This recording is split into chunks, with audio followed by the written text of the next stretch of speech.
Okay, so I'm pretty surprised that we've touched down on sea floor that is very sedimented, given the steep nature of the slope which we're meant to be climbing.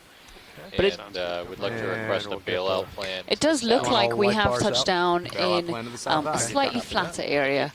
And during this dive, we are going to be progressing upwards on a steep, on the crest of a nose ridge, basically. So we are live from the Okeanos Explorer, which is in the Gulf of Mexico, currently at a site dubbed Smooth Escarpment Ridge.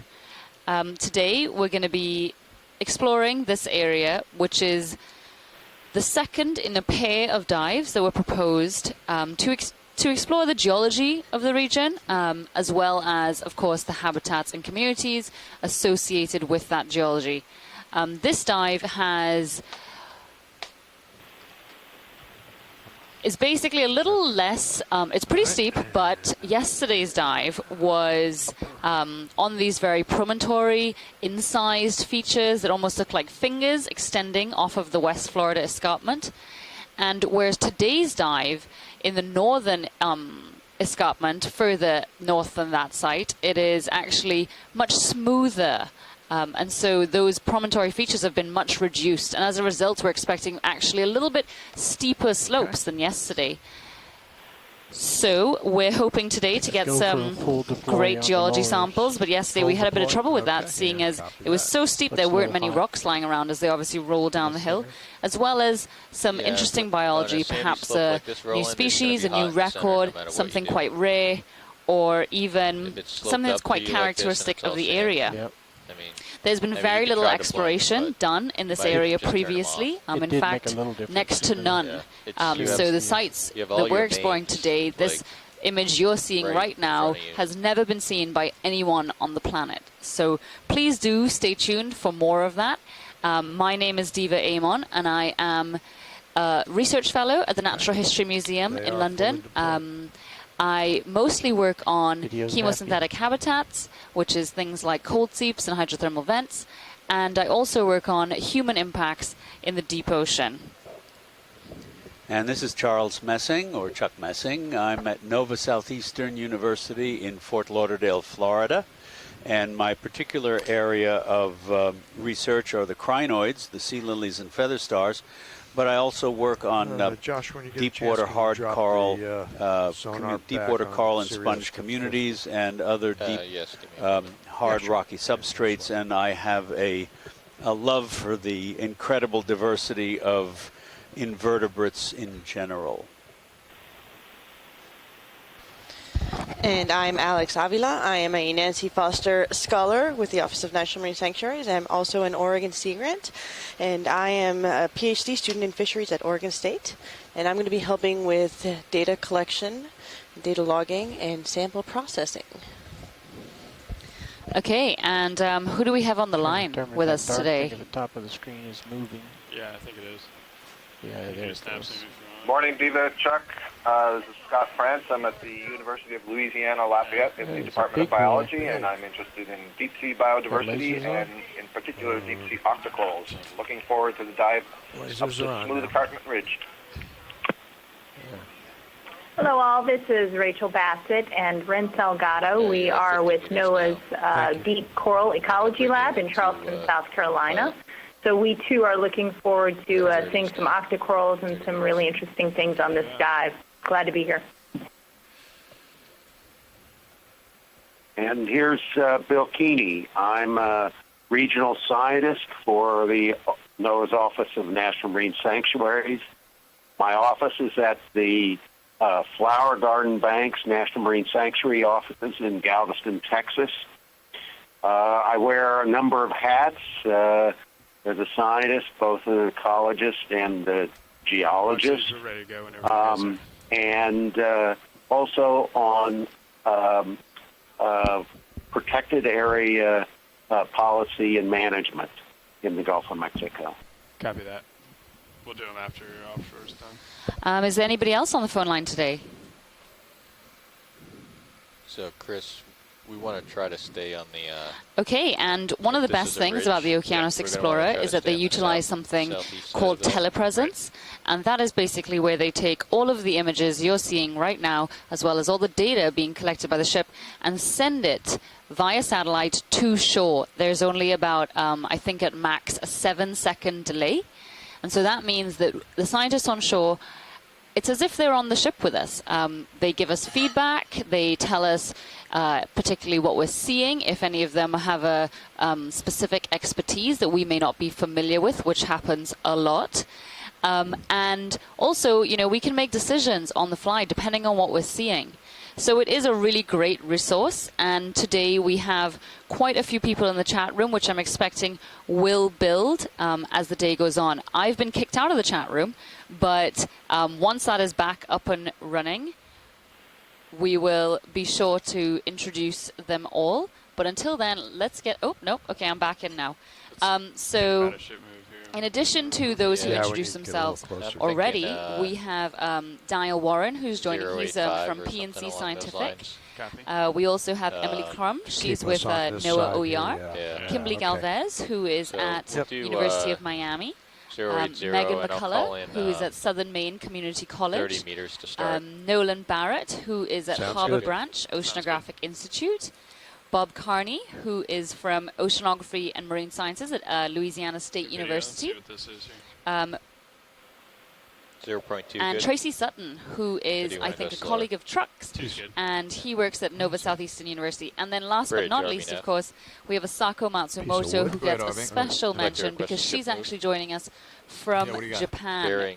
She's at the Planetary Exploration Research Center at Chiba Institute of Technology. So I'm sure that number of scientists will build as the day goes on. But we really do thank them for joining us today, and we're hoping that their contributions will be essential to making our dive a better one today. So with that, front row, are you guys ready to go? Introduce? We are ready to introduce. Go for it. So in the front row, operating the many systems of the ROVs today, we have a number of engineers for the working for the Global Foundation for Ocean Exploration. My name is Chris Ritter. I'm piloting currently. To my left is... This is Josh Carlson in the navigation seat. And Don Liberatore in the co-pilot seat. And on the far right, out of view, is Roland Bryan on video. And the clipping chair is currently empty, but that's okay. We can go ahead in on this, Roland, if you wanted to check out the end of this tube. And this looks like, as we zoom in, that looks like a piece of plant, maybe. It could be plastic. It's pretty regular. I don't think it, I first thought it might be part of a palm frond, but there is a polychaete tube running along edge there, although like the it's resident is not visible. I think it may actually be metal. You can see almost signs of corrosion. So on today's dive, we're going to be climbing a nose of a crest of a nose. So we're hoping for quite steep terrain. There are 2 legs to our journey today, which valley to the right on Sirius view. We're hoping goes pretty smoothly.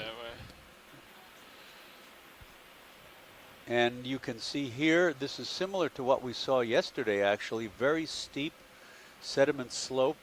This looks like at least 50-degree sediment slope, incised by grooves down which sediment can pour in from shallower to deeper water.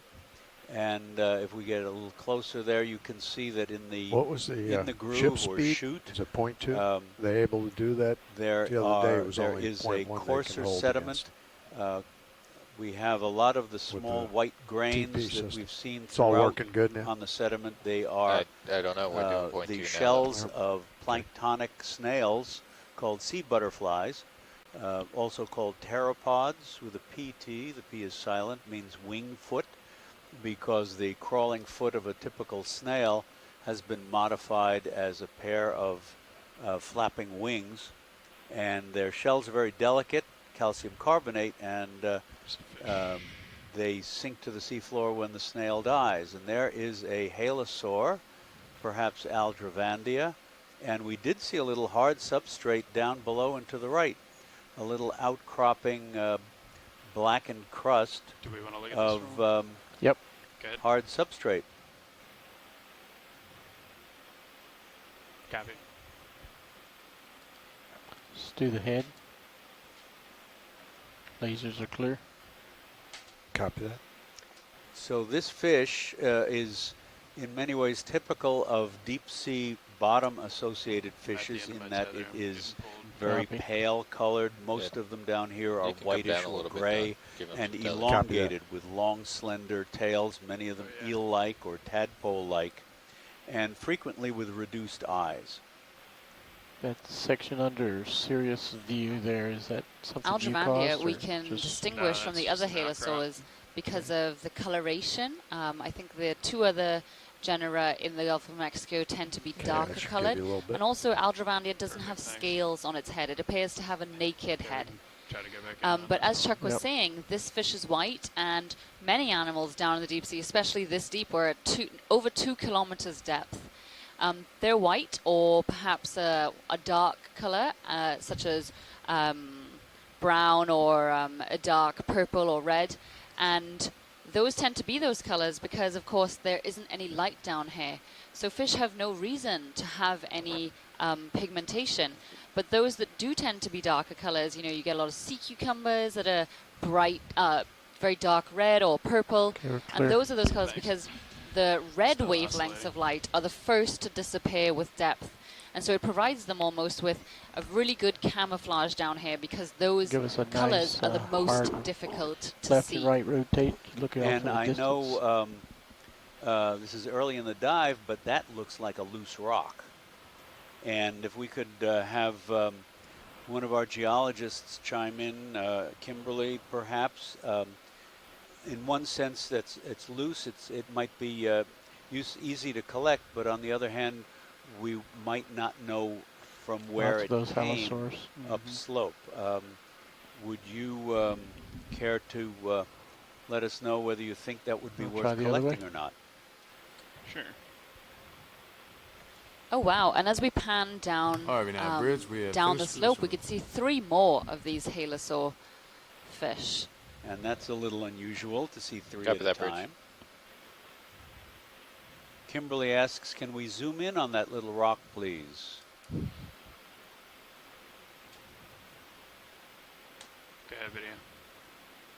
So this is something that has certainly slid down from above. It is crusted with a dark mineral crust.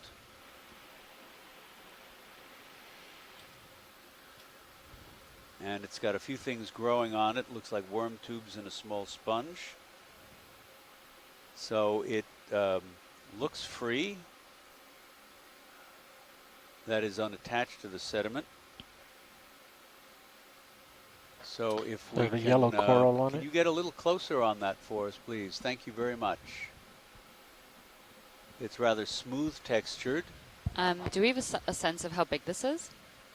We can get lasers on it, but we could collect And it it's for got sure. a small black coral, that yellow whip. It's got a small black Lasers coral are on. attached to it. There you go. All right, you're moving now, Don. Okay, copy that. And Yes, can clear. can we just zoom on the light colored rock just above, please? Just above where the lasers are. Yes, thank you. Go ahead and roll. That looks like, well, I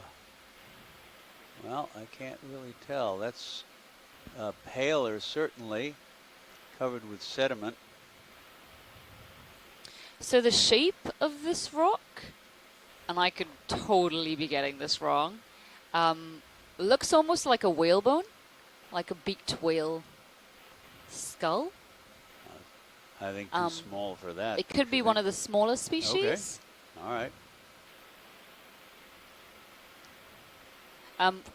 Is it possible to poke it? It Yeah. could be like decaying materials, like a piece of wood or tree or something. We're not quite convinced. Oh, Bob Carney also says fossil. We're not quite convinced that it is actually rock. a rock. Okay, so we want to poke it? Yes, please. Okay, hydraulics are spun up. Copy that.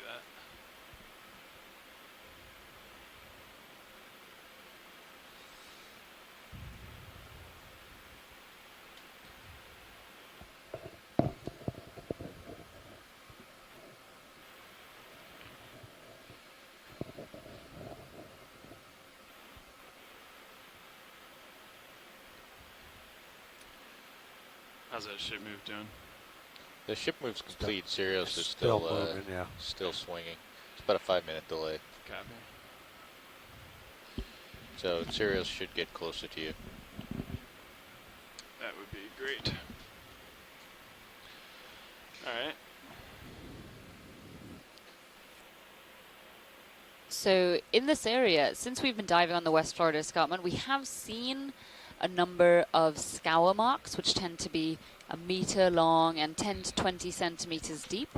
And it's thought that those could be as a result of deep diving marine mammals, so beaked whales that come down to the seafloor and run their lower jaw in the sediment. And that could be to perhaps get food or to ingest some stones, which sometimes helps with digestion, it's thought. Or to, you know, even scrape off parasites which are on their skin.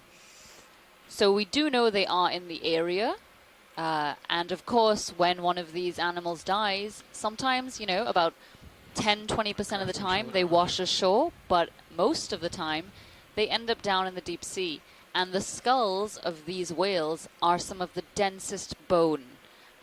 It is the densest bone in their body, and some very dense bone in our oceans. And so as a result, the skulls are a little bit more pervasive in time than other bones.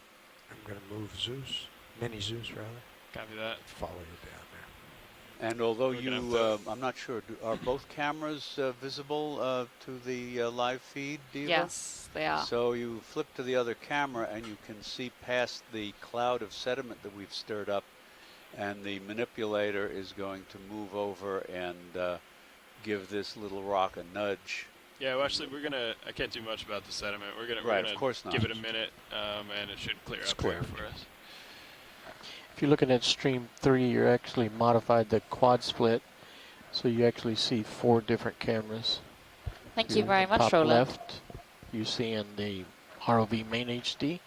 Top right is ROV HD 2. Bottom left is the port manipulator, and the bottom right is the starboard manipulator camera.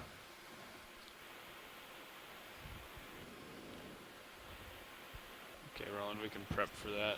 And you can see how incredibly fine-grained the sediment is that we've kicked up, and how easily it I think I know why you don't stirs have up bottom into lock. the water. Much of the discolored Is it not sort on? of tan, No, it's the sediment's too flocculent soft. sediment Oh, on okay. the bottom here is plankton detritus of chiefly phytoplankton that has fallen down from the upper waters and contributes to the nutrition of deep sea Both cameras organisms. partially zoomed in.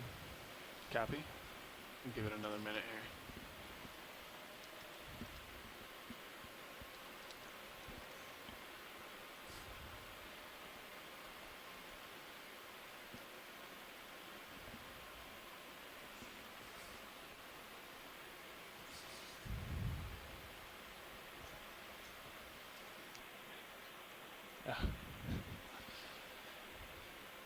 Okay.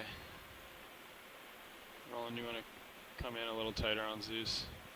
Hopefully it'll get better as we go. And I guess mini Zeus too, if you want to center that up, Don.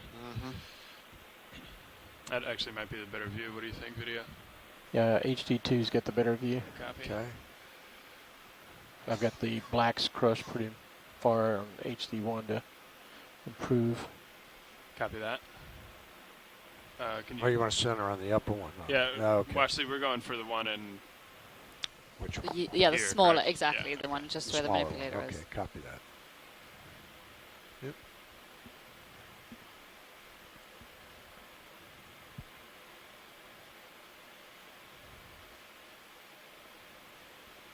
And once he's centered, you can come in on mini Zeus. Yep.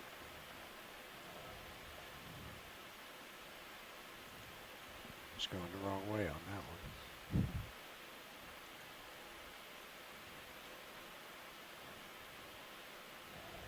Yeah. Okay. All right, let's give it a nudge.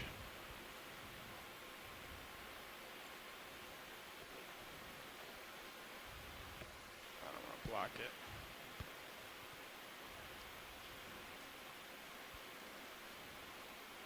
Ooh. That is much bigger than I was expecting. Yeah, it looks like a piece of it at least is under the sediment. Yeah, any chance you could flip it out? Careful, it might roll down the hill. Oh no, maybe it is carbonate. Yeah. Kimberly, interested now that it may be carbonate? You can go in a little tighter on Zeus. Okay. Hey, Don, can you wire up just a little bit? Yep. Any chance Starting we could to roll. Yep, Got yank it out? There's a good chance if this is carbonate rock, we will collect Come it. wide. Yeah, that's good, Don. Okay. So perhaps we could just I'm pick just it up looking at and your get a good sonar. look at it, and if it's good, Yeah, put it copy in the that. box, and if not, Looks like we've stopped moving, though. I'm watching. Yeah. Copy watch. Yeah, I think Thank we're you. fine. This up to, or D2.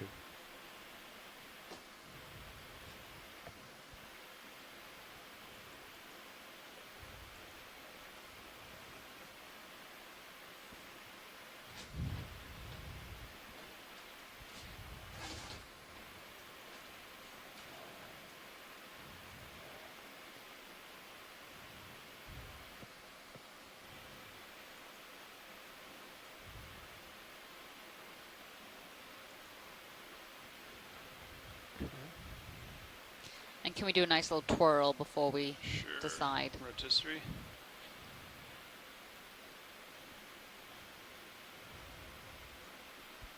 You tilt up on my Zeus for me.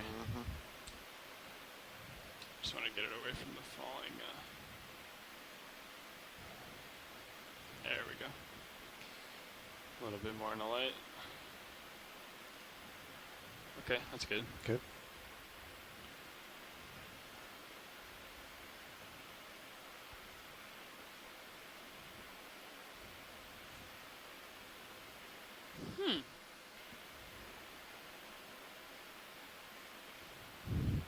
It's like Jello there. Can we look at the underside, Sure. please?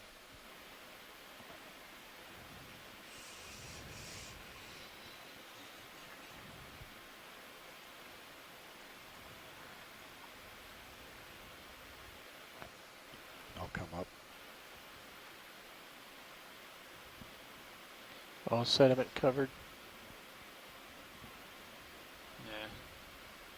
Well, that certainly looks like carbonate. It's good size. You're going to put that in the starboard rock box? Okay, You wanna try then and we would open the other love to one? stow this Okay. in the rock box, please. Sure. Yeah, we'll go ahead and put it in starboard. Okay. Okay. You can come wide, Roland, on all. Full wide. Copy.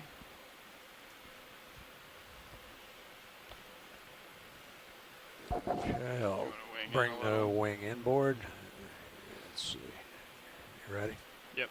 Okay.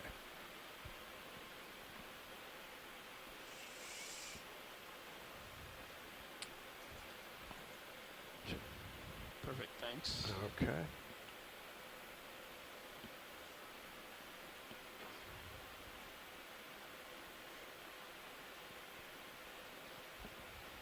I might kick up a little sediment for a while, but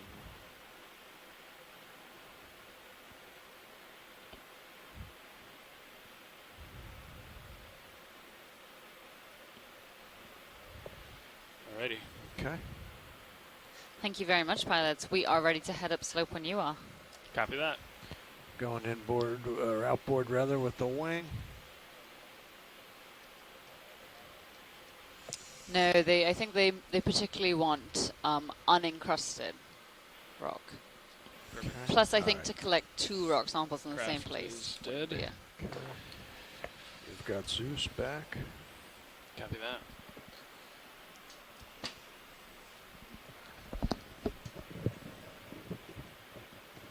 Where's my Zeus? Okay.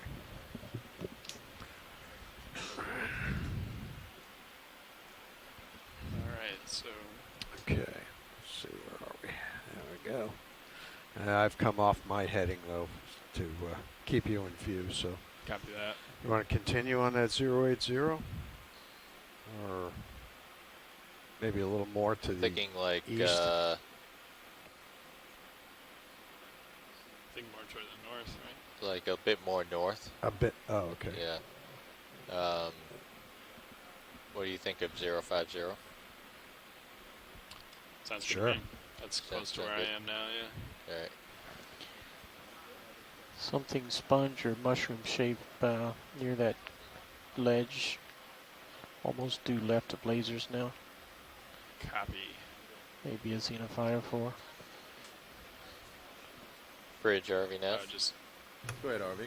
I'd like to request a ship Close to move. the lasers. Range 30 meters. Bearing 050. Give it a snap. Speed 0.2 knots.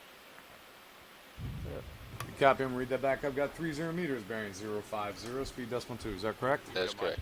Copy, standby for input. Thank you, Bridge. So that looks like a Xenophire 4, which is, we've seen a couple of these throughout this expedition, one on each dive for the last 3 dives perhaps, and they are giant single-celled organisms. They build this test around their body and are thought to play a really important role in carbon and nutrient cycling in our deep oceans. And they're probably one of the most poorly known groups of animals.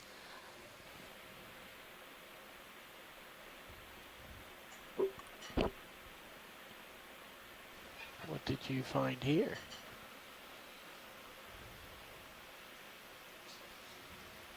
Just remember your lowers are out. So this just looks like a dead sponge stalk, but we've got a halosaur again next to it. Go ahead in on the stalk. I think this is our 4th halosaur for this dive, and we're only a couple minutes in.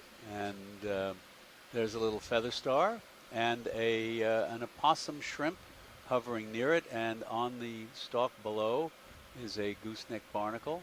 Huge barnacle.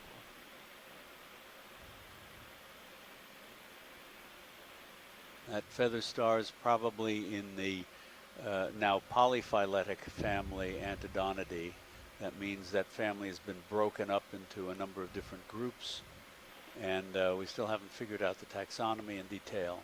Backing away a little. This looks like one we collected the other day, and here are 2 opossum shrimps there. If you're clear video, you can start to come wide.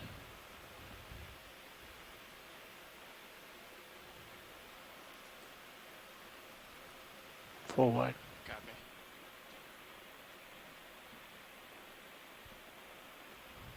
Every movement.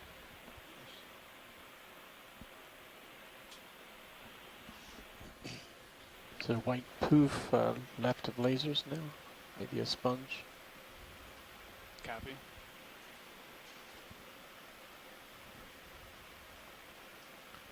Can we take a quick look at this little glass sponge, please? Sure. Okay,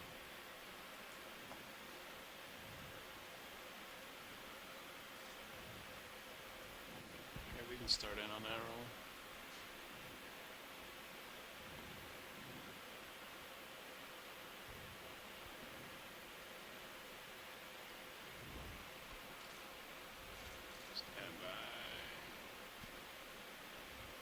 Come a little wide. Oh yeah, so that's a little, I think a relative of Hyalonema, if not the genus itself. Okay. And it looks like it has a very short stalk below it of glass fiber spicules that are, that looks like that may be a Xenophyophore next to it. I don't know, that dark olive lump. Can't quite tell whether that's detritus. That may just be detritus accumulating around the base.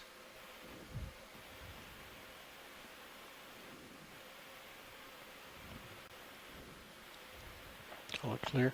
All clear. And a little burrow, and you notice the slope here is steep enough so that when organisms in the sediment, the infauna, kick out sediment as part of their burrowing and feeding activities, the sediment pours down the downslope side of their burrow, whereas on a flat surface they would probably form symmetrical volcanoes. And here we come to a little bit of an outcrop of darkened limestone. Oh, and just to the right, it looks like there's a big black coral potentially. Just on the right of the outcrop. If we could take a look at that, please. And just at the bottom of the screen, there's an nematocarcinid shrimp.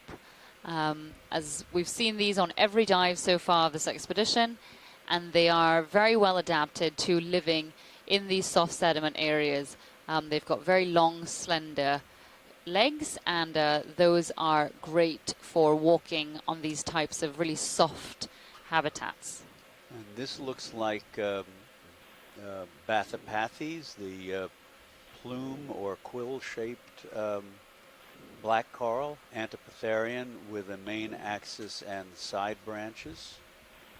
And so we actually have Tina Molotsova joining us. Right. She's at the Shirshov Institute of Oceanology in Russia, and she is one of the, if not the world expert on these deep water black coral species.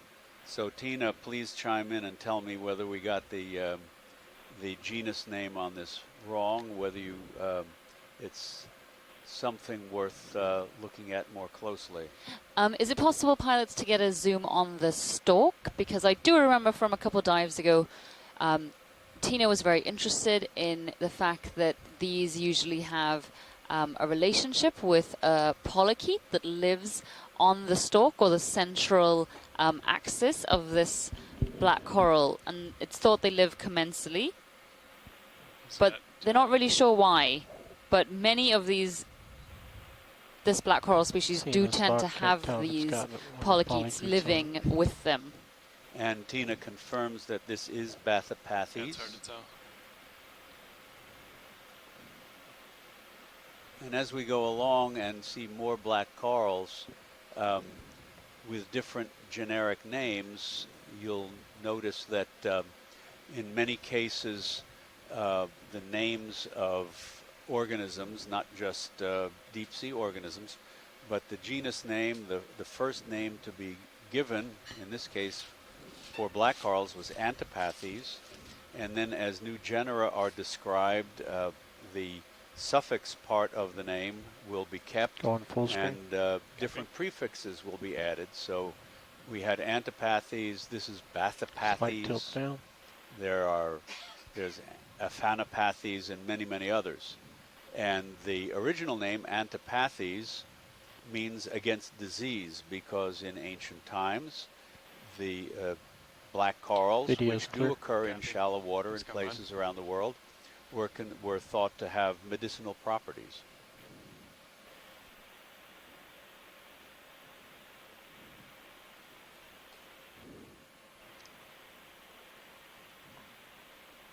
Thanks, Tina.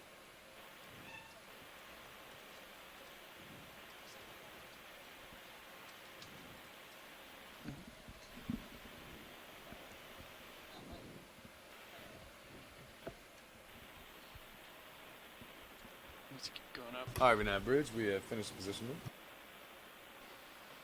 Thank you, Bridge.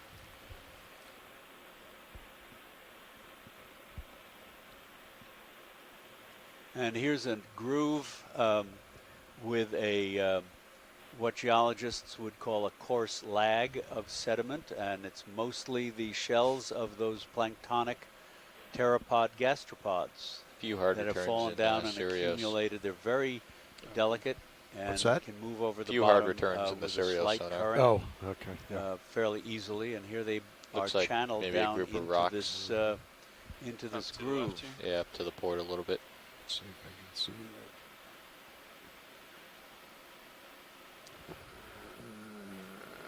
I'm gonna keep coming up with you. Yeah, there's another big one over there to the right as well. I can see. Halosaur.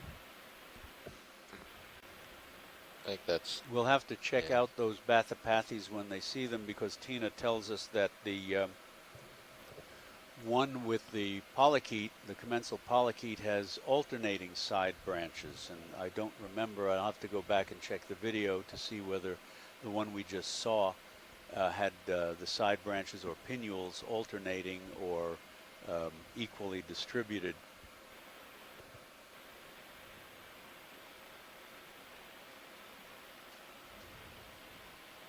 That's more towards port, huh?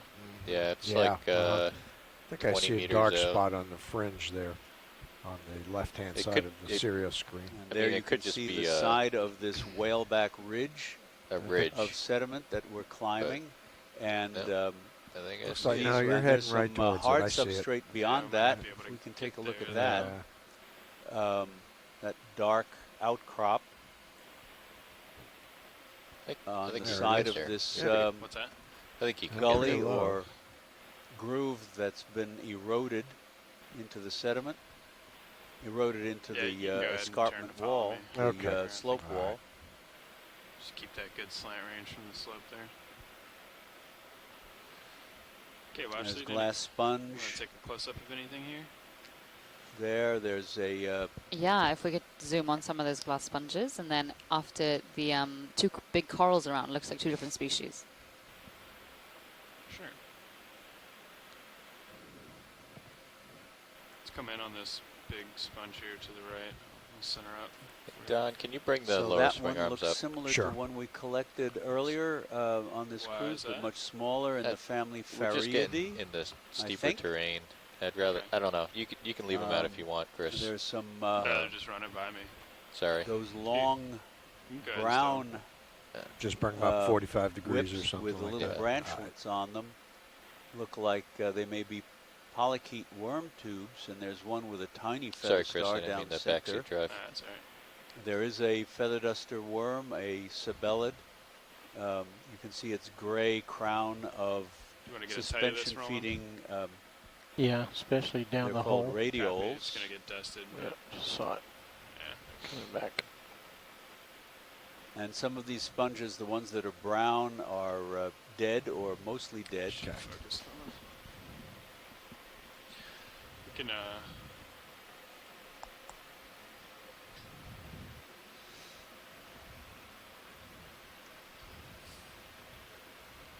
So Tina tells us about that black coral plume that we just saw, the Bathypathes, heaving here on that Sirius, it had sub-opposite pinnules. The side branches were not quite opposite, close. Let's see. And Is there anything I can do about it's the that one to that has alternating minimize pinnules what gets out to you? that have I polychaetes. think we're down low enough, that has a polychaete, and she says that the one that has alternating pinnules is genetically identical in the Pacific and the Atlantic. Okay. You talking about? You worried about Sirius heaving, there kicking are up dirt? No, some pulling on species the in the tether deep sea to that are make found him pretty much around rock. the world. the footballs look good. I think they're doing Yeah, that is in the very deep sea. Got plenty. Yeah, it's just so fine. I mean, you can get situations where Sirius heaves so much that it kicks up sediment. kicks up the sediment, yeah. I'm just going to have to hover rolling. Yeah, copy.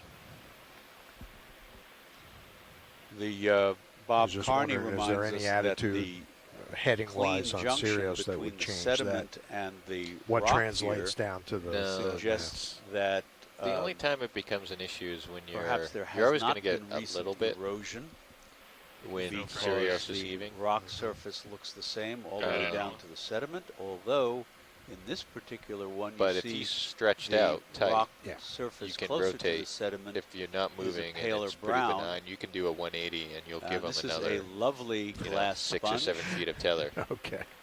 That's something Diva, we've done do in we the know what past. genus Yeah, this I didn't is? know No, we that. don't. Yeah. That's a magnificent thing. But you want to be careful. If you're moving, you don't want to do that. But, But we've seen that one before. Or if you're near cliffs or something like that. Copy Yeah, that. it might just be from the family Fariidae. All right, I'm so not you're sure. done with that move. And there's a solitary cup coral, and below, between the lasers, is a I can give you some Diva more. sponge that might be a small geodiid. I don't see any cliffs in your sonar, so I could do like 30 meters at They have a marvelous array 050 of again. skeletal spicules, Sound good to all you, Chris? kinds of different Sounds things. good. Long tridents and needles and small stars. And come wide, but just Wanna go amazing around to when the you right. My face take a here. geodiid and Bridge, take a little Arvina. bit of its tissue and Go ahead, Nev. I'd like to dissolve request it a in ship move. Clorox bleach. Sorry, we're not range 30 meters. promoting any particular Bearing brand 050. here. Speed Dissolve it in 0.2 bleach knots. and put it under the microscope. You've Roger seen an that. extraordinary Move array to of skeletal range spicules. 30 Some meters, sponges bearing will just have one 050, kind of speed spicule. decimal 2. Others That's will correct. have 2 or 3. Others will have You can do a snap zoom on the 6, 8, 10. sea cucumber. So we saw some of these yesterday, and we had nicknamed it the hedgehog sponge, but it's actually from the genus Polymastia. Hedgehog sponge. But we can't say much more than that. Copy. Okay, let's go wide rolling. Yeah, I wouldn't have thought that to be a sponge either. Yeah. Nav bridge. Go ahead. The move has been initiated. Range 30 meters, bearing 050, And in the background, speed you can decimal see 2. that the slope is about a good 40, 45 degrees. What's the distance on that? Yeah, let's get out of here. Yeah, I'm going to come back to that 050 And you can also heading. see that the sediment that we've stirred up here is not individual grains, but little sort of flocks of clusters of detrital material. So these are very lightweight. They're today. organic material that is mostly come down from the upper waters. There is, of course, small, finer grains, mineral grains, the shells of tiny planktonic organisms which will settle out of the water much more quickly. Skids is one of the other problems. Now there's an interesting rock wall. There we go. Or is that? No, we're just a little farther away. That is sediment, a dark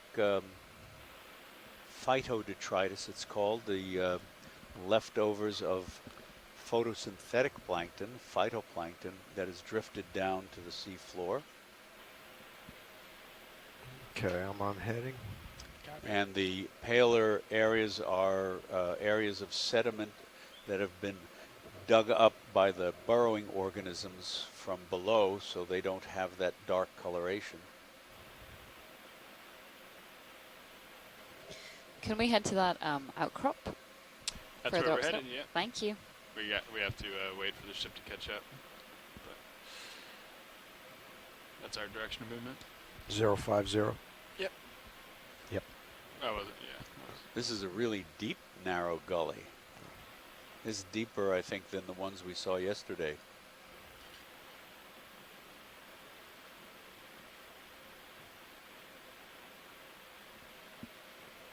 Bring me down a little, Roland. Thank you.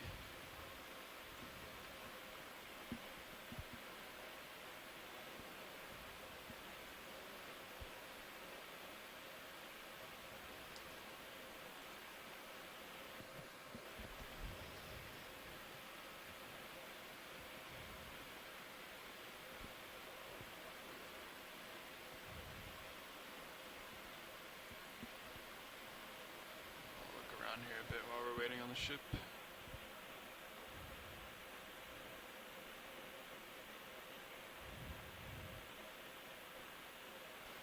Should start swinging in a minute. Okay.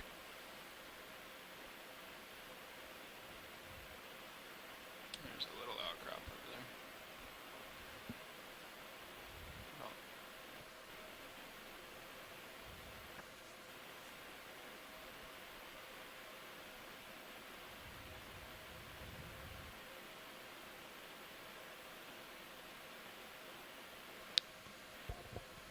So here we're approaching a couple more outcrops, and we can see a number of sponges, different species, straight off the bat.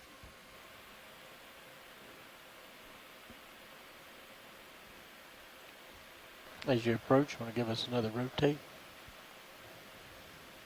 Looks like some big rocks upper right. Just to look out. Yeah.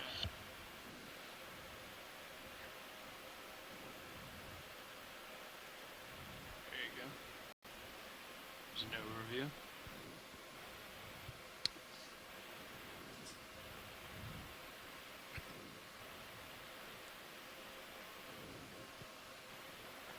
Looks like those things over there could slide down at any time.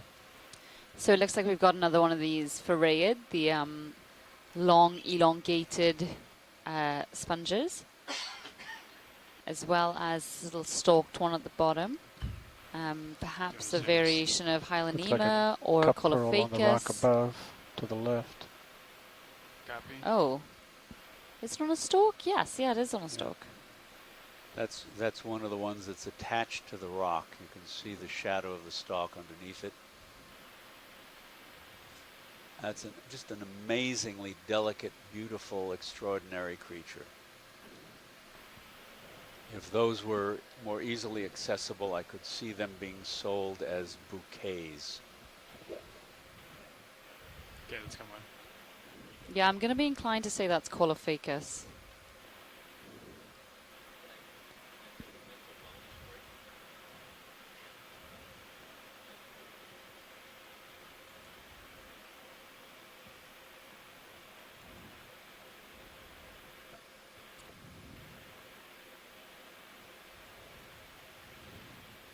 What is that to the right of the lasers, Roland? Let's come in there. Is that a dead sponge? So yeah, it does look like there are a number of dead sponges along the rocks, just like this one we're focusing on now. You can see the coloration is a bit different to that of the live ones, which tend to be blue-white, whereas these are more closely matched to the sediment, and that's probably because of sediment settling on them. In live sponges, they'd have some mechanism where they could prevent that happening, whereas in these, of course, there isn't that. Oh, and there's a sea star coming up. Meters to it. Yeah.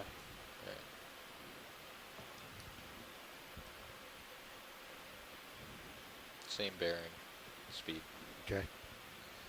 Bridge RV nav. Go ahead, Nev. Have we finished that move? It's just finishing now. We're about a meter away.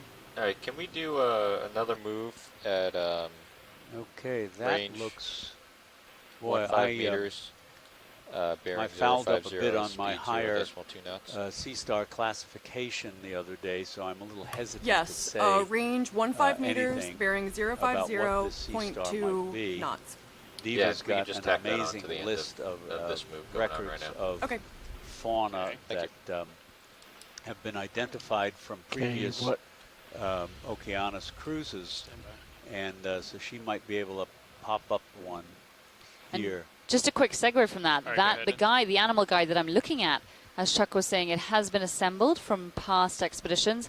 Unfortunately, this is mostly a Pacific guide because the last 3 years were in the Pacific. But it is available online, so anybody can go and access it via the Okeanos Explorer website, the NOAA Ocean Explorer website, which is www.oceanexplorer.noaa.gov. And have a flick through the various animals that they found in the deep sea last year. And of course, some of the species may not be the same as what we're seeing this year, as in the Gulf of Mexico and the Atlantic. But many of the higher taxa, so genus, family, and so on, will be the same. And so you probably will be able to see similarities with different species.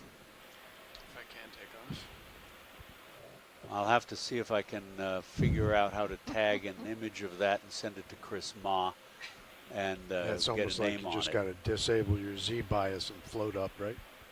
Yeah. And here we're coming up on more hard substrate. It looks like the paler limestone that we've seen before, a very low outcrop. And towards the center and left, you can see how the slope here undulates with these whaleback ridges alternating with these downslope grooves or gullies.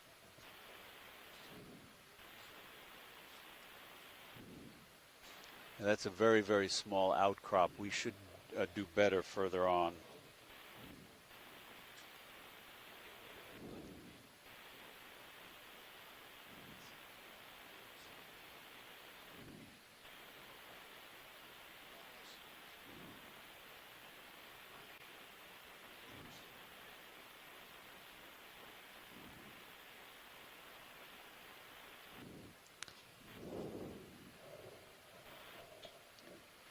And crossing a particularly deep gully here.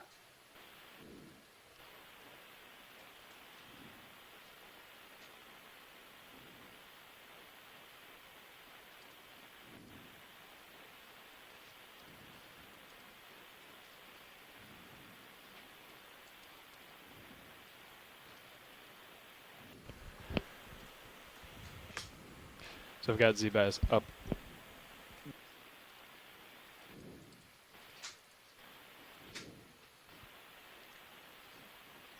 Lots of small bioturbation, a lot of life going on in the sediment that we do not see. Okay.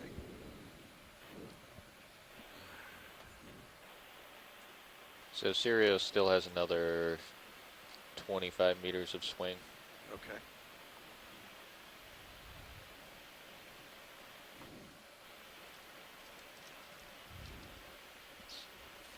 Okay, there's my skids.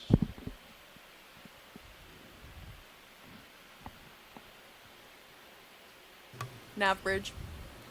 Go ahead, Bridge. The move has been completed. All right, thank you, Bridge.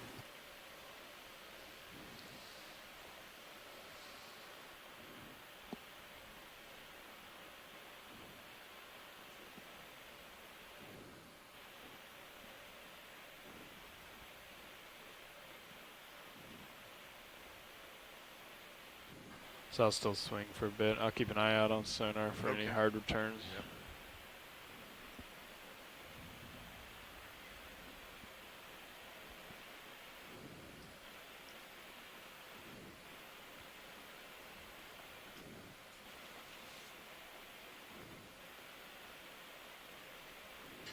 Can you give us a periodic rotate left to right just to give us a... Yeah, see what's over there. Yeah, just to give us a wider field of view periodically.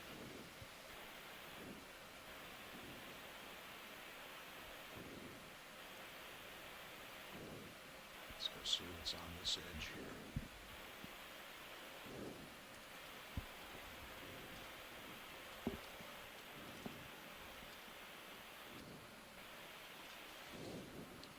There's a steep slope. It's really extraordinary how steep the slope can be and still be covered with sediment. The sediment must be incredibly coherent and sticky. And we see that sometimes when the ROV, when D2 lands in the sediment. Of course, it kicks up the big clouds, but a great lumps of sediment cling to the ROV's skids, and it takes a while for them to wash off as D2 comes up through the water column. So that is, you're looking at, I don't know, close to 60 degrees maybe, 55, 60 degrees.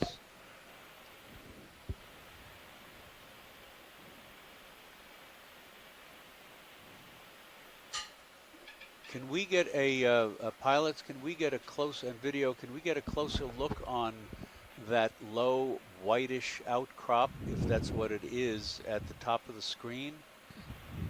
Yes. Thank you very much. We'll work our way slowly up there so we don't kick it up. Right. It's we've seen white bioeroded limestone before. Bill Keeney indicated that it was of Cretaceous age. There's a little black, maybe a cusk eel in the lower left, just drifting out of view. But it's not, I can't tell quite whether this is lithified rock or still just hardened sediment. So I'm just about over you. Yeah, okay. So saddle over here a little bit. Copy that.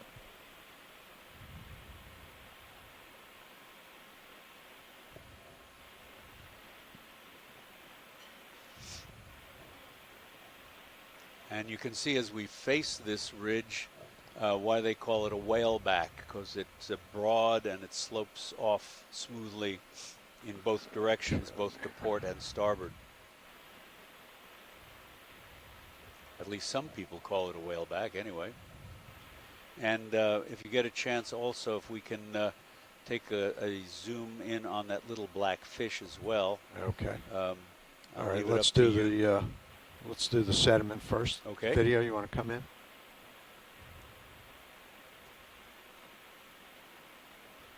So this does look like rock. I'll lose the lasers. Lasers coming off. Roger that.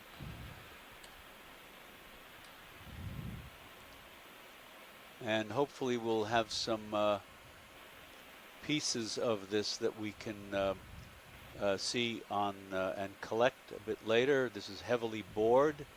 Looks like rather ancient borings. Is it possible, it's not critical, but is it possible to nudge it to see if it is solid or not? Sure. You've got a minute. I would just do it with your skid. Yeah. Let's take a look at the fish first, and then we can bump it and see what happens there. Great. Okay. Thank you. We don't have a whole ton of time here. Yeah. Yeah, we'll kick up a lot of sediment. Yeah, we will. Yeah. Thank you. Okay, moving in on the fish here.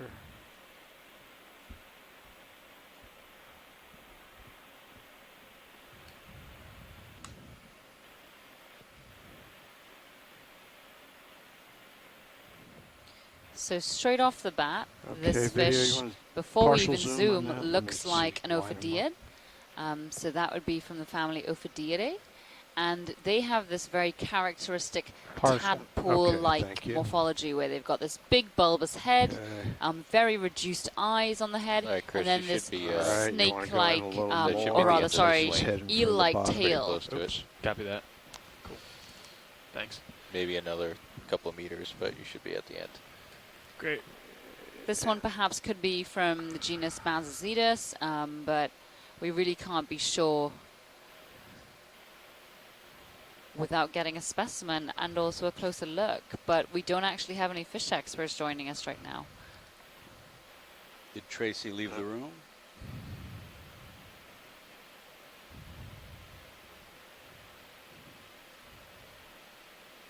Oh, so Tracy Sutton saying this looks like a Monomytopus. But there are a lot of species in this genus. He's moving away from the... Instead of a perfectly eel-like tail, this one has got a little fish tail, a little triangular fish tail. Get in closer. Can we afford to go after this, or we need to move? Yeah, no, ship has stopped. Oh, okay.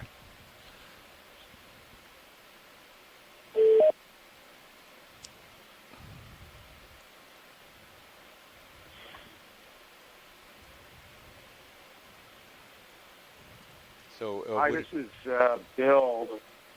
I was just making some comments on the catalog that I might be good to convey over the line here. But maybe the way the steepness of this slope of sediment is kind of unusual from what we saw yesterday may be indicative of why the site yesterday had the size canyons, where this site is different. It doesn't have those kinds of canyons, and that was kind of, I think, one of the questions that the University of Miami group was trying to ask. Well, thanks very much for that. It almost looks like a giant sperm. Or a tadpole.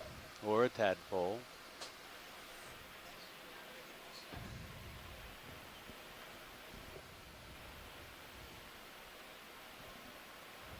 I think we're going to... That's great. Could we try to poke that white outcrop down to the left? Yep. Okay. Right? The other left. Copy that. Let's get back over there. Yeah.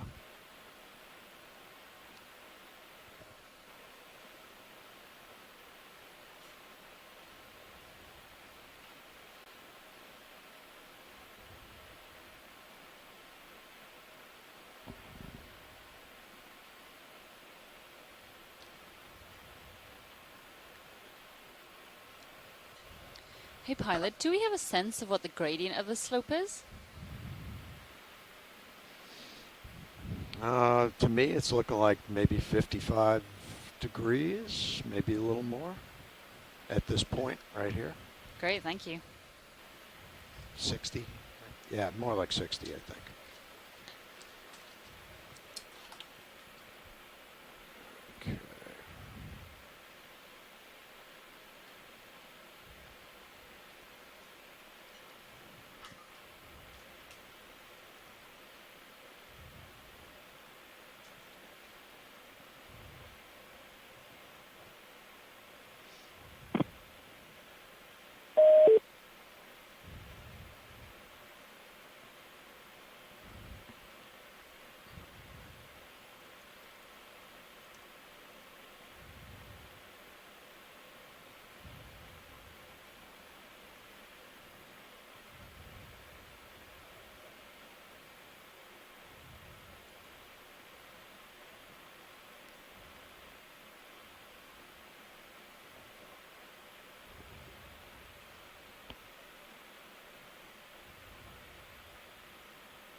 pretty soft.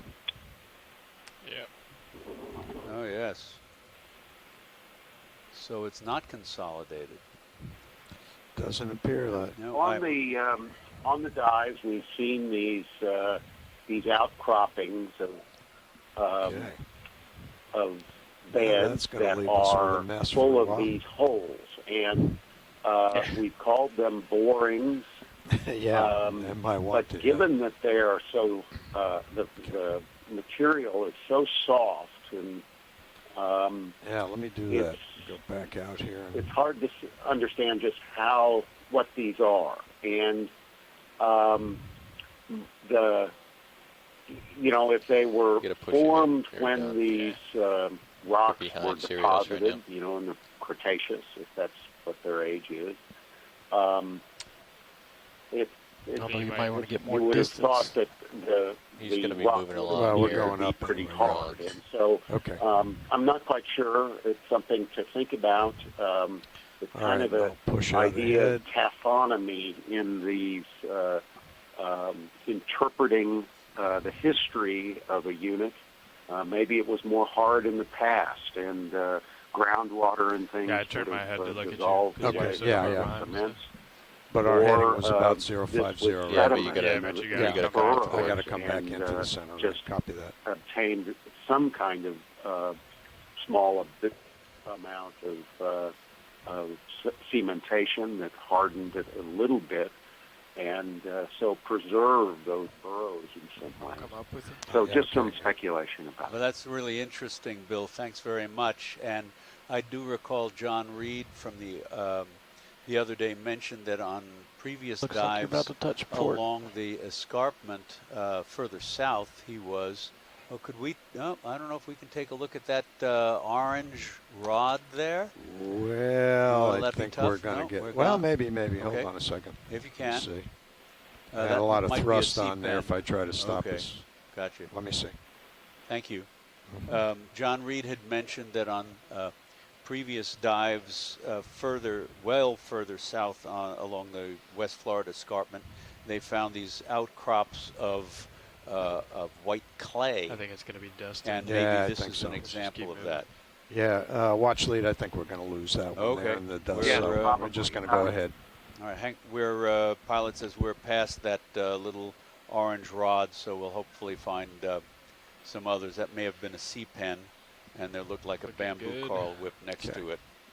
I'm still at 100. Though. Right. Boy, this is a really steep slope. I don't know if it was necessarily clay. If it's a carbonate material, which looks like being so white, it just may be a very kind of a mudstone or something like that. But anyway, I don't know if they've sampled any of it, but being so soft, it would be very difficult to sample. Maybe just taking a scoop of it or something, but whether it would you'd be able to get it to the surface or not, I don't know. Right, yeah, I think a scoop of this would more or less, quote-unquote, evaporate by the time we got it up to the surface. And I think perhaps, I'm not certain because I didn't talk with him about it, but I think John's reference to clay was steeper here. Referred to the fineness of the particle size rather than the mineral nature. Okay, that's and there's more of it here you can see. That. On this very steep slope, these white, cohesive, very dense, fine particle outcrops. It's still sediment, and conceivably, well, I should probably keep my mouth shut on that one because I'm not sure. Not enough of a sedimentologist to say, but it's really extraordinary that the sediment is so cohesive that it just doesn't slide down and reveal the rock below.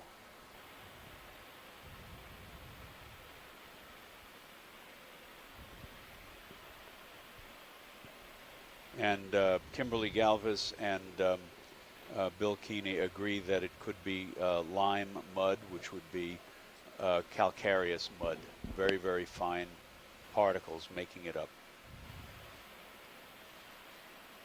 Not the kind one of thing sediment that, that you want to get stuck in. Yes, Bill, sorry, go ahead. Yeah. One of the things that goes on with kind of Chris, sediments on the deep sea floor and on a geological time scale is that cements form around the grains of the material and consolidate into rock. And there's usually these cements formed by fluids that flow through the I'd like to request a ship move, range 30 meters, bearing 050, speed 0.2 knots. And Copy that, range 30 meters, bearing 050, speed 0.2. That's correct. What's this like black thing at the top of the screen in the center? Sediment. Shrimp? Little cave, I believe. Oh, is it? No, it's a shadow. Become Okay. consolidated. That's my guess at this point. More. It might be a shrimp. More when there is more of the cement form. Shrimp for the win. Shrimp. And maybe those outcrops are places like that where cements have formed from the slow movement of water coming out of the, whether it's groundwater coming out of the nav bridge edge of the escarpment. But move has been initiated, range 30 meters, bearing 050, speed 0.2. Is the shrimp going on in the what sediments. You can see on the surface all the light areas of sediment caused by the burrowers in the sediment. So maybe those areas that are outcrops, they're soft outcrops, but the holes are the actual remnants of these burrowers that are active in the sediment. Well, that's an interesting idea. I hadn't thought of that. Thanks very much. Yeah. So, Bill, this could be I'm a biologist asking a geology question, so it could be very wrong. But so could these consolidated structures basically become something like, for instance, the White Cliffs of Dover?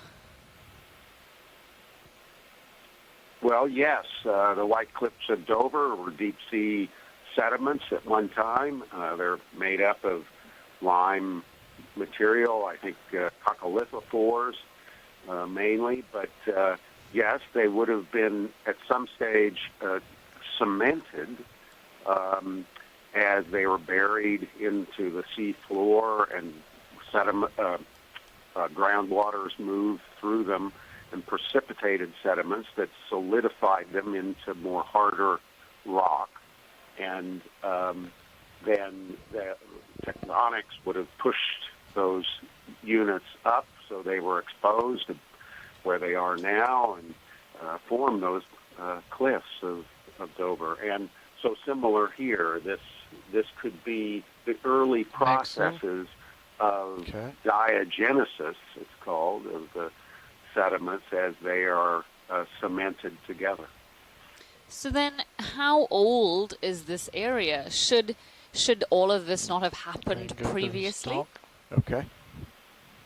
Well, that's a very interesting question. It's hard to know. You would think that these outcrops would have been very old. We talked about them being Cretaceous. And maybe deep underneath all what we're looking at, there is harder rock of a much older age. But if what I've been describing, and I'm kind of speculating here that whether these sediments are in a process of cementing together now, then they would be very young, relatively very young, going on right now. The formation of the rocks, and so it kind of would be just centered on camera. I can zoom from here. Okay.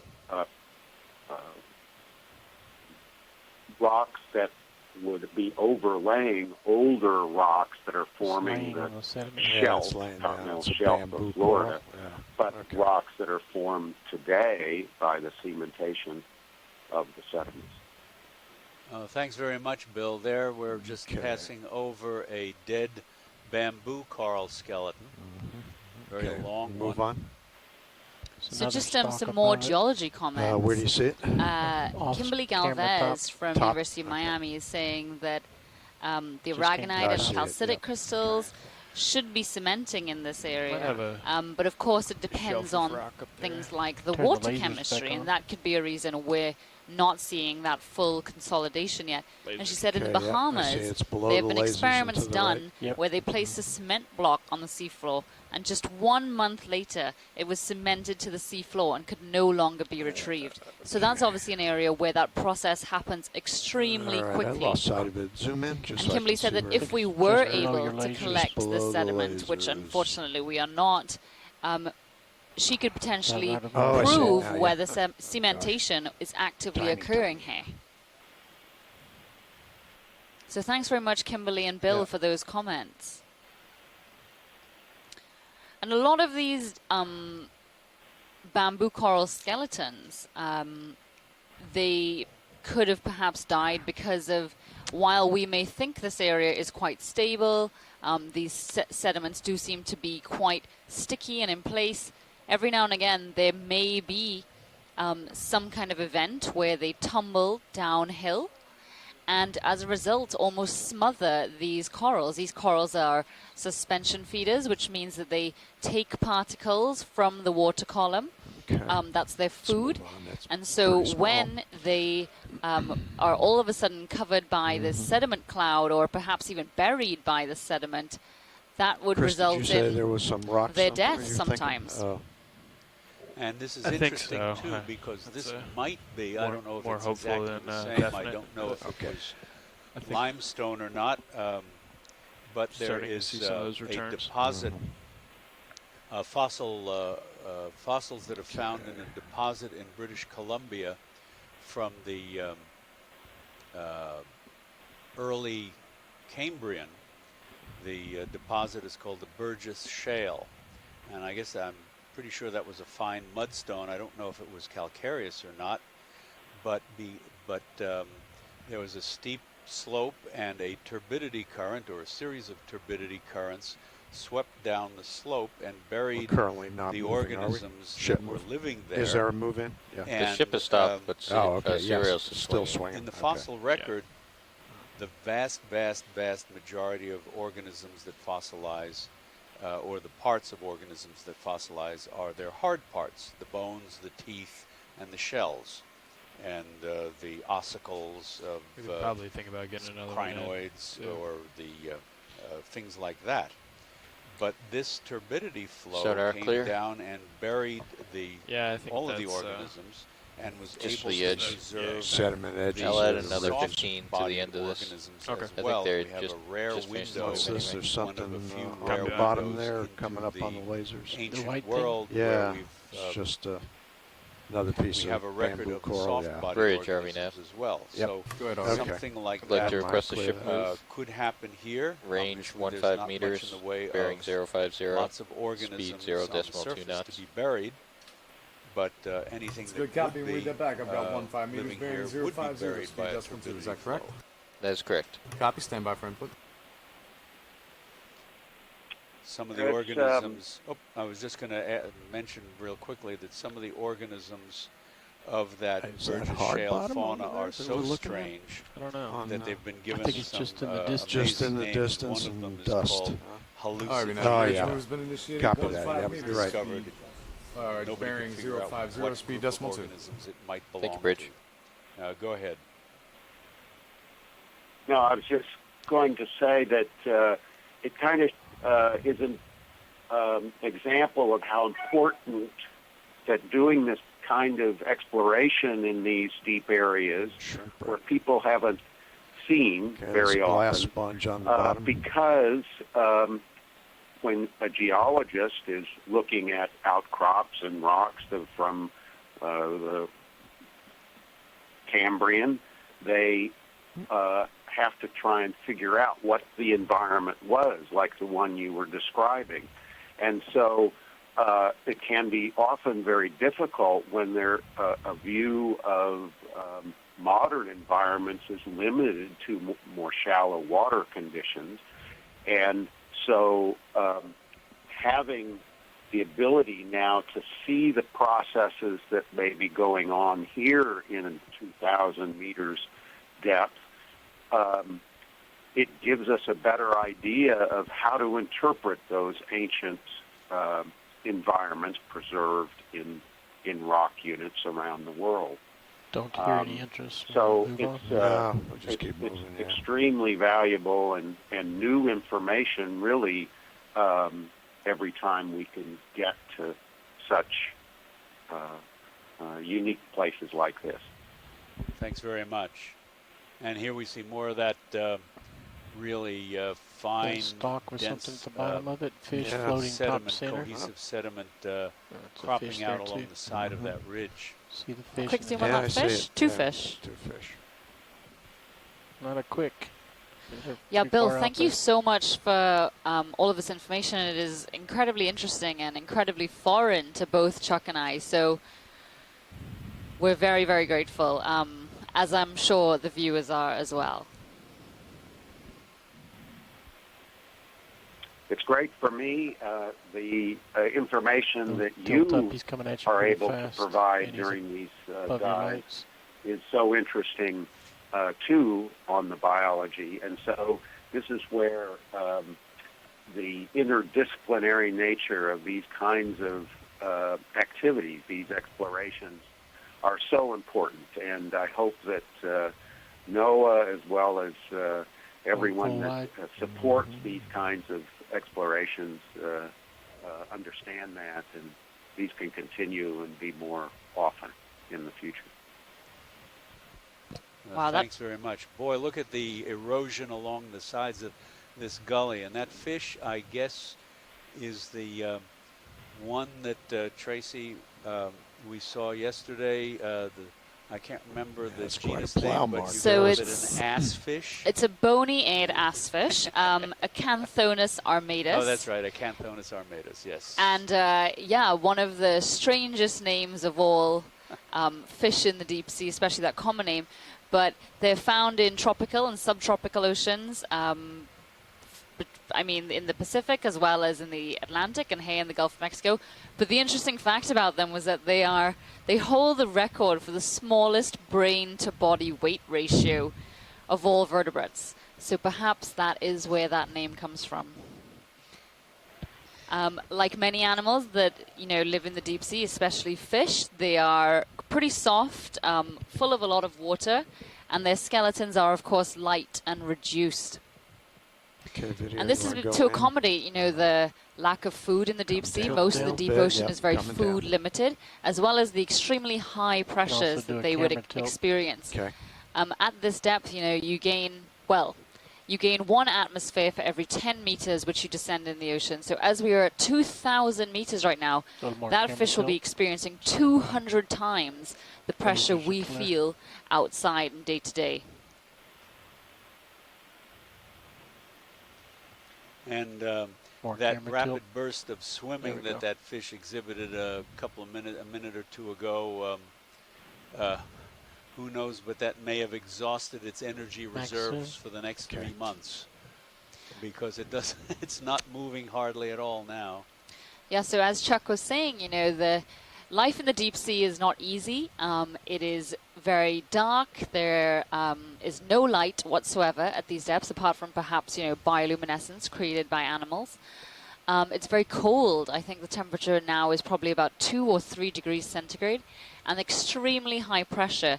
And as I said before, it's really food limited. A lot of animals down here don't eat that often, or when they do, it's not very nutritious food. And so as a result, life is really slow paced. As you can see now, this animal is just drifting, barely moving its body. And that's, as Chuck said, probably because it expended so much before that now that was a huge burst of movement for it, which it's not used to. And that slow pace of life results in many places in very slow growth rates and slow reproductive rates. So life down here is quite vulnerable in most areas to any kind of change that they may not be used to. And here we have, I think, our 5th or 6th halosaur. Yep. This one looks like, again, like Aldrovandia perhaps, but we'd have to get a good look at the head to see whether it's naked. But I think there are 2 genera in this, 2 or 3 genera in this area. Halosauropsis tends to be darker in color and have scales on the head, whereas Aldrovandia is a little bit lighter and has that naked head. There? Yep. And again, you can see what I mean here about that slow pace of life. You know, sometimes when people see deep sea imagery for the first time, they're like, is that slowed down? And it's like, no, well, it's not. That's just how slow things move. And that's because they want to conserve as much energy as possible so that they don't have to go on that hunt for their next meal.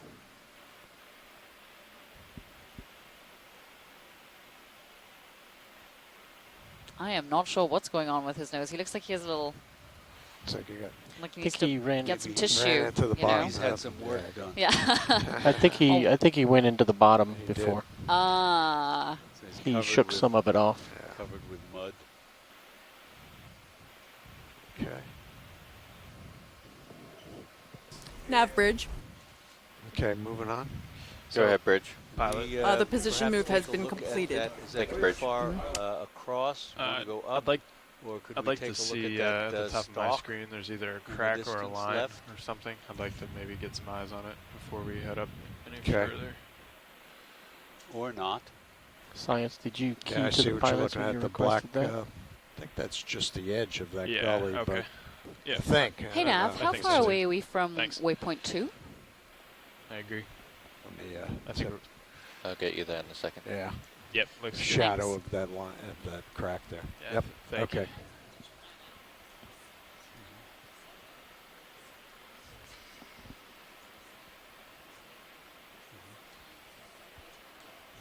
So we're about 240 meters away. Up.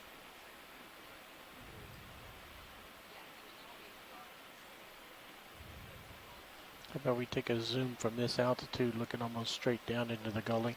Okay.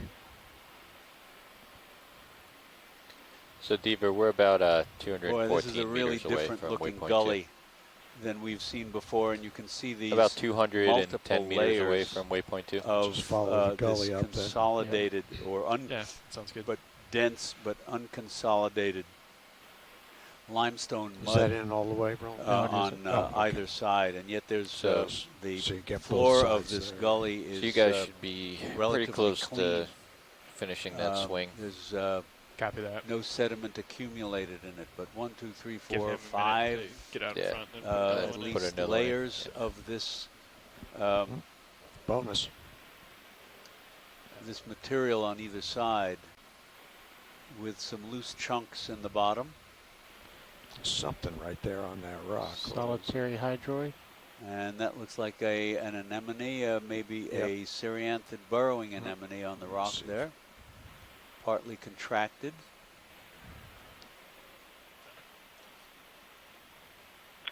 Looks like this rock kind of that you're looking at there looks like it's slightly different than the other rocks or the beds that we've been looking at. It could be that these are coming down from up above, right? And okay. the sliding down of those rocks may be what is helping to keep the carving out that gully. Just an idea, and maybe I don't know if I want to try and see Pushing past the skids. Collect one of those rocks. I don't know. We'll. I don't know if we can get in there or not. Kimberly, what do you think? Is one of these? Left.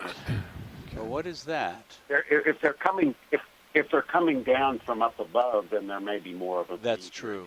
Up above. That is an interesting looking anemone.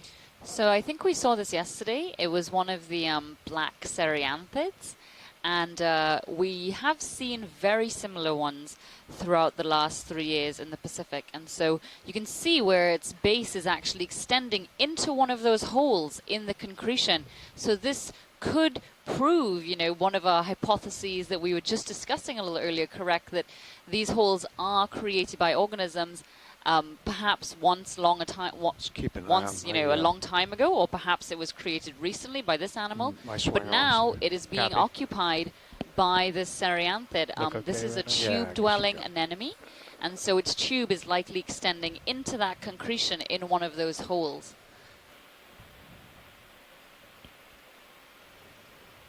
Beautiful.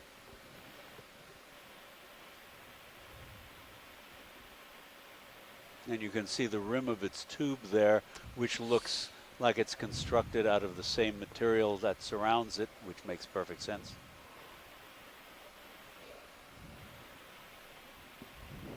Okay, video's clear. Okay.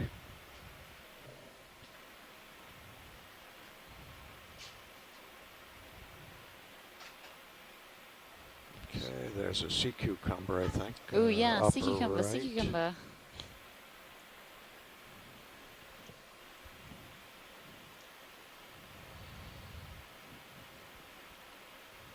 Take a quick zoom on it. Tilt down. Yep.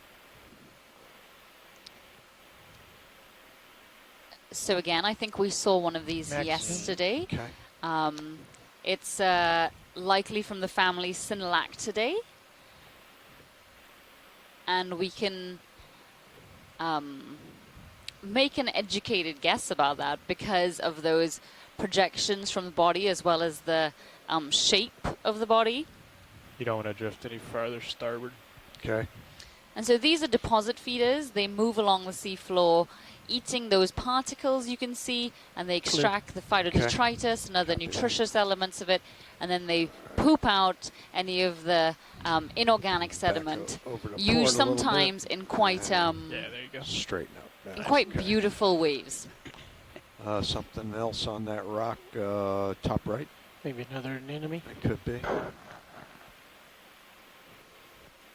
Yeah, that looks like a contracted anemone of one sort or another. Yeah. Tilt and I'll get it real quick. Yeah, okay. Before the snowstorm comes in.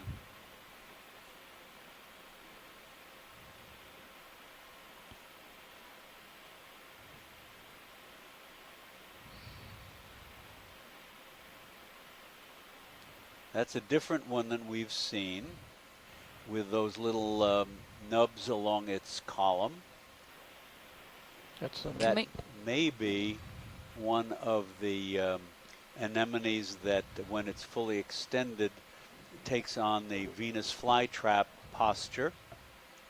There are quite a number of anemones in the deep sea. Yeah, I know, but we had a dust storm coming in. You see the big cloud over there. Unfortunately, we just tried to get a different quick anemones zoom on it. from different posture, from different families, will all assume that flytrap posture under the right conditions. So it doesn't help in identifying them.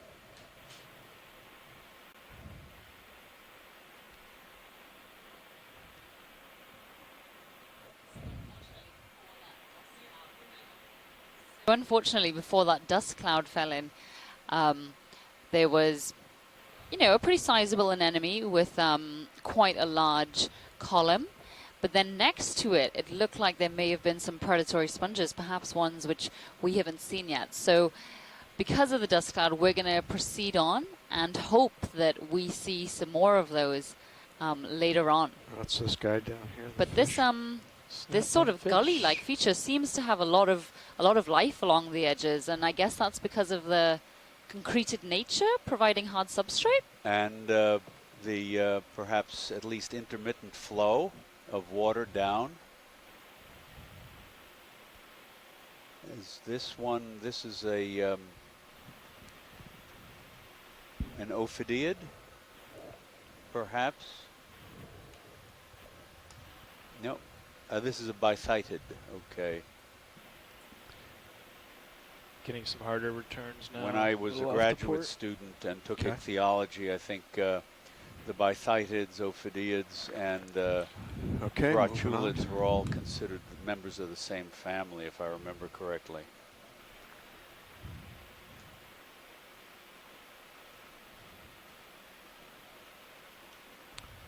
You see kind of out here, it's out of distance, Yeah, but it looks like this it's hard to return at least. gully has been carved in concrete, and yet it is probably not solid rock, or at least not completely.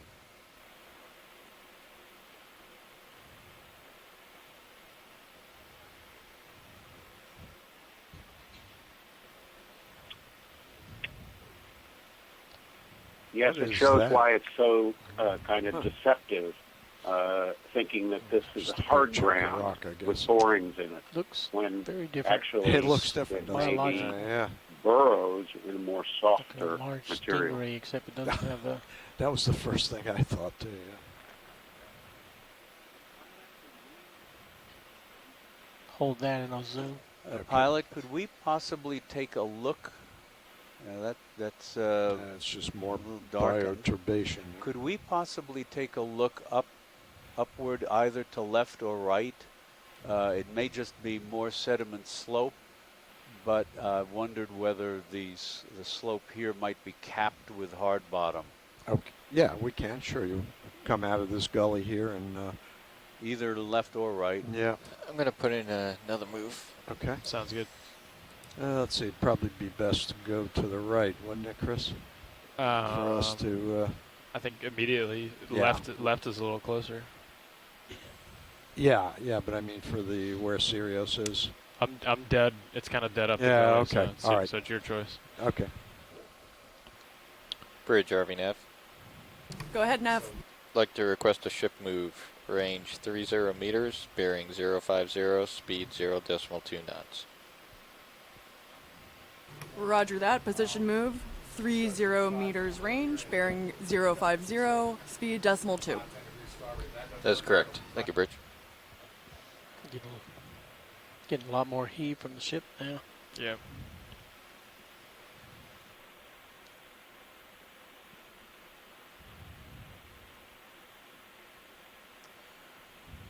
There you go. Nice. Bill Keeney earlier mentioned a term, coccolithophorids, or coccolithophores. These are absolutely tiny microscopic discs of calcium carbonate that are produced as an outer covering around some very small phytoplankton. Plankton that can photosynthesize. Okay, the move has been initiated. 30 meters, bearing 050 at a speed of 0.2 knots. In addition to a little whip-like flagellum, Video, you want to jump? they have a thread that allows them to attach to small particles in the water, and as part of their life history, these haptophytes give us a little produce a altitude, covering give a nice of tiny left and right, discs, show what's around. usually Copy discs, that. sometimes they look like little tables and other forms that are called coccoliths. And so the single-celled organism that bears them is sometimes called a coccolithophore or a coccolith bearer. And Great view on these Sirius. are extremely important at the base of the open ocean food web, because they're photosynthetic and they can occur in enormous numbers. And sometimes when they do bloom, that is, have enormous population explosions, in the stage where they have those white calcium carbonate discs, dropped out there. The entire an entire area of the sea surface can out in the middle of the open ocean can appear white or very, very pale blue. And some of those blooms can be literally the size or something of, right there. We're going to have to wait a little bit for the ship to catch up. Oh, there's the rocks you were looking at too. Yeah. And when they die, when they complete their life cycle, all of those tiny little discs sink to the sea floor and contribute to the sediment of the deep sea floor. And as Bill mentioned, in a previous age, back during the Cretaceous, there were vast areas where these things occurred in abundance and formed enormous layers of sediment and eventually built up what became the White Cliffs of Dover on the coast of England. Okay, watch lead. There is some rock up ahead. We're waiting for the ship move to get us there. In the meantime, we'll take a look at this. What looks like maybe an anemone. Yes, this looks like another black tube-dwelling anemone.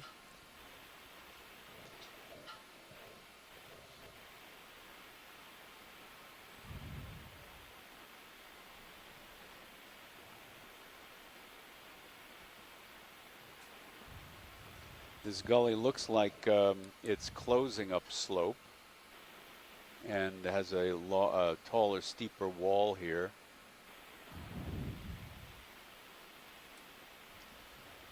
Yes, I'd be interested to know what the head of this gully looks like because you know, whatever process is going on to create this, you want to zoom in on this anemone? Eroding. I'll tip you down know, you and think, come down a you know, little if bit this for was you. not underwater, you'd think there was water running down it, and exactly there might be the stones sliding I'm down. go back wide, please. Or it could be a slump feature. Yeah, they're of almost some sort. exactly 200 off. But we'll try to keep an eye on it.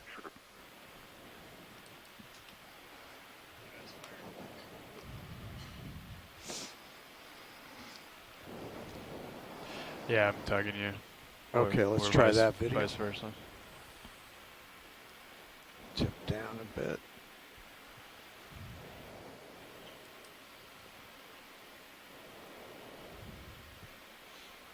Okay, come over a little bit. So we thought this was a burrowing anemone, and I still think it is because, yes, now as we zoom in, you can see in the inside of the ring of long, slender tentacles, there's a ring of much shorter tentacles, and that's characteristic of the burrowing anemones, the cereanthids.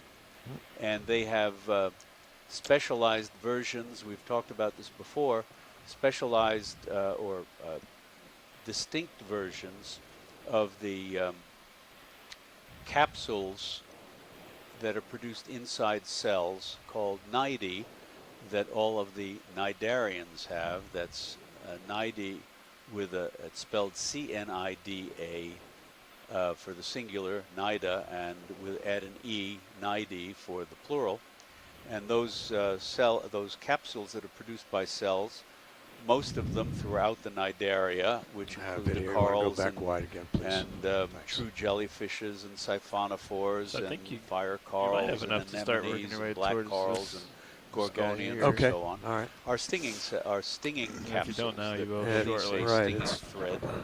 Some of them are asked the watch lead. I heard something about looking at the head of this gully here where it stops. And one particular kind cereals should be starting to swing is now.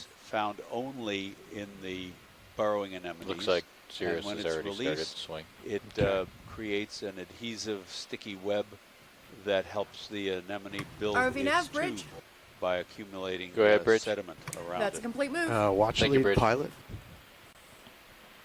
Watch lead. Yeah, watch lead, pilot. Oh, watch lead. Oh, yes, sir. Yeah, did I hear something about looking at the head of this gully? There's some hard structure, looks like, up and to the left. Okay, well... But if you want to follow the gully, we can. How far to the left is that the hard bottom? I don't know. What was that, 30? It's like 20 meters? It would be interesting. Of course, we want to see hard bottom, but we did have some interest in seeing how this gully ends. Okay. But suppose we go over to the hard bottom and then come back and reacquire. Come back if need. Yes, okay. and reacquire. Roger. Sorry for that delay. No, that's okay. I keep forgetting that I'm watch lead right now. That Diva is at lunch. And there's another Aldrovandia halosaur. So this part of the gully looks like it was just slumped away from the surface.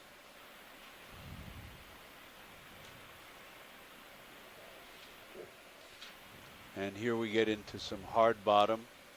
some extensive hard bottom. This is more than we've seen on this dive so far.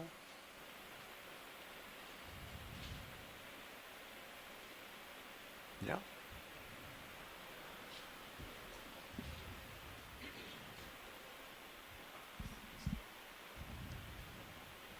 Stuff you can that you can sit on. Yeah. That's a lot better for me. These outcrops might be what where those rocks that we saw down in the gully were coming from. Anything of interest you want to come in on these sponges, or you've seen that already? Glass sponge before. Okay. All righty. And there's another one above it, the same kind. Yeah.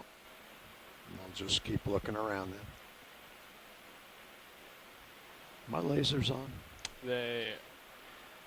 There is a looks like a flimsy branched, possibly bamboo coral a little bit below left of center. I see it. I'll get us there.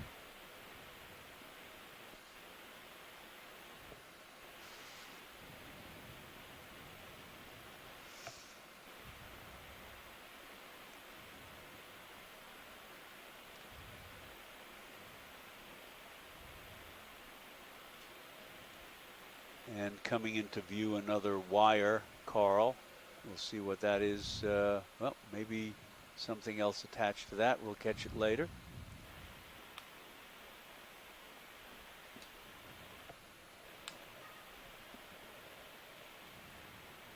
Okay, video. Let me center up and then zoom in on this guy here.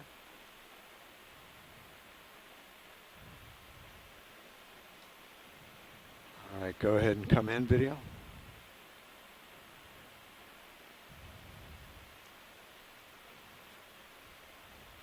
That's very nice. So this is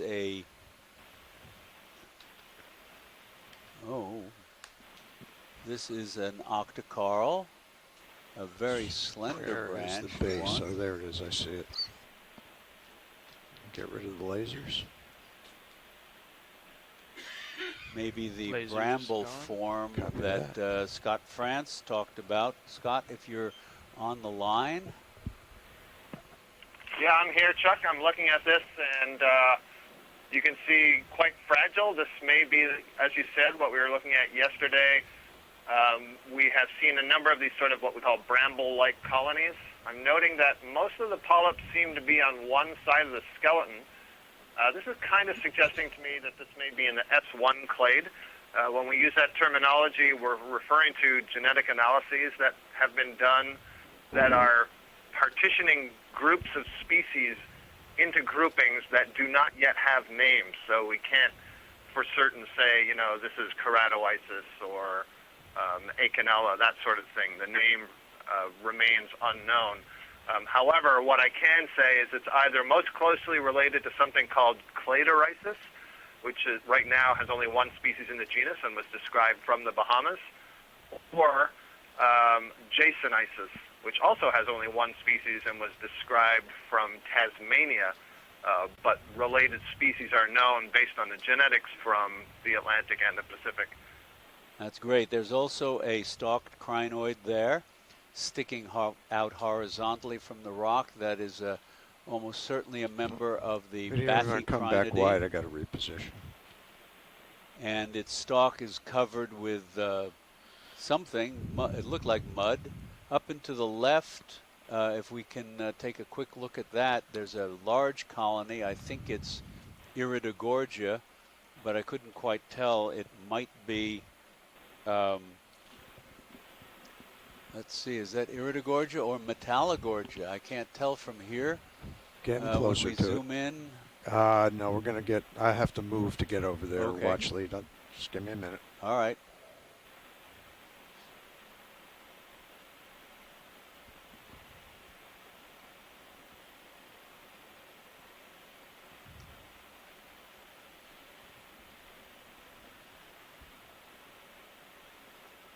Okay, that is a magnificent colony of Iridogorgia. You can see the coiled spiral lasers on? Structure there. Yeah, please. see if if we can get a snap zoom, if we Okay, have video. any You want to snap zoom on that? any commensals, any small crustaceans growing on it. That's just looks like a frozen fireworks. Just really a remarkable organism. I guess you can lose the lasers. I don't see anybody at home. Lasers off.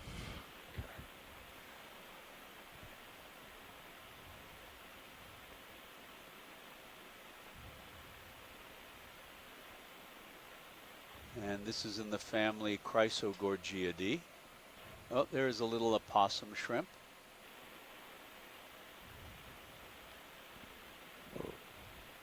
Thanks, pilot. Thanks, video. Nice.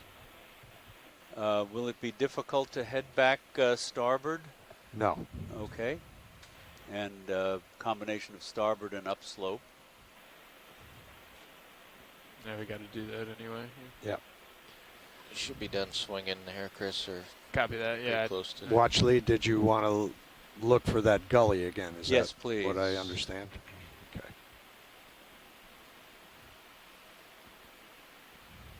So as you come to starboard, I'll kind of follow you. Another one of the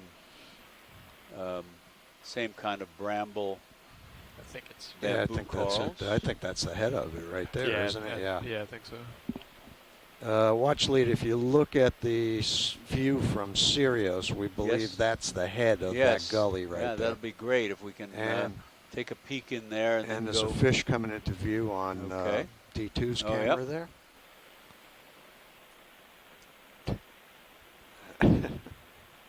We apparently blinded him. He didn't know which way was up or down. Do a quick zoom on him. Sure. Video.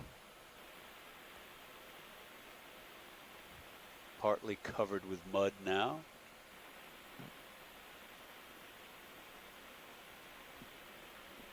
Get the lasers on him. And Tracy, if you're there.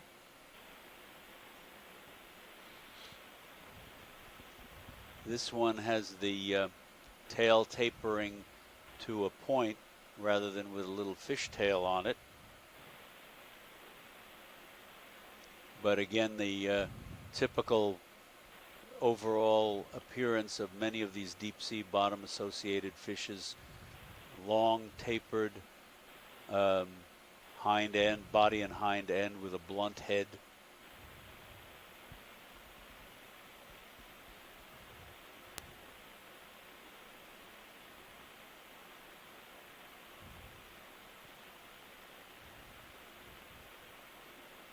Thanks very much. Okay.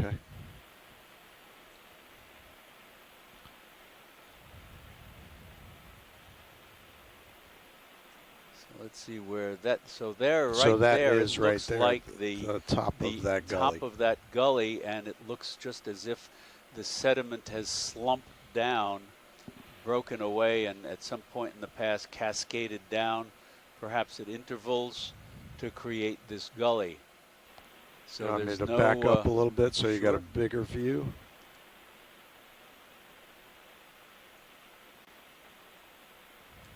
So this is sort of like the source of, you know, this would be similar to the source of an avalanche on the side of a mountain. Copy that. Where just an enormous area of snow gets loosened for because of the overburden or obviously gravity. And slumps down and creates this. That's great.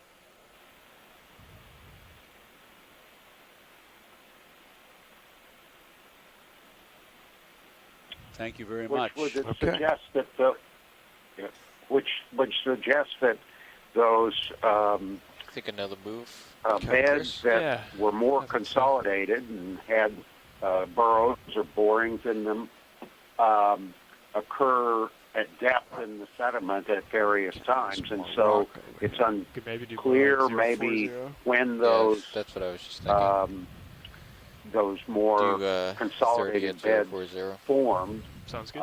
But possibly periodically, as these sediments accumulate, they get some cementation and consolidation of the sediments, which then helps to preserve those burrows and so they are getting preserved in those more consolidated beds. Thanks very much.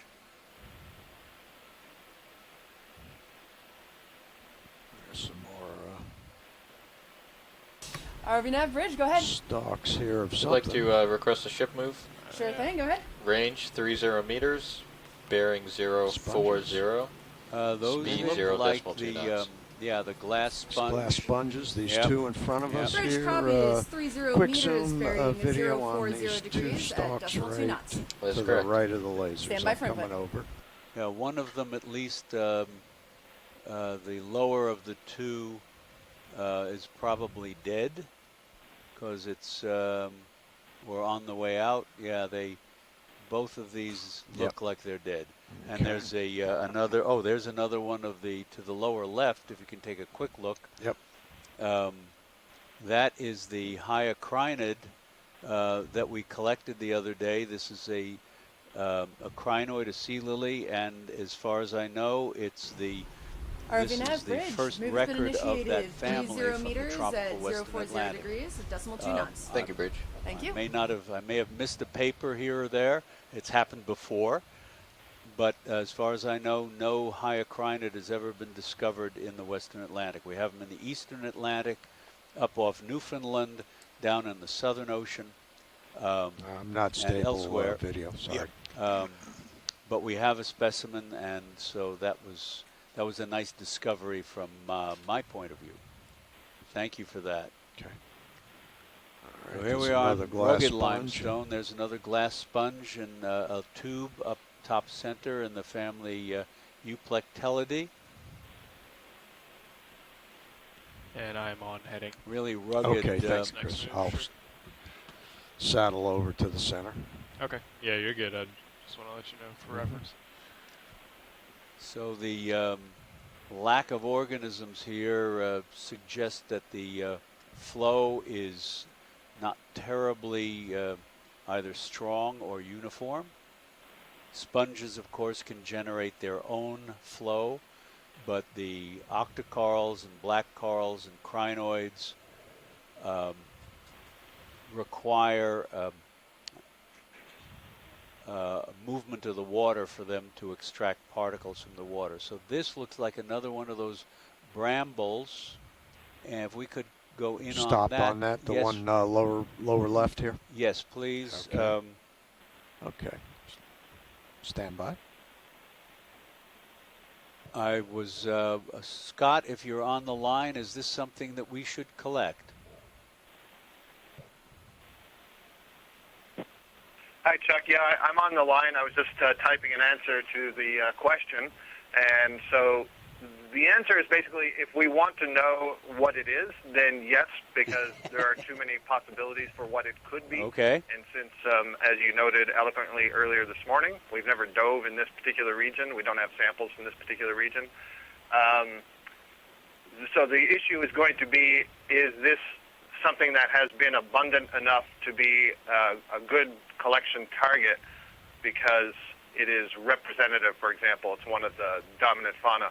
I can't say with any certainty that it's a new species, only that we can't identify it from these images. Well, I think there's enough justification there to warrant a collection because already we've seen a couple on this dive and we've seen it several times before. Yesterday we saw a number of them, if I recall correctly.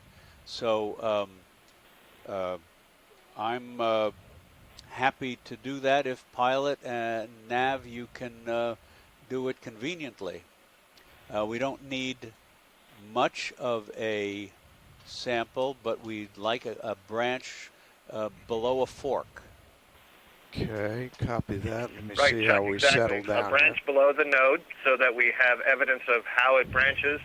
And then this is good if we can get some good imagery because what we want to see is that it is indeed growing like a bramble because I suspect the piece we get is going to be just a planer with one branch, and so from that sample, we won't know it's a bramble. The imagery will be very important in that context. Right. So, Pilot, if we can collect below at least one branch, if not more than one branch,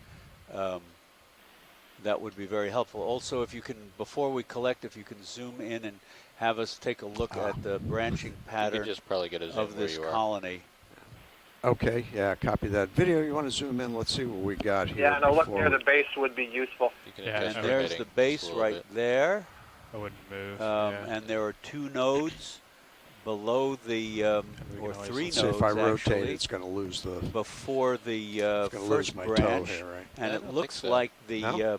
that first branch that comes off left does not come off a node. If you give it so just the a branch little, occurs from Exactly. between nodes. That's a lot. So this is an internodal brancher, so we've already narrowed down the possibilities. Okay. So that's good.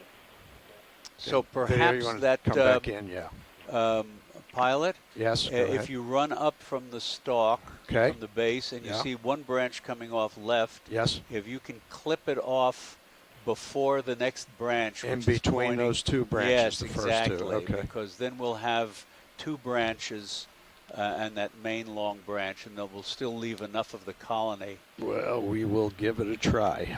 You are all spun up. That'll be great. Thank you. And of course, it may snap when it goes in the box, because that's a very long branch. That's probably half a meter long. And we will probably have to back off the wall also to get our box open. RV Nav Bridge, that's a complete move. Thank you, Bridge. Okay. And Scott, can you remind me of the mini Zeus on the big screen clade? here? Did you say Thank you. this is not S1. What clade of Isidid is this? I'll center up for you. Well, what I had suggested before we got this closer look was possibly S clade, possibly J clade, or possibly I clade, Isidella. Isidella branches at the nodes, so it's not that. Okay. I believe most of the S1 clade branches at the nodes, so it's not that. Okay. The J clade is somewhat mixed, so that's not ruled out. But then there's also something called Keratoisis flexibilis, which we know from the North Atlantic on seamounts and New England seamounts, which grows as a bramble. Nav Bridge, go ahead. An internodal brancher, so that is possible. Go ahead, sir. Now, Keratoisis flexibilis has been recorded in the Gulf of Mexico, however, not deeper than 500 meters. And if I look at the formal record, which is Steve Cairns and Ted Baer's paper on octocorals in the Gulf of Mexico, which was published in 2009, there's only two species recorded of bamboo coral from deeper than 2,000 meters, and they're both Acanella. And so that shows how little we know about the different octocorals deeper in the Gulf. So this is going to be valuable regardless of what it is. Bingo. There you go. Thanks very much. And it shows you, in general, the problems associated with taxonomy, trying to figure out where one species begins and another ends. On the one hand, some may view this as, well, simply library work and cataloging things. Nav Bridge. But you have to know what's there before you can make management decisions about conservation. Should this area or another area be considered a habitat of particular concern? Do one of these species versus another species have some medicinal properties that might have some application in the life sciences? And it's also important to keep in mind that when we talk about Chris, you might have to pull up a little bit. We're really talking about a couple of different things. I mean, the general consensus is... Video, can you zoom in a little bit? I'm trying to get those fingers in between. A species is a group of populations that's reproductively isolated take a little while from for other that such to groups. translate down. But there's two things going on here. Now, that's brilliantly detailed work, Pilot. Thank you very much. There you go. Nice. Okay, should be good. Is that a species is both a pattern, and I should shut up now. Thank you. While he's collecting. All right. going to jaw lock. All right. Okay, video, you want to zoom back out, please? Thank you. Oh, that's a big piece. Yeah. Well, we'll get some of it. Yeah. Let's get the vehicles in a safer position here. Yeah, okay. I'm going to bring the arm up. Can you tip up on Mini Zeus, Yeah, please? I can. Let me see where I am. I would just bring it closer in towards you. Okay. Yeah. All right. Okay. All right, and I'm going to index out. Okay. So you got to pull off and you got to come up because he's got to pull up right now. I'm going to set this on down the winch here. Yep. Yeah, just go. Yeah. Okay. All right. Yeah. Yeah, we got to go down. Yep. Yeah. Backing up. Yep.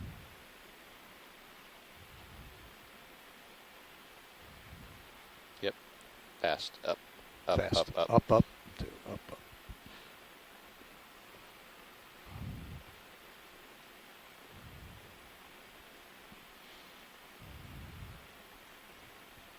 Okay.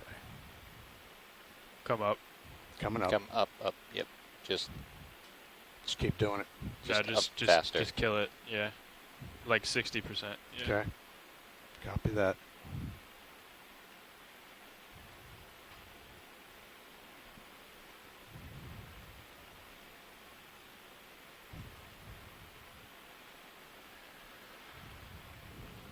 Okay. Okay. All right. Looking good now. Okay. You want me to come more into keep the coming center? up. Yeah, I want you to come Yeah. more towards my center, yeah. Yeah, watch lead. We're just getting the vehicles in a better position here and away from the cliff. ROV nav, Bridge. That sounds good. Thank you. You're right, Violet. Bridge. Okay, Call that a now we'll complete get move, this. sir. Thank you. You're welcome. All right. It's getting an awful lot of breeze on that sample there, though. Yeah, it's all right. fine. It's not Yeah. going anywhere.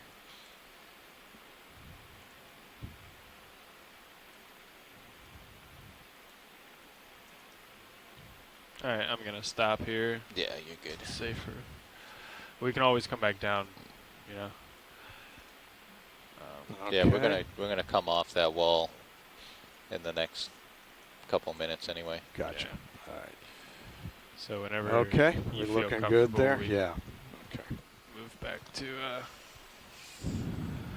stowing. I'll keep an eye on the vehicles. Okay.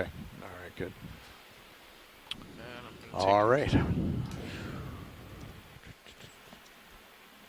You want to put in auto heading and auto depth there, and that'll help you from drifting around too much. While we're moving here, may I compliment the pilots ready? for being so careful as to not damage the rest of the colony. It was really noted there the care that they were taking to make sure the manipulator didn't damage any more than was necessary for collection. So nicely done. Copy that. Thank you. And so with that said, Scott, do we know much about the growth rates of these kinds of colonies?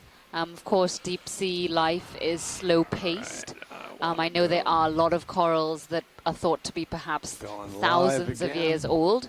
I know that's not these, but we do take a special care. We're probably not going to get that whole. Studies of aging are done in one of a couple what of I'm ways. thinking is we get one. You are going back repeatedly to a particular area. You can do something like mark or stain the colony and then revisit it and take photos and get some sense of what's the elongation rate.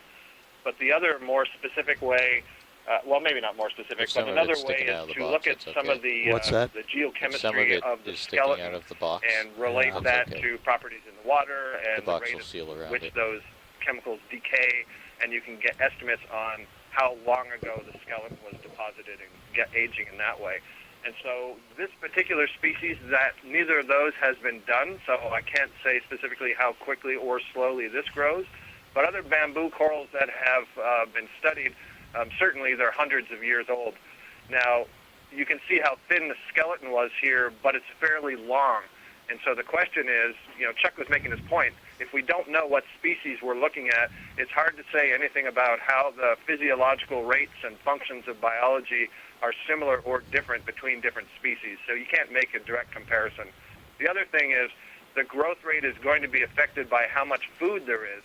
And so where you collect a particular coral and do the aging study also matters. We're here on the continental slope where you can see all this sedimentation. There's quite a lot of food input relative to being out in the middle of the Pacific, where some of the samples that have been aged before have been collected Might from. have to Nonetheless, have pieces in both boxes there, just huh? a gut guess that this is going to be. What do you think? Is that that going to small work colony that is way? probably several I think that's decades okay. old, maybe a couple of As I said decades at before, minimum. they'll be able to tell the difference there. Yeah, you just got to do the best. Great, thank you, here. Scott. That's a big sample. Huh? Yeah, it's a big sample.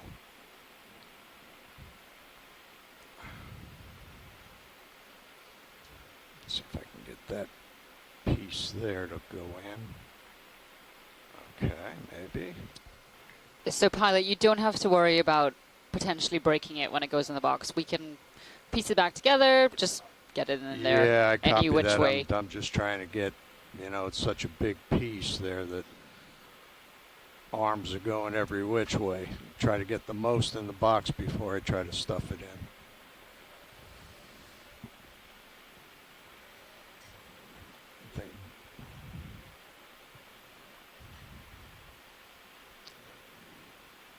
No matter what I do, one of the arms goes out. Yeah, I mean, you just get the most you can in. Yeah. And we'll close the box around it.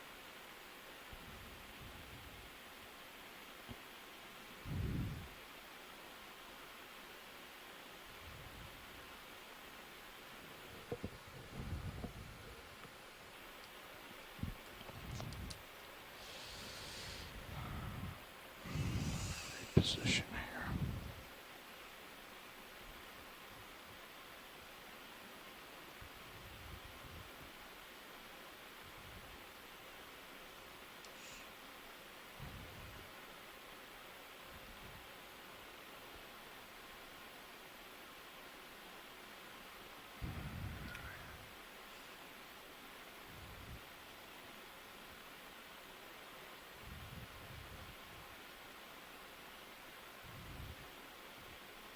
Maybe we should close the box a little bit. What do you think?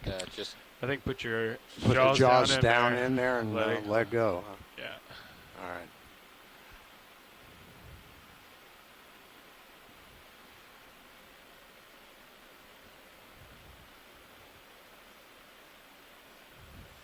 And this one you can do like a gentle release. Yeah.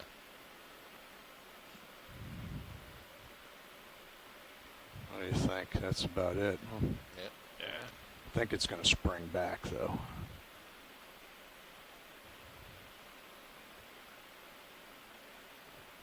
Okay, jaw lock is off. Yeah, there you go.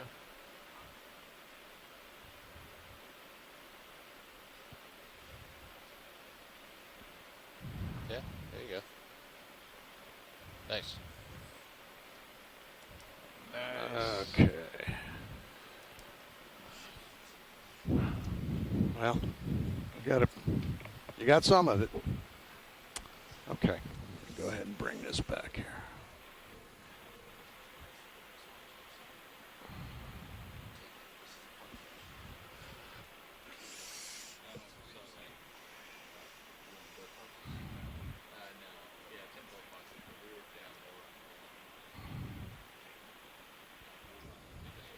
That was great, Pilot. Thank you. You're welcome. Chris, can you move the mini Zeus over so I can see? Thank you.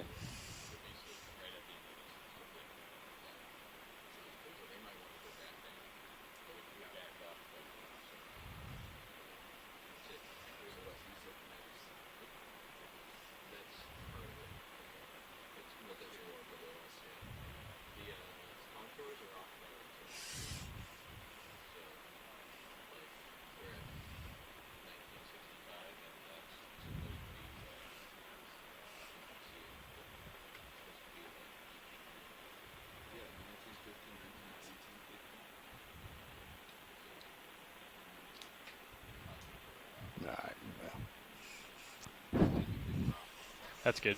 Yeah.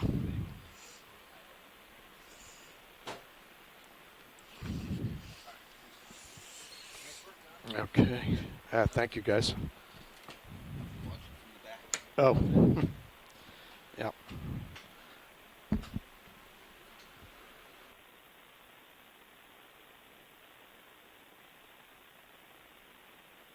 So our pilots are just doing a watch change. Once they are seated and ready to go, I will get them to introduce themselves. So just sit tight with us for a second.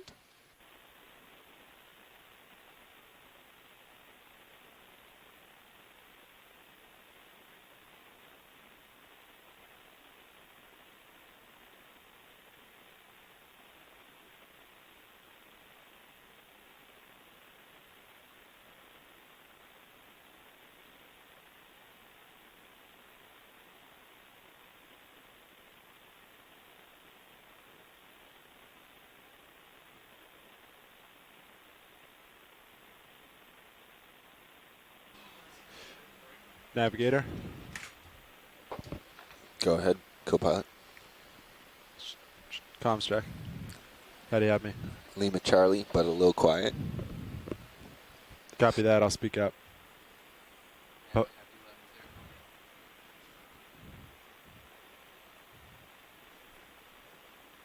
Watch lead, Nav.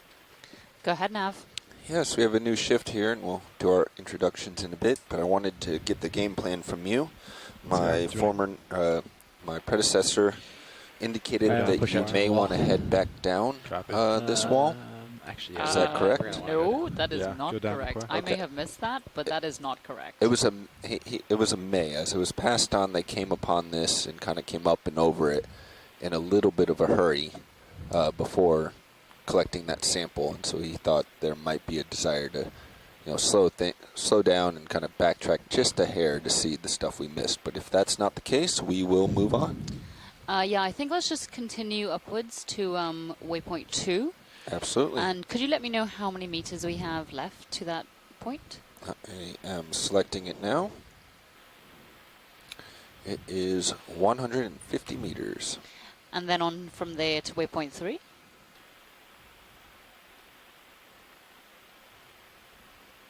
$150 meters. Perfect, thank you. You got it. Okay. Pilots, hopefully you copied, but we are continuing on towards waypoint 2. Awesome. Copy that. Well, we've pretty much reacquired the slope here. Yeah. Video, if you could help us out a little bit. Thank you. It's just getting out of the blue water. So just within view, we've got a couple more Co-pilot, of these move. potential So I'm foraid looking 3-0, sponges, which looks pretty good. as well as a Your couple sonar other looks species. okay. The foraid ones Previous are shift potentially indicated these very that elongated ones. it's We not can very see high, the this feature. skeleton Copy. We of could do a 15 then. Yeah, if you 10 want. or 15. dead Yeah, 10 or 15. coral probably. We're just passing We'll just start with 10 a then. live Copy. coral to the right. And right in front, there's a yellow stalked crinoid. That's perhaps from the family Hyocrinidae, and we did collect one of these either yesterday or the day 030? before. Sounds good. Or And if it is the 025. same one, then 30 that was looks thought good to to be me. a potential range extension Repeat last, co-pilot. of this family 030. for the Okay. Or Western 25. Atlantic. So that's quite a big deal if that's the case. So just Split on the the difference. left off screen, we've got a stalked sponge. Bridge, ROV Nav. Fish. ROV nav. As well Bridge. as a Go ahead, fish, sir. which is darting away. Ship move, please. Roger. 10 meters, bearing 025 degrees. And we're requesting decimal 2, and I see that has been working pretty well for you guys today, based on our log down here. Yes, sir. That is affirmative. Decimal 2 knots is working just fine. We're not stressing anything out. Wonderful, let's do that then. 10 meters, 025, decimal 2. All right, 10 meters, bearing 025, decimal 2 knots on the speed. I was about to say, that Stand is by a for input. great Thank you, spot Bridge. and not one that I noticed before. So this is a dandelion siphonophore. Don't forget And our basically intros. these are related to the Portuguese man-o-wars that you get in shallow water, or some of the siphonophores which we saw on our midwater transect yesterday. And they are just completely bizarre little creatures. You can see they've got these extensions from them, and those are what's Go ahead, anchoring Bridge. it in That place. is move initiated, 10 meters. Or anchoring bearing it to this 025, rock wall. 0 decimal And 2 knots. siphonophores are Good copy. actually Thank you, sir. a colony welcome, sir. of animals. So that is not one per se. It's a little bit hard to explain, but many of the different parts of siphonophores all work together for the betterment of this big one colony, but they are comprised of different animals. I'm trying to remember the name of this one. Let's see if someone else in the chat has Move us in. helped me out. Copy that. But these are often seen around hydrothermal vents, especially in the Pacific Ocean.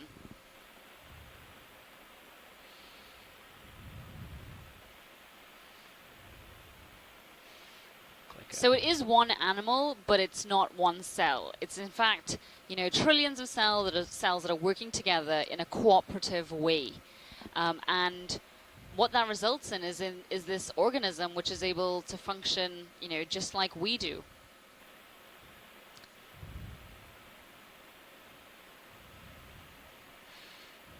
Catch this fish, maybe, if we can. And so parts of it will perhaps protect the colony. Some will catch food. Some will reproduce.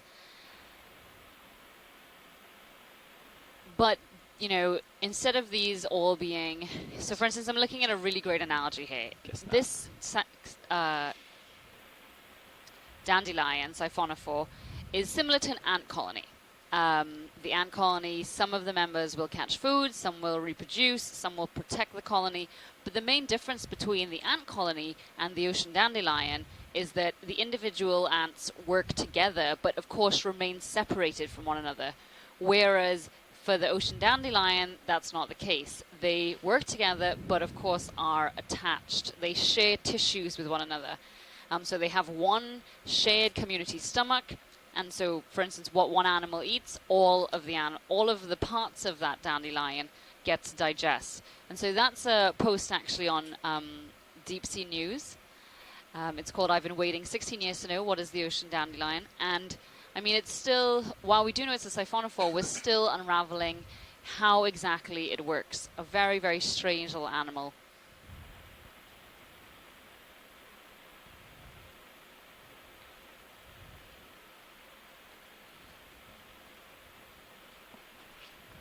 And great spot, pilot, thanks.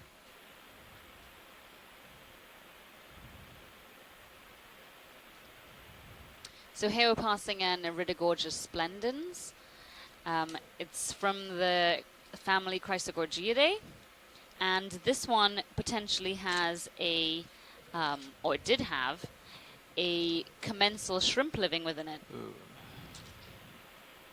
And that's likely from the genus Bathypalaemonella, and perhaps is the species Bathypale. These scientists don't make it easy. Bathypalaemonella serratipalma is perhaps the species of that shrimp. And right in front of us, we've got another Chrysogorgia, but this time a different genus. The last one you can see had that curling, that spiral morphology, whereas that one was like a stalk with a poof on the end of it. And that one had a uralid, I can't hear you. Unless you're happy to go 20 meters. Ophiuroid in it. And those are commonly known as snake stars because their arms actually look a little bit like snakes slithering around the way they coil and move. So that one could be from the genus Asteroschema. I don't think that one started moving yet. I agree. So unless I was just saying, unless we're happy to go 20 meters, we shouldn't put in another 10. Yeah. We're gonna be, okay. Just checking. Just making sure that we're on the same page, that's all. Yes. Okay. No, we haven't started our 10 yet, but... Yeah, okay. As long as I can't tell if it's falling off yet even, so I didn't want to be 5 So this is much more of a terrain we were... can we have a look at that coral off to the right, please? I'm happy to. This is much more the terrain we were expecting. Coral to the right. Before we were on a slope which was about 60 degrees in gradient, and yet still it was sediment covered, whereas this is a little bit steeper, but more of the hard substrate is exposed because there aren't that many places for sediment to get trapped. But as you can see from the shot in front of us, you know, there are still some ledges where you do get some soft sediment settling. The colony between the lasers or the bigger one off to the right? So that Chrysogorgid we were looking at, which was a single stalk with a poof on the end, that's from the genus Metallogorgia, and that's actually the first time we've seen a Metallogorgia during this expedition. Yes, can I get another ship move, please? They look a bit like, you know, cotton candy on a 10 meters bearing 030 at 0.2. All right, video, let's go in on this. Copies. Next move, 10 meters bearing 030, speed 0.2. Good copy. Thank you, Bridge. Stand by for input. So this is an oct coral, an isidid bamboo coral. Is this the one you're looking it for? could be the same as the one we saw before, but I'm not sure. I'm not sure if Asako or Scott yes, to confirm or that Les was at are the watching end of that and, previous move. Can give their thoughts in the chat room. Yes, sir. I'm sorry, I never did call up Same, and say Scott? that the last This move was looks very complete. much like what we just collected. Roger that. So just this very one thin move. skeleton. You got can it. see Thank how you. big those polyps are relative to the size of the skeleton. There's a really thin layer of tissue around that skeleton. It's really hard to see. The skeleton itself is white, so that's mostly what you're seeing. And it does appear to be internodal branching. Les Watling made a comment before that he thought he saw at least one branch at a node. And periodically, we do see these interesting colonies that have both nodal and internodal branching. Initiated, 10 and it's meters unclear to us bearing if that's 030, just a normal growth process or if that's some aberration following some injury or you know, something was feeding on it or something. Thanks, Scott.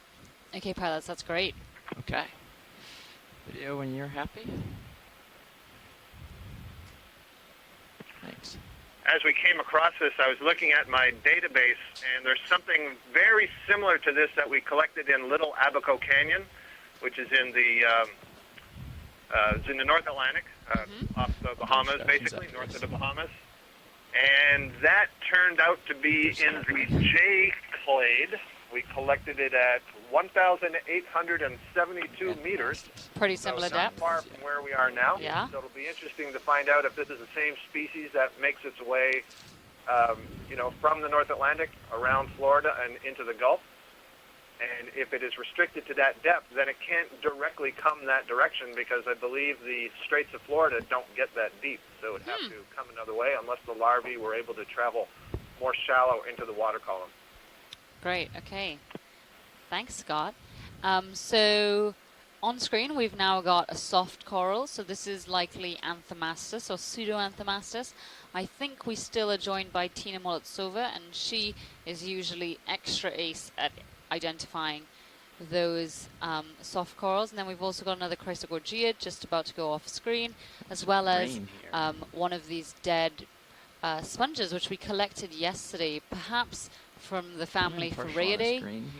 You may recall, if you were watching, we were trying to collect a corallium coral, which is a type of precious coral, and there was one of those very large sponges just above us, and our ROV knocked a piece of it into the bio box, so we were able to get that as a collection as well. And that, of course, was not planned. So it was a very serendipitous collection yesterday.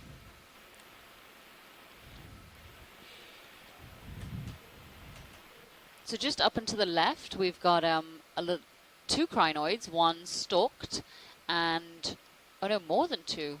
There's one stalked crinoid with several feather stars along its stalk. If we could get a quick zoom on this, please, pilot. So it's a pity Chuck isn't here for this, because this is Chuck's taxonomic group of expertise. He is one of, the people in the world on crinoid taxonomy.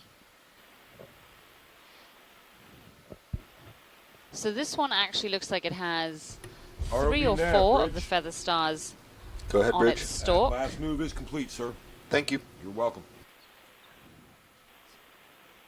Oh, and it's also got these adorable amphipods. So that would be, they are so cute. No, come on, guys. So they are a mating pair of podocerid amphipods.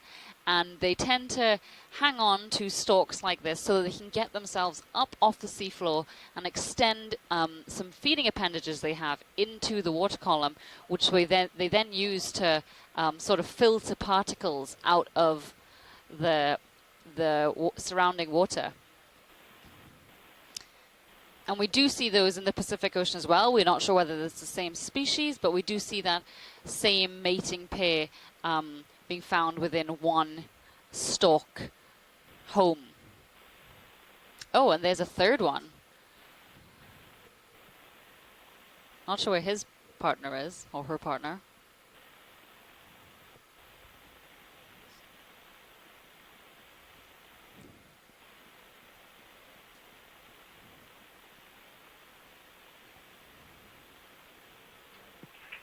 Even it looks like some of the tube feet may have captured some small particles. I'm seeing some, looks like little debris on the tips of some of the tube feet.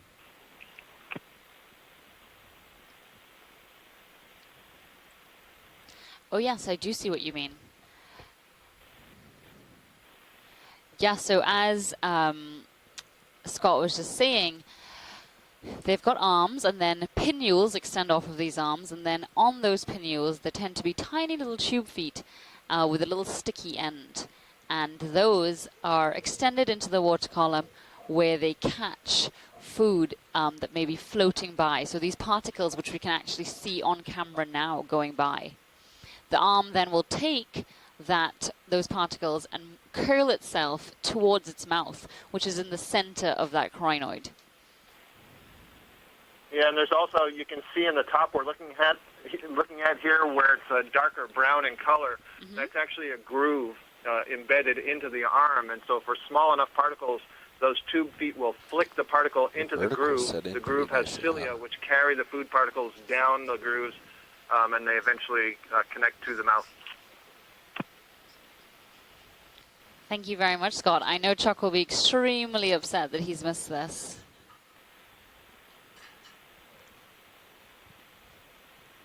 And so Les is just saying that this amphipod pair actually looked like it was from the family Euceridae. And he's thinking perhaps the genus is Amathylopsis, but he'll need to look into the literature. So Les Watling is at the University of Hawaii. He's just joined us, given the time zone difference.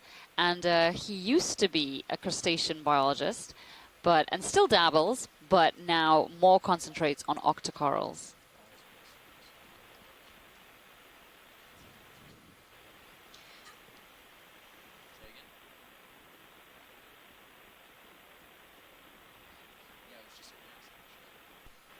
Great minds. Go ahead. Okay, so the front row pilots had a lunch watch change, or the lunchtime watch change. And so we have a new front row, so we're going to do introductions of the front row. Sitting pilot with the Global Foundation for Ocean Exploration is Jeffrey Lanning. And I'll let the rest of the guys introduce themselves, starting with my left. At Navigator, we have Bobby Moore. Sitting in co-pilot is Sean Kennison. Over on the right side on video is Bob Knott. And back in clipping is Caitlin Bailey.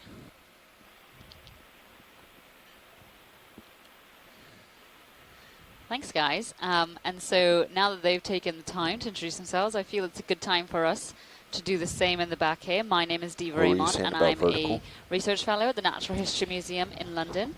I tend to work on the megafauna, so the largest animals found living at chemosynthetic habitats, as well as how humans are impacting these animals, or animals in general, in the deep ocean. Unfortunately, Chuck is at lunch, but my co-lead is Chuck Messing. He's from Nova Southeastern University, and he tends to specialize in crinoids, but knows an awful lot about all deep-sea invertebrates. And I am Alex Avila. I am a PhD student from Oregon State University in Fisheries. And I'm also a Nancy Foster Scholar from the Office of National Marine Sanctuaries, as well as an Oregon Sea Grant Fellow. and I am here helping with data logging as well as sample processing. And so we are currently at a depth of 1,935 meters. The site we're diving at in the Gulf of Mexico today is located on the West Florida Escarpment, the northern end of that. And right now on screen we have a beautiful solitary cup coral. But our site today has been dubbed the Smooth Escarpment Ridge, and it is the second in a pair of dives that was proposed to explore, to help gain a better understanding of the geological origin as well as composition of this area of the West Florida Escarpment. There have been next to no ROV dives in this area, and so these images you're seeing, this terrain, these animals, the communities that live here, have never been seen before in this area. This is a completely unexplored region, and these are some of the first images we're getting back from the seafloor here.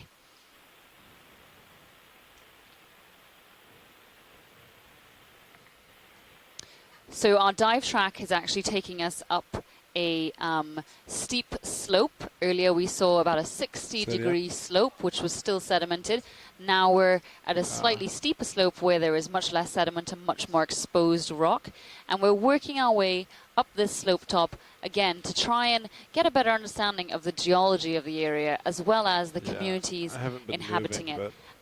We have about 3 hours left in the dive. Yep, 3 hours left in the dive on the bottom. And we do hope that you're going to continue to stick with us and follow along. That was a beautiful solitary coral. The move finished at 17:20. Unfortunately, you missed about 5 crinoids. Oh, well. We saw one stalked crinoid, and it had 3 or 4 feather stars on the stalk of it. Yeah. But you might have to. One of the it yellow looks like ones? you're still coming. No, it wasn't a big. hyocrinid. It was, well, it was the yellow one. I think it might be the bathycrinid. Probably 10 arms. Yes, we have collected that, so I'm not crushed. These look like, let's see, what's our depth? 1900. That's a little. Look at how this projects out and how everything is clustered on the end. These amazing farreid, long, slender glass sponges. Those look like Crinometra brevipinna, the yellow feather stars, Since and I put up the cursors. another sparsely branched bamboo coral. There's a large dead farreid glass sponge and a couple more off to the left, and one of the stalked glass sponges. The stalk is so delicate that you can see that sponge, the body of it, wobbling back in the water breeze.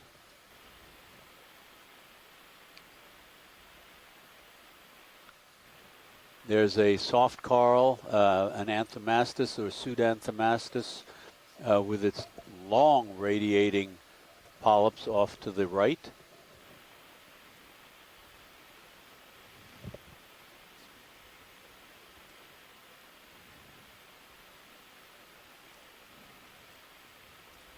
And again, several very large, branched, but dead glass sponges, and more of the loosely branched bamboo corals. There's a large colony in front of us as we go up, and 2 smaller ones.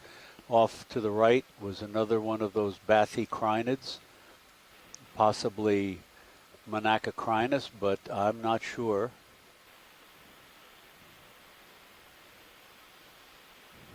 I wonder how long ago these sponges were fully alive. This one with the 2 feather stars on it is still partly alive.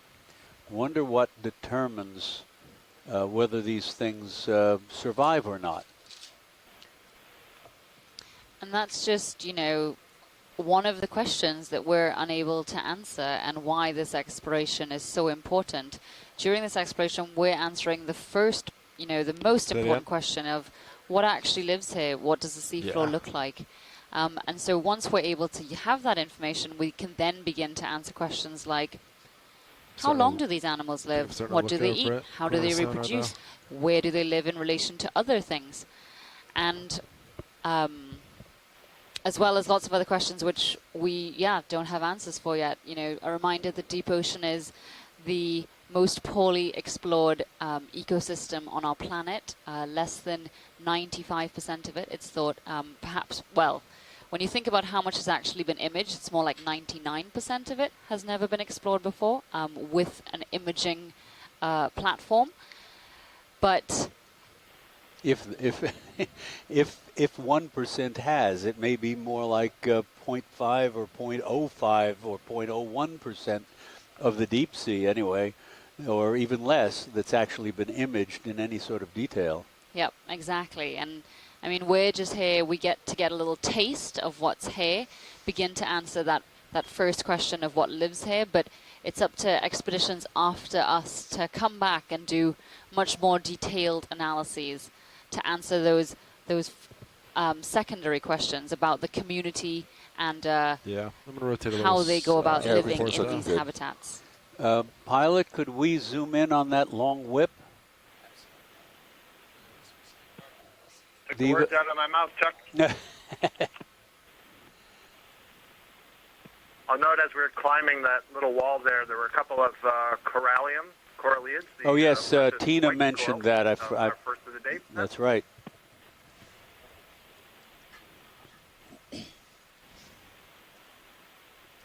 So here the polyps are contracted. Yeah, I wonder if it detected, a bow wave as we were rising or something like that. But you can see now what these bamboo corals look like when the tentacles are withdrawn. In this particular case, or in the case of most of the bamboo corals, the tissue that's on the skeleton is too thin for the entire polyp to retract into. So instead what they do is, if you can imagine your fingers extended on your hand, clench your fingers into a fist and fold it over the palm of your hand, that's effectively what these polyps are doing, withdrawing those tentacles over their mouth. And you can see they're kind of inflated. So here the skeleton is larger than that bramble form that we've been seeing and that we collected. I'm not seeing really prominent spikes sticking up, but I do see some at the tops of the polyps. Those are the sclerites that we look for, and the length, the prominence, the shape of those tell us something about the taxonomy. So this is a new species for the day. Currently it would be in the genus Lepidisis. I'm going to guess D clade for this one, and I'll see what Les Watling has to say.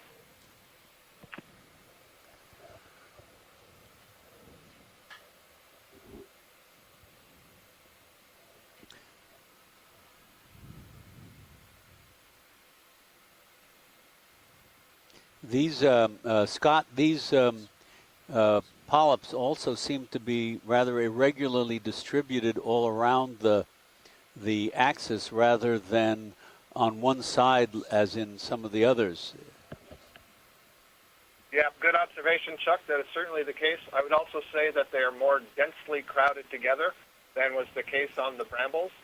I don't know if that has something to do with the delicateness of those skeletons of the bamboo. Well, yeah, we've got the bamboo and the bamble. Yeah, but yeah, so various species differ in the position of the polyps around the skeleton, and we can use those as helpful clues when we're trying to identify these species from images.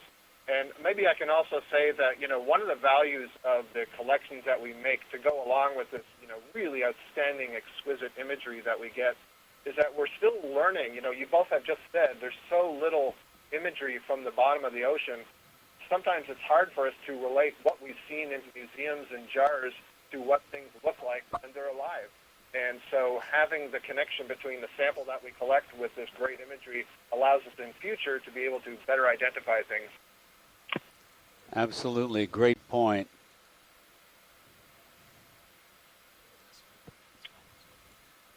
This is Bill. I was away for a little bit from the call, but I make a couple of perspectives about the geology of what we're looking at, if it hasn't been discussed.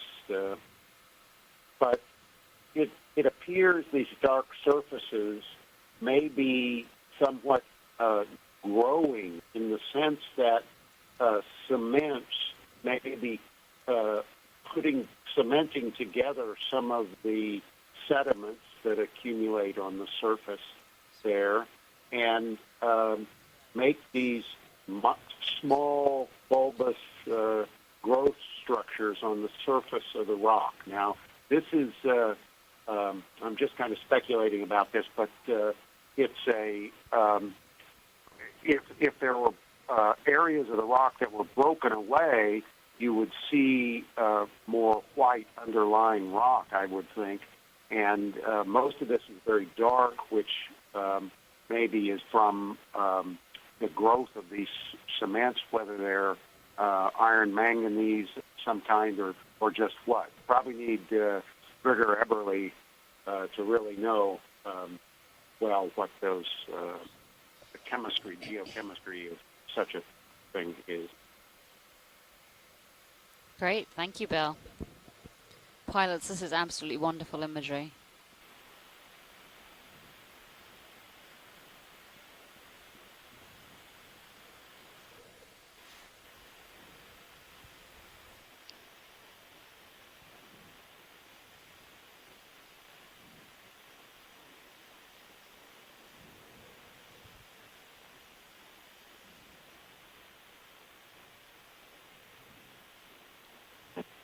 I was busy typing in the chat room and not looking at the screen, and I suppose this may be the same bamboo coral species, but the polyps now are not contracted, so the tentacles are all exposed.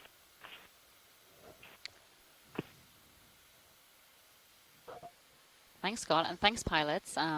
There's a lot around here to look at, so if we could have a look at some more of the animals in this area, that would be great.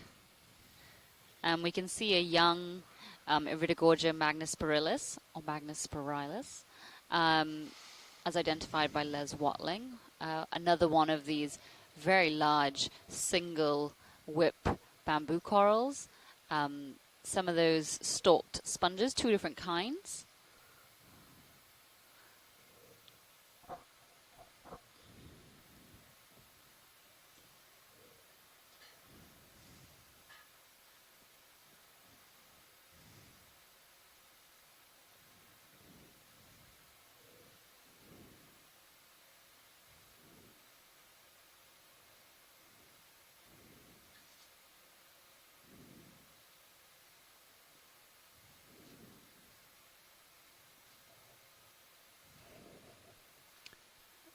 And here's another Iridogorgia.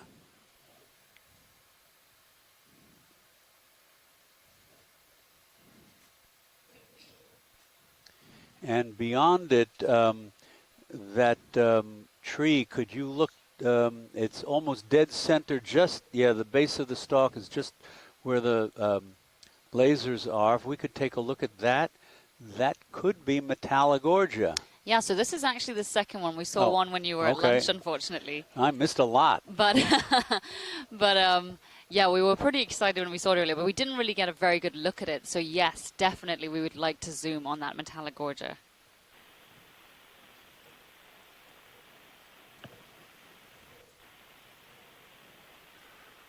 I remember seeing a Metallogorgia in the Bahamas on my first, there's a snake star in it. One of the astroschematids. Chuck? Yes. And then Copilot, I think we could I just wanted, I was get a move in, preemptive move. It's pretty flat okay. now. What do you want? There's always 20 a meters snake star Metallogorgia. It's a great story, 2-0. and I'm not sure if you know it or if Diva wants to tell it. But I'm happy to if you guys aren't. Please do. Please do. Yeah, I have no idea what we're talking about. I know that they're common in there, but tell us the story. Okay, so Metallogorgia, that's this Gorgiid coral. It is the species Metallogorgia melanotrichos. Bridge, go ahead. Yes, sir. Can we get a ship move, please?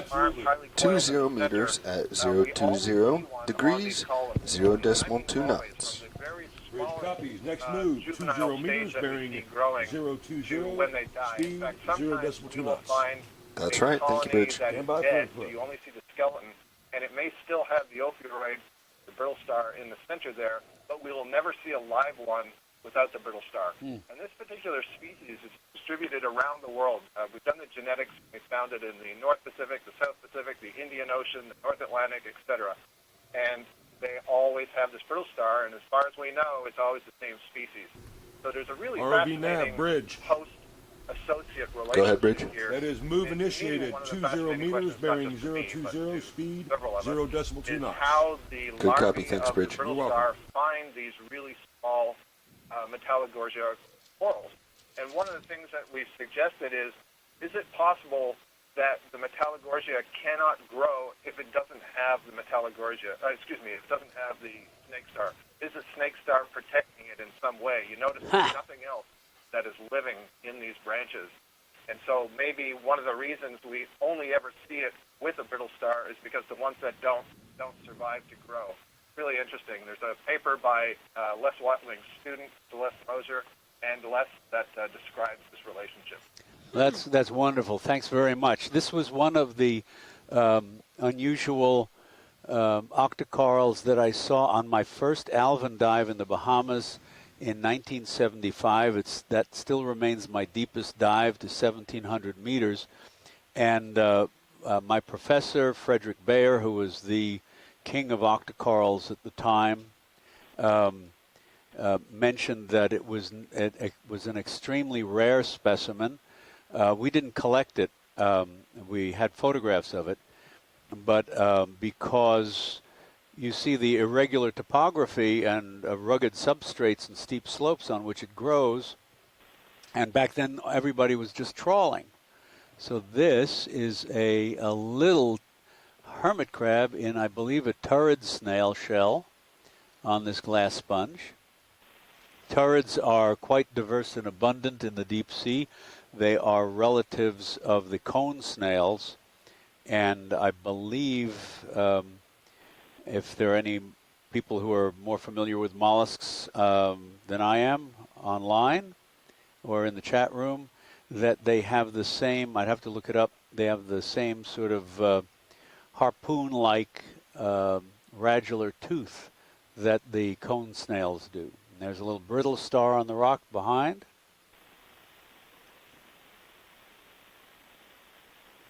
Very nice.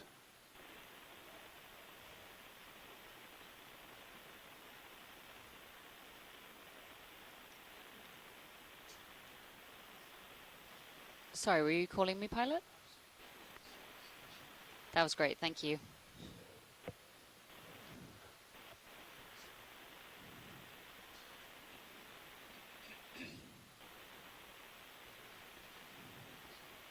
So we have a lower, slightly lower degree slopes. Looks like it's maybe 35 degrees or so, and so more sediment can accumulate here. And again, as a reminder, those laser dots are 10 centimeters apart. There's about 2.5 centimeters per an inch. So that's about 4 inches, give or take. Give you an idea of the scale of things. And because they're parallel, no matter how far or close the ROV is to the sea floor, they will always be 4 inches or 10 centimeters apart.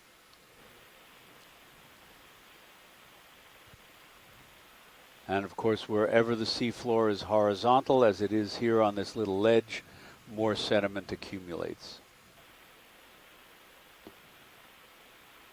Hey Nav, what's the status of the ship and move? Underway. Copy.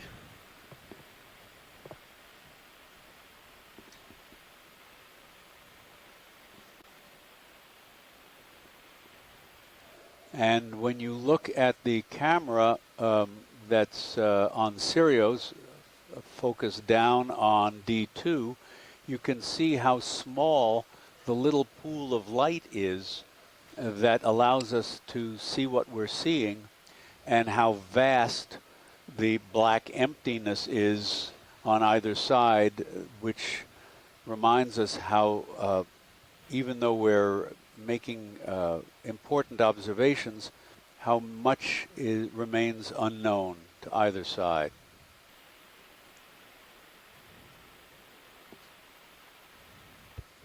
Wow, and the community is really increasing. Just to the left, we've got quite a big, another Metallogorgia, it looks like. ROV nav, Bridge. Go ahead, that Bridge. would be I'm great. going to call that a complete move, sir.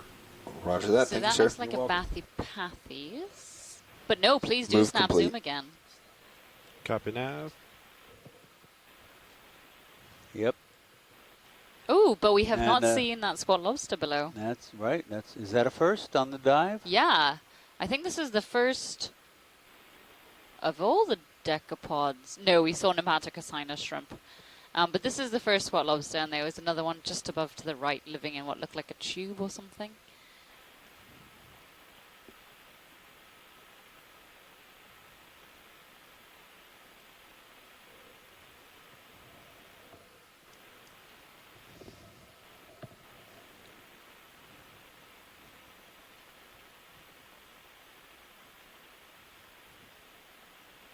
That's great, Pilot. Thank you.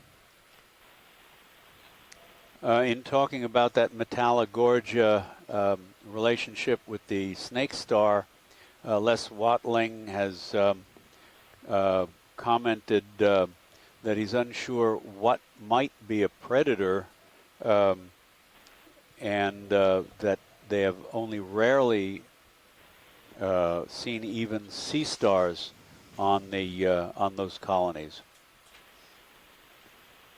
Now there's two of them, one upper right and one center. And Andrea Cotrini was just suggesting that squat lobster was a Mudina.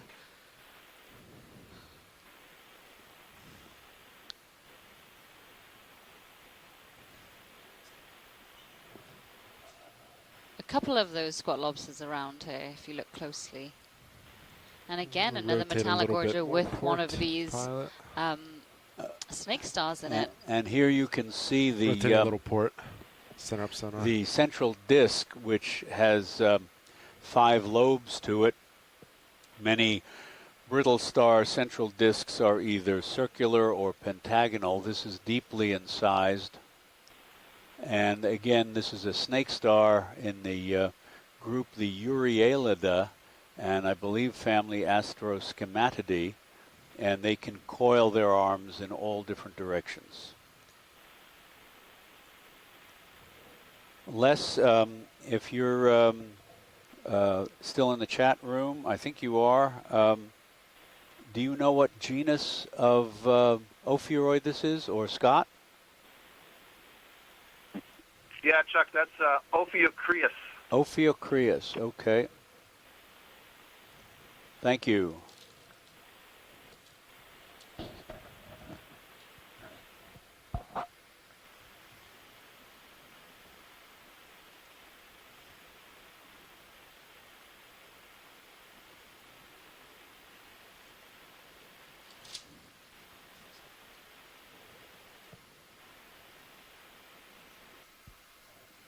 That's beautiful. Just marvelous.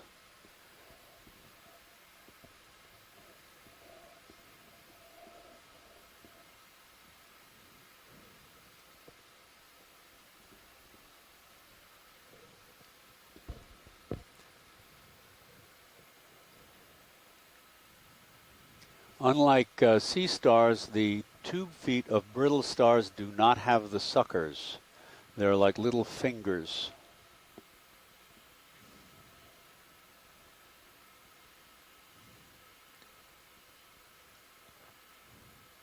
And this one, you can see the sides of the arms are lined with spines, which is typical.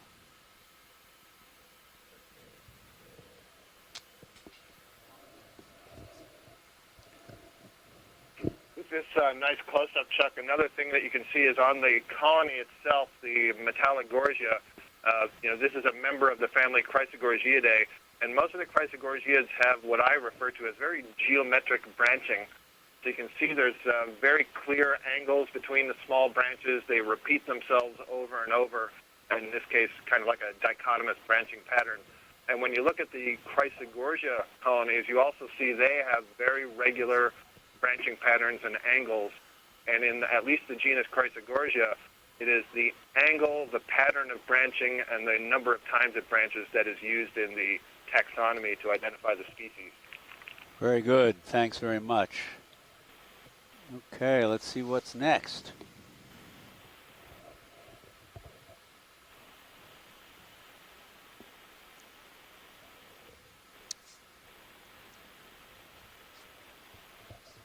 Yeah, that's cool. That looks like coral rubble, perhaps. A few branches of it on the sea floor here. There's a nice outcrop a tall hyacrinid, very long stem. And the coral debris looks like it's covered in the same incrustation that a lot of the rocks are as well. You can see they've got that black covering when they would have been white once upon a time. And you can see a lot of it has fallen down the hill here and gathered behind this projecting upwards almost, you know, crust shield. Yeah. Yeah. So that has eroded from the back. Can we zoom on this yellow coral just in front before we move on to the crinoid, please? And Les Watling has mentioned that the Ophiocreus, the brittle star in the Metallogorgia, only has 2 or 3 arm segments swollen for gonads. So he recognizes it as a moderately young adult. And what are these? These are tiny little Bathypathes, I think. Yep. What do you think? Agree, definitely. And then what about the yellow one? I don't think they are. They're fooling you to think they're Bathypathes. Okay. You notice how in the center where all the branches are connecting, it seems like there's much more mass of pink tissue. If I recall, that's the genus Heteropathes, but hopefully Gina's still on the line, and we'll check with her. Thanks very much for that. Oh yeah, I'm looking in the atlas now, and yes, that does look right. Interesting. And Scott, what about this yellow one? The yellow one looks to me like a very young sea fan Acanthogorgia that has not yet begun to branch. Is that the first one we've seen? Mm-hmm. Yep. For this dive. Sorry to take you away from the biology just a second, but that surface of the rock there is very indicative of the growth of the crust in this kind of bulbous texture. And this whole ridge really kind of shows how it's a crust. It's that is sticking up that was potentially growing on the sediments, cementing it together, and then it was blown out from behind it. And so it's left this ridge standing up above the seafloor. And once you're finished here, it might be interesting just to look at some of that rubble that you described that's black, just to see what that is, because it suggests that that crust has grown on the surface of that rubble. Okay, Bill, we can try to do that. Is that a tiny sea cucumber?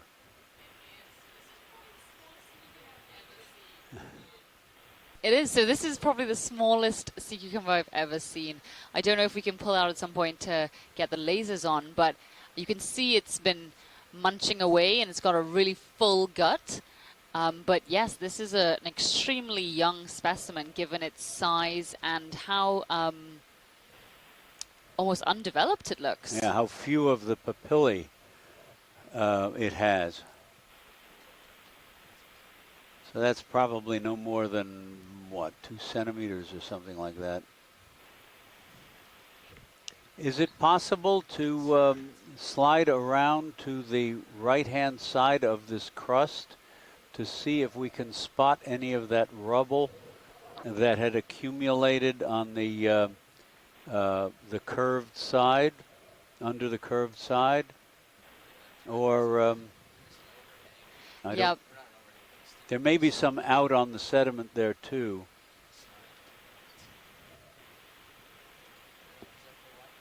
Yep.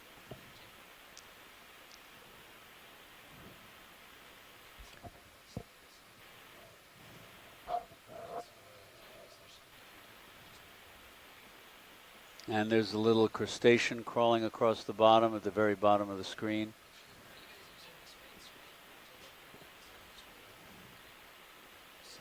Yeah, sure, feel free to change it for us. But the shores can't see it. Yeah, look at how thin this crust is. Really interesting. So looking down at Sirius, from Sirius, you can see there are a couple of step-like vertical faces, short vertical faces separated by ledges, irregular ledges. And then this outcrop which runs along, you can see in the other image with the crinoid sticking out of it and having eroded from the back, and as Bill suggested, this black surface material has perhaps grown onto the limestone, or maybe this is all crust. This is all accumulating secondary material.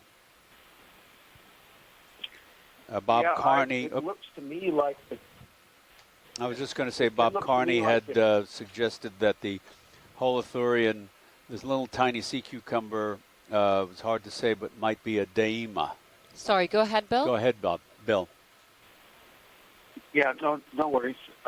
It just looks like this crust was growing on potentially a pile of sediments that were accumulated there, and then the sediments eroded out, leaving the crust standing up as if it was forming the previous kind of slope of the sediments.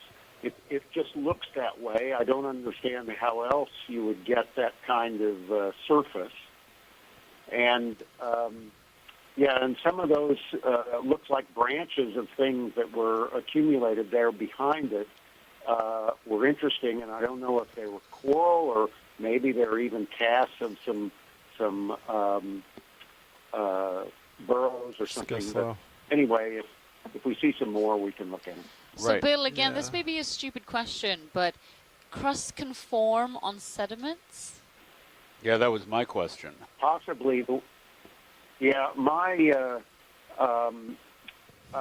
we were talking about how the sediments can cement themselves together.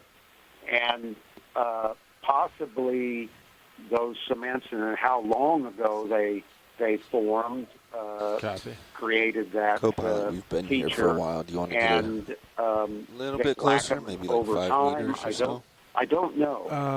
Yeah, why don't we do 5, and then we can light this outcrop up a little bit, and then kind of maneuver around it. The texture of the black area. Okay, 5 meters at look very much like 010. Yeah, the only term I know is botryoidal growth.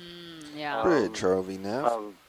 Cementation. Yes, just a small ship move, please. 5 meters at 010. Maybe there was on that ridge, there was behind it some kind of loosely not sure the distance is long enough to get up to that, but whatever works for the system.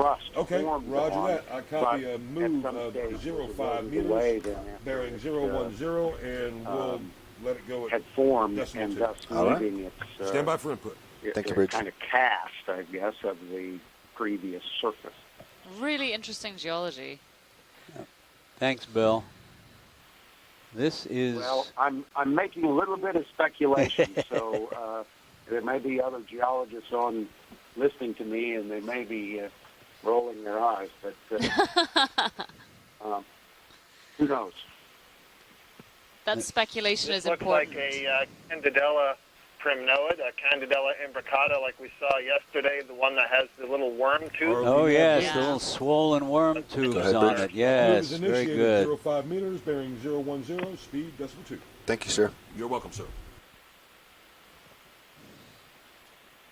Boy, those outer branches are really skinny. Definitely.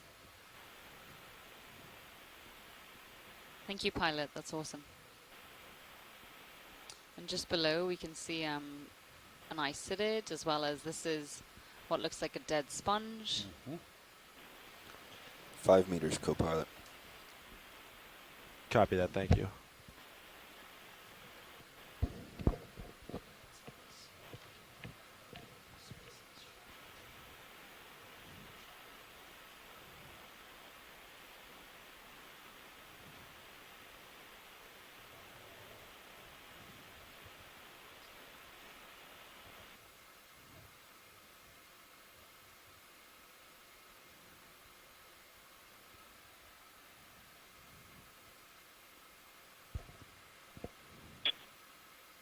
One thing that could be interesting is if, swing arm.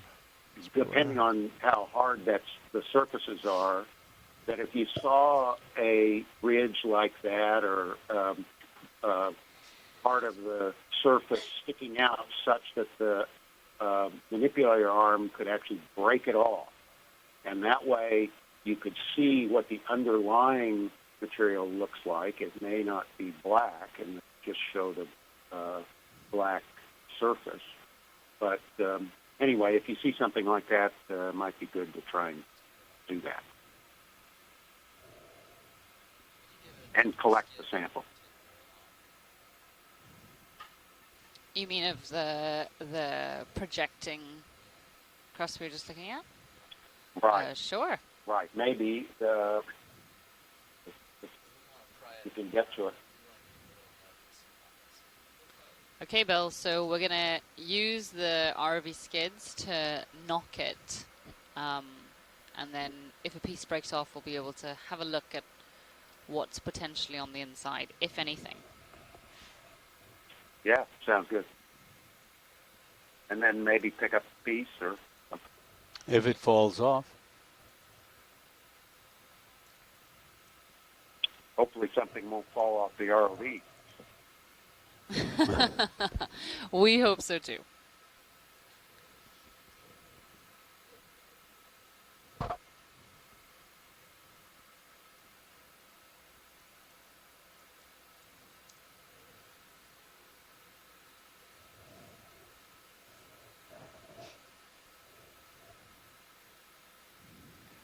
Like the Metallogorgia, which was so rare in trawl and dredge collections, that explains why this stalked crinoid was never collected before, because of the ruggedness of the seafloor where it lives. And you can see the bow wave of the ROV affected the sea lily, and so I talked the other day about its echinoderm catch connective tissue, which in this case went flaccid, and it was the muscles between the little segments of the arms that contracted and closed the crown. You don't want to just come down hard together in a protective posture, and now the muscles can't stay contracted very long. The rock climber, and the elasticity of the ligament allows the crinoid to spread its arms again.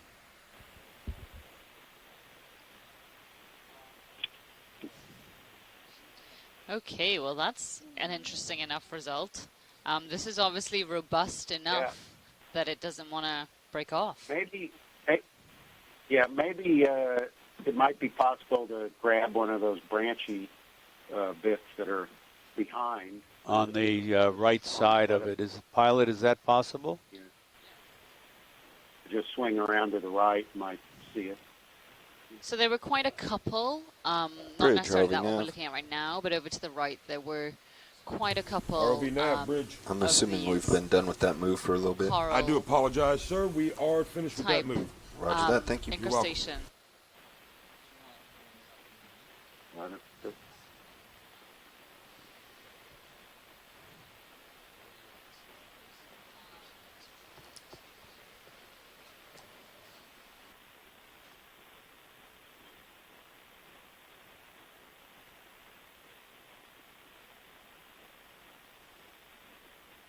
Just go down just to the bottom center there of the view. There's a branch and some interesting kind of structure on the surface of the rock. I don't know what that is. I'd zoom in there and see. Sorry, go ahead, pilot. Go ahead, pilot. Well, that definitely looks like Lophelia rubble. Although the long branch is unusual, without that big long branch is not typical. It might be a Madrepara. Well, see how it's turned black with the crust, and so it shows how the... Jeez, sorry, Kimberly on shore. We just wanted to check whether this is a geological sample that would potentially interest you. I know Bill is really interested in this, and we have the space right now. We only have 2 collections so far today. Yes, 2. So if so, yes, and she's giving us a big thumbs up. So any one of these coral encrusted pieces would be great. Off. Pardon?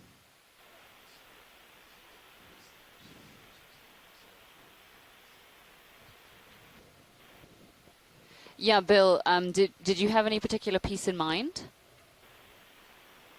No, you say that this is old coral rubble, so what might be of interest to you, I don't know. By picking this up, you get that old coral, but also the crust that has grown on its surface. At least that's what it looks like. Video? Yeah, so I think because... I mean, obviously it's an interesting sample, but I think it's more interesting to you geologists. So we're just really looking for any guidance that you guys may have as to, what may be the best sample for you all. I don't know whether there's any... What about what about that more larger piece, kind of branchy thing to the right? To the right, the piece which is still standing up. Or it's above us? Sticking up. No, it's kind of down in this lower right corner at the moment. So pilot, I think he means the piece which looks like it's still in situ. Ooh, there's loads of it. Okay, there's another piece. That's Whoa, a large some big piece. Pieces. That's probably too big. Boy, I wonder what that was.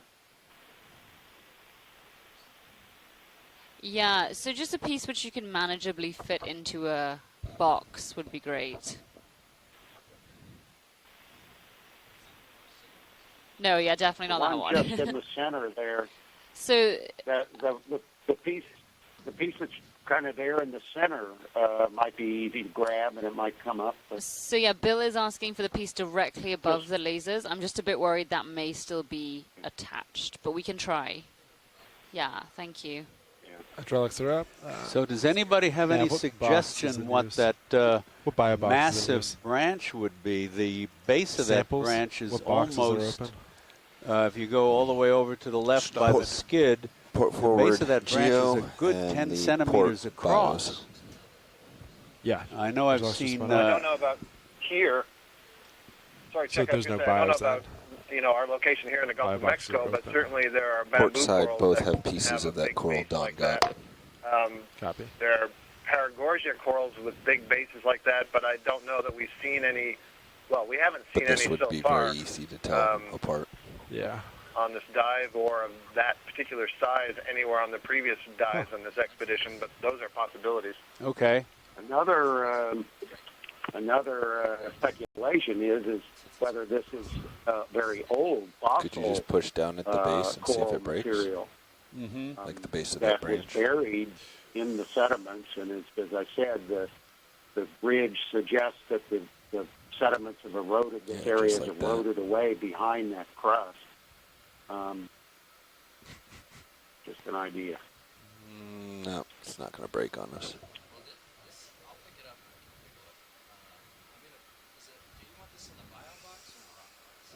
Rock box is fine.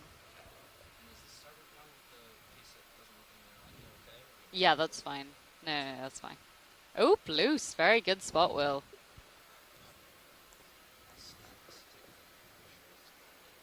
So there is some speculation going on in the chat room between the scientists ashore that perhaps this could be wood also. The pieces closer to the protruding shelf, to me, do look like coral, but the larger chunks do appear to be wood. And when we did zoom in, you could almost see some what look like borings on them. So we're just going to have to wait and see when we get it up. Yeah, this is a nice sized piece. Good for the rock box. Be very interesting to see what this is. And you can see the difference between these large branches and these small zigzag branches immediately adjacent to that crust, which look much more like coral. But as Enrique says in the chat room, that this might be possibly an old Leiopathes, one of the large black corals, and I'll keep quiet for the moment.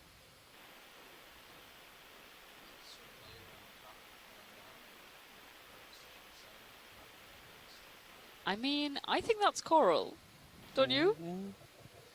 Well, we'll see. I don't see any calyces, so it's not likely a scleractinian. But well, it certainly could have a thick crust on it. Okay. That's covering up any remains of the coral.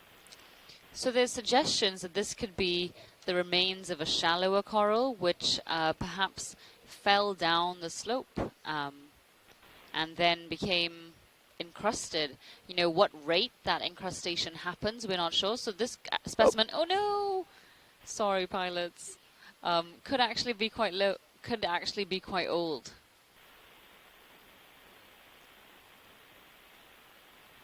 All kinds of speculation happening in the chat room. You know, someone saying perhaps it could be Leiopathes, and then someone else is retorting, no, definitely not, more bamboo coral, and then someone's saying it's too deep for Leiopathes. So, and then we're even getting suggestions that perhaps it's a burrow cast. I'm still sticking with coral, fossilized coral. But as Scott has just pointed out, you know, this could indicate to us that further upslope there may be some really great coral colonies for us to come upon.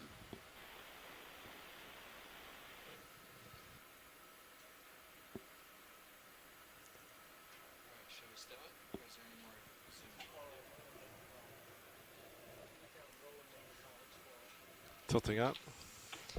So one of our video engineers, Roland, has he's been on pretty much every Okeanos Explorer expedition there has been. A different camera? And he's pretty convinced that's a coral. He wanted to weigh in with his expertise. Yeah, and I would agree with Bill that, you know, it's likely very, very old, given the amount of incrustation on it. So it may reflect species that were growing here or upslope here some time ago. But very often in the past, when we found this rubble, we often do see colonies that are still growing, communities that are still alive further upslope. So let's see what comes up. Nice. Putting outboard. Well, I'm sure it'll be interesting to see that and maybe section that sample to know. Also, before leaving this area, it would be good to look on the back side of this ridge just to see what it looks like, whether it has a cast of what the surface was like or what. That's a reasonable thing. We can try to attempt. Whether we can slip down there far enough or not, I'm not sure. to possibly, after we finish the collection, to take a look at the underside of that curved crust.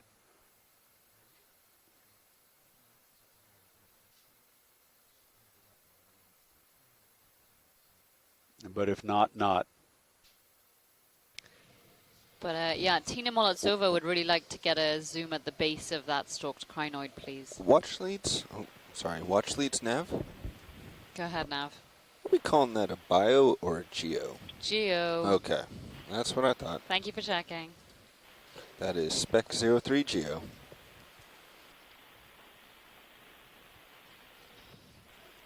So this is one of the hyocrinids, the species that belongs to a family, as far as I know, never recorded from the tropical western Atlantic before. The family is almost exclusively found deeper than 1,000 meters. I think perhaps a little shallower in the Antarctic. Co-pilot? And they attach Navigator? via a little I couldn't attachment quite tell, disc. but there was another rock in that box, right? Yes. And they have numerous, the Nav stalk you can has this see is marked as made port up forward of for numerous the, other little geo disc or sample. coin-shaped I don't think skeletal there's pieces anything in held there. together by the unique I'm echinoderm not sure, I ligament. can't, without looking, can't tell. I mean, in the port one. And the skeletal This is material of definitely marked as port crinoids forward and for other the other geo. echinoderms, sea Yeah, maybe it was urchins just a and mistake. sea stars, is not solid, but at the micro level of under high magnification, you see it is completely fenestrated. It looks like mesh, and it's penetrated by tissue, so it's not solid like a clamshell is, for example. Yeah, we are. We're good here, thanks. Thank you for that.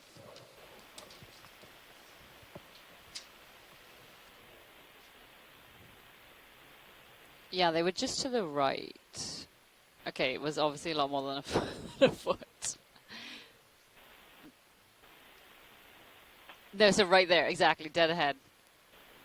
Yeah, so Tina, our black coral expert, is interested in getting a second look at these, please.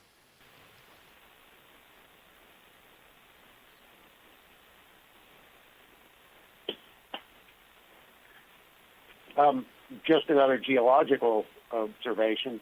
You know, if you look at that surface of that ridge, it almost looks like it's composed of a lot of heavily encrusted branching material. If it looks that way to you on your screen, it could be that's where we're seeing some of that material eroding off the backside.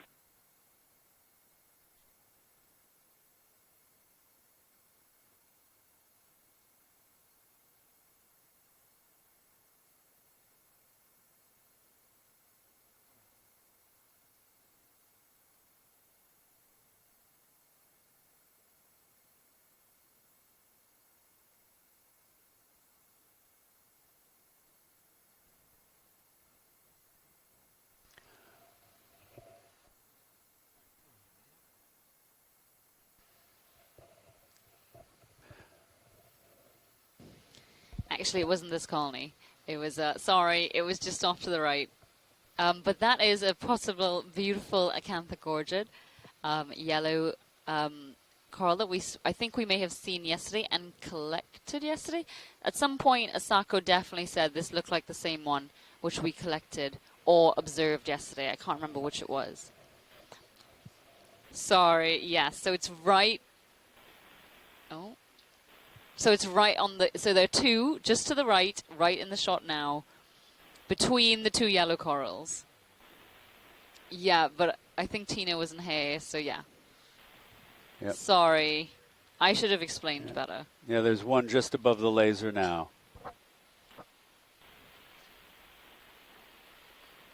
It's pale pink.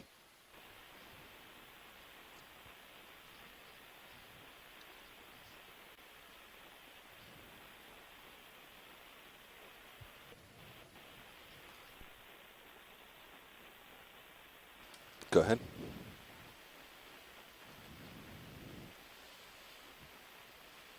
$115 meters. Sorry?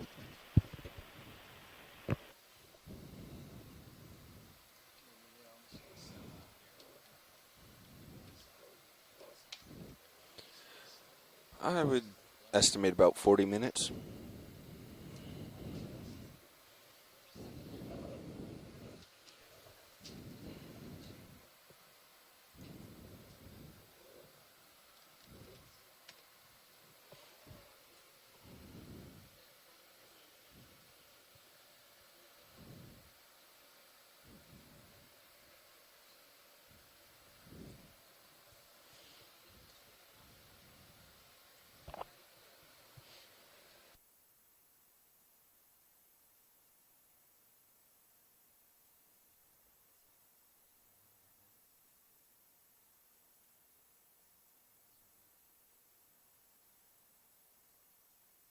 And this is that black coral that Tina requested we look at, and you can see how densely clustered the polyps are at the central axis.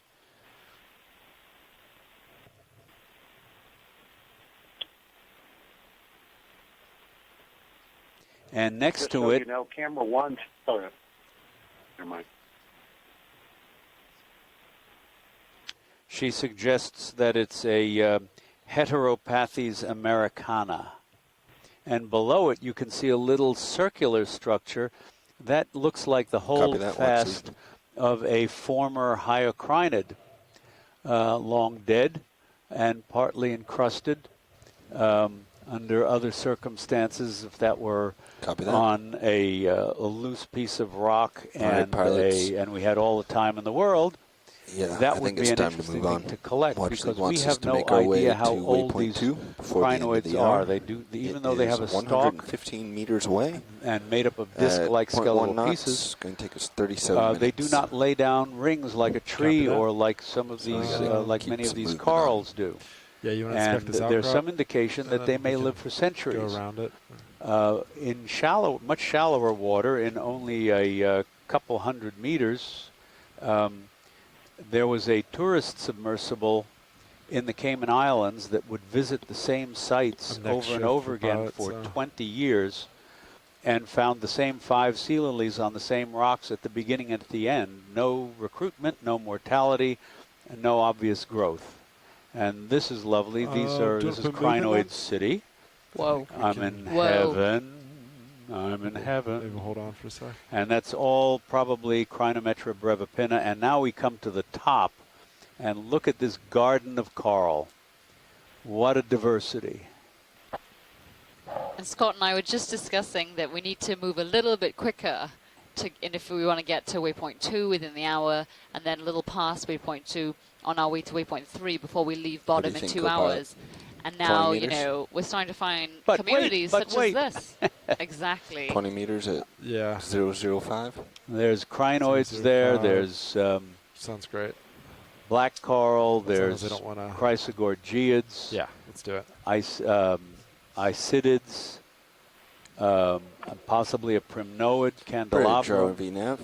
A really lovely garden of yes, a ship move, please. Probably 20 more meters, than half a dozen species. If we could just get a quick photograph of the general area here to show the diversity, that would be nice. And we're sitting, if you look at the view from Sirius, we're sitting on an isolated boulder.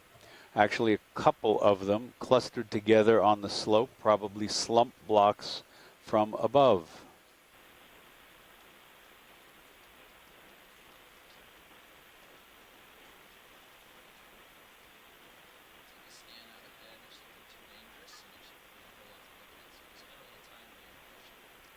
Look at that.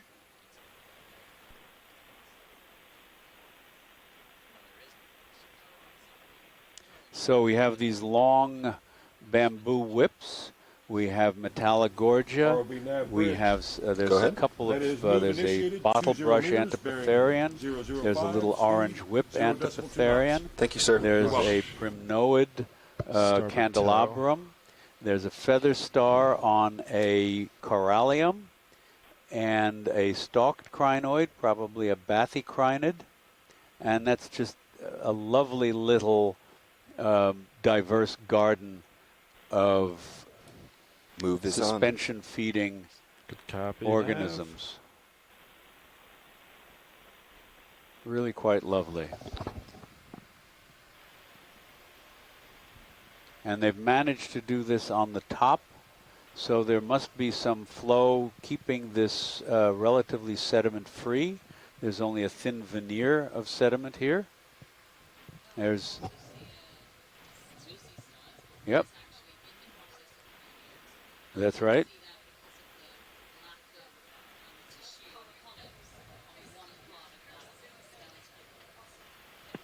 One of the things that's interesting about this, Chuck, is that, this is so localized. We've been diving all day, and now we came upon just the right conditions historically in terms of larval settlement, food input, amount of sedimentation, currents, and so on, that we get this really nice, diverse community in a small spot. It says a lot about the patchiness in the deep sea and why, the more opportunities we get to explore in the deep, the better we're going to understand where these patches are and why.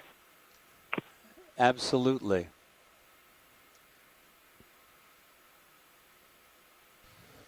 So just curious for all deep sea coral and sponge and invertebrate experts, how common are these deep sea gardens?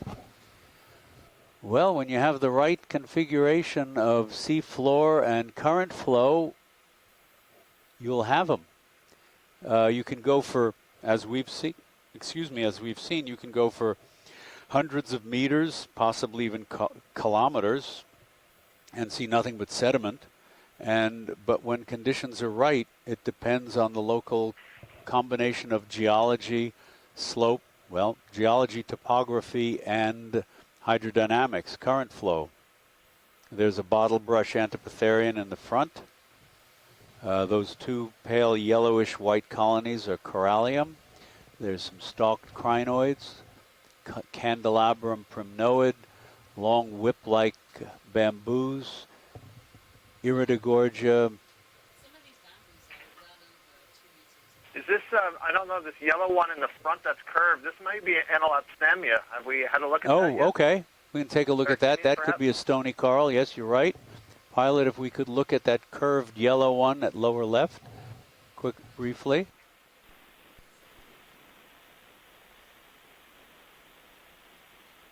To follow up, I think that was Alexander asking that question perhaps, but to follow up on that question about how common these communities are, it's hard to say because so much of the deep sea is unexplored that we don't know, but based on the habitat modeling that's been done, there are plenty of habitats where we would expect to see such things.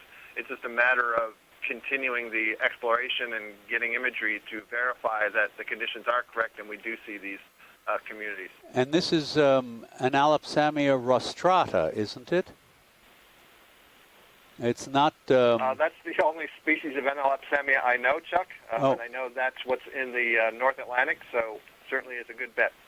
There's another one, Analopsamia profunda, that we get in the Strait of Florida that forms these little low clumps and has a very different branching pattern.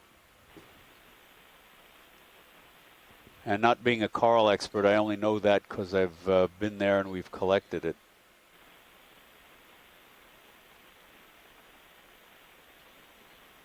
And on the top of this block, there was, as we came around, I could see there was a whole little garden of small stalked crinoids that I think are bathycrinids, and I'm hoping that that's the one we've already collected. And so some of these bamboo corals could be, well over 2 meters tall. You can see our tiny little scales. For comparison, those are 10 centimeters across. And if you look at the height of some of these, absolutely enormous. And as far as I know, I have never seen reference to, at least not in this part of the world, such a dense stand of these stalked crinoids. Oh, that's a different octocoral than we've seen. Yes, Scott? Yeah, absolutely. I'm a little bit stumped with this one. If we were in the Atlantic, we would say Victorgorgia, perhaps. but I am not certain. What are the things it could be? It could be in the family Anthophilidae. It could be in the family Plexauridae. And I wonder if Andrea Quattrini is still in the chat room, or Amy Bacco-Taylor. They may have more knowledge of some of these color morphs in adults. So we'll see what they have to say. I know Asako is pretty stunned by this specimen. There's just a big wow, in the chat room from her. Anyway, so I don't think you Cophoblemnon from Tina. The only one that I'm familiar with in the North Atlantic and so on is Clavularia, and it doesn't grow like this. It doesn't have a central axis, so I know it's not that. Amy Bacco-Taylor is saying, it kind of looks almost like a sea pen. And Tina had suggested possibly Cophoblemnon, which is a sea pen. And I have seen sea pens attached to hard substrates. We've seen a few of them in the Strait of Florida. Yeah, if this is on a hard substrate and it's a sea pen, the base would be very recognizable. Oh, that's Can we true. Go back down to the base. And it's not. Yeah, I'm not convinced. Right. I'm not convinced it's a sea pen because the axis looks too thick to me. Okay. But who knows?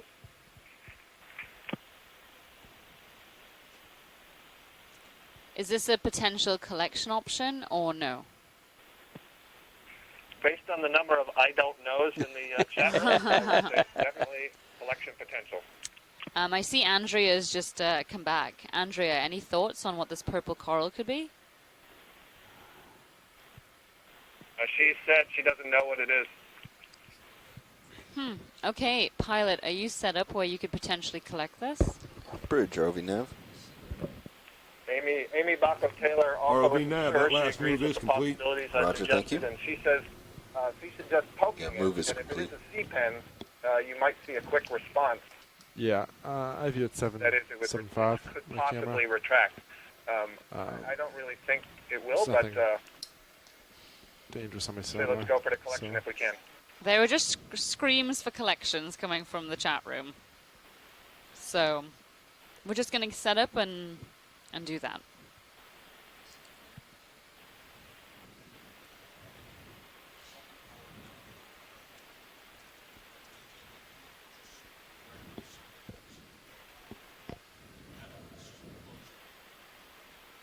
I missed that Which one was that? Second from the right? The second from the top. Huh. Missed that one. Diva Chuck, let me throw out, if it is a sea pen, let's try to just scoop this up as opposed to cutting it, if that's possible. Pilot, did you hear that? So we are unsure whether this is a coral or a sea pen. If it is a sea pen, when we touch it, it should retract slightly. And if it is a sea pen, Scott suggests we scoop it rather than grabbing it. Right, so what I mean is try to tug it up as opposed to cutting it. Right, so basically he's suggesting we tug it up rather than cutting it in any way. Yeah, exactly. Doing a camera?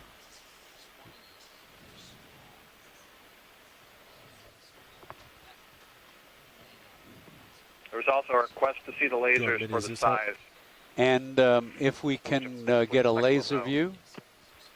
Yep, so this is just under not that one. 10 centimeters, probably about 8 centimeters tall, maybe. Good?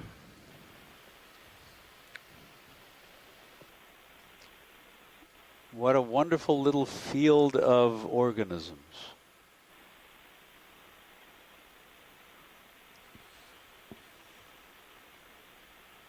See, what I need is like the equivalent of an abyssal gym suit that I can go along and pluck things as I wish.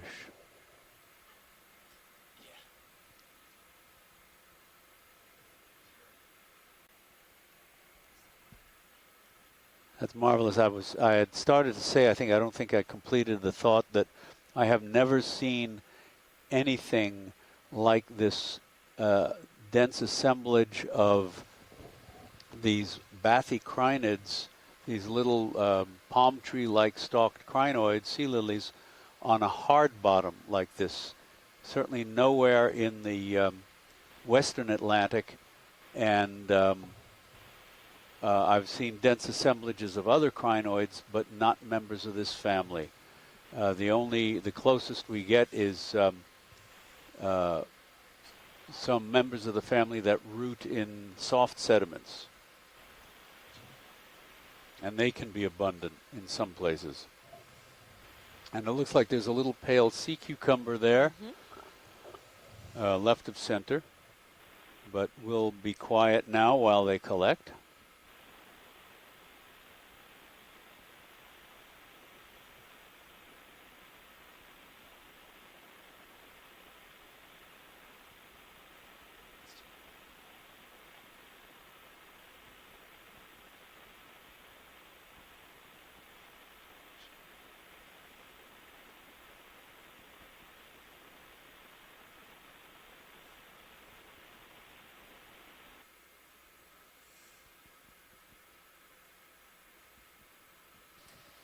Don't you want the blades on top, like you just had? Oh, sorry. I thought your idea was go in with the tube and squish it.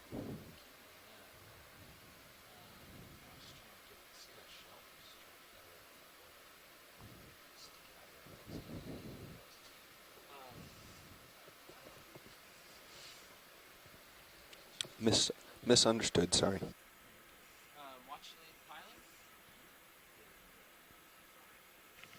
Go ahead, I'm sorry. No, that's okay. I just wanted to ask, there's two options here. I'm going to try to get it to fit in the fingers, which is tricky. And learning how to fit. If I can flip the jaws over, and we might lose the top, like, quarter-inch of the thing, but the bottom half will be able to be pulled out by our rope. So kind of the inverse of what we normally do. So put the blades up. So I don't cut it at the base, I might cut it like the top collar off. So we have a good grip to pluck it. Yes, but I'm unsure of what to do. What about trying to use this, maybe a really stupid suggestion, trying to use the scoop?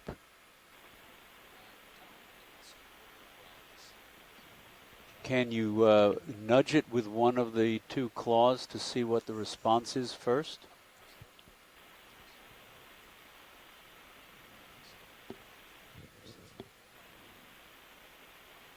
Do you want the camera down? Well, we know it's not a sea pen. I mean, it has retracted all of its tentacles. Sorry, didn't expect that to happen. Retract into a burrow, so. No, I don't think it did that. It's just the polyps all withdrew and it got knocked over to one side. I guess so it's slightly. a fairly looks like it's doing a slight oscillation. Rigid stalk. Right. So but C-pens do have a single axis in them, so I don't think what we saw rules out whether it is or is not a C-pen. How?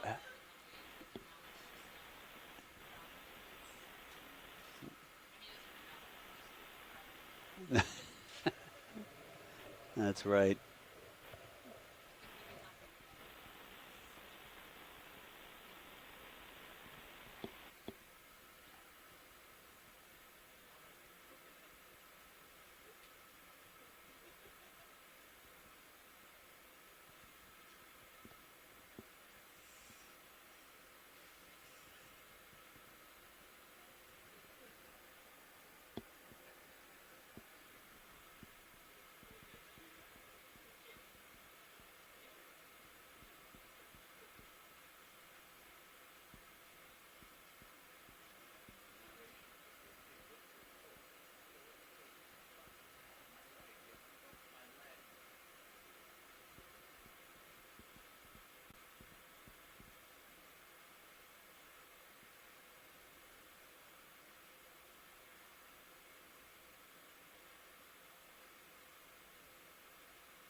Yeah, main HD. You got it.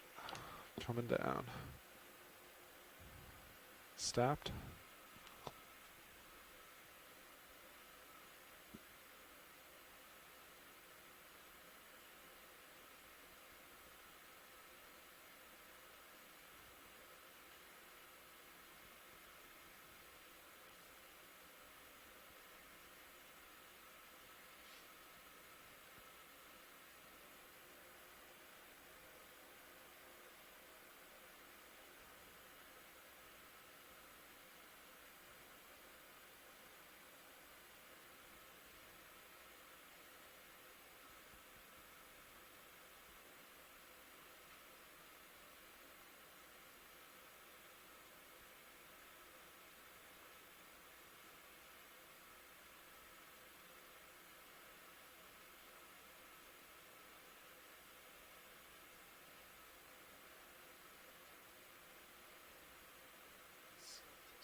It's a better angle, though. You got this.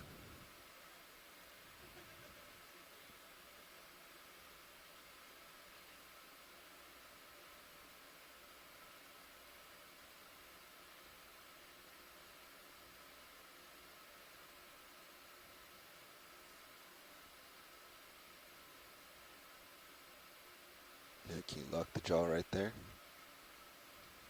Yep. Yeah, you got the base, I think.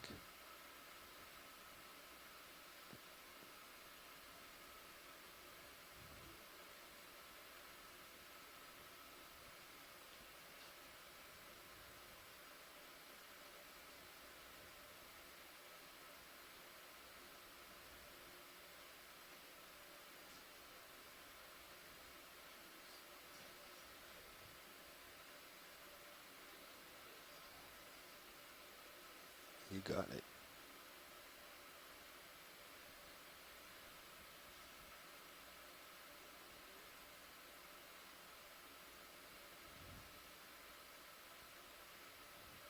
There you go.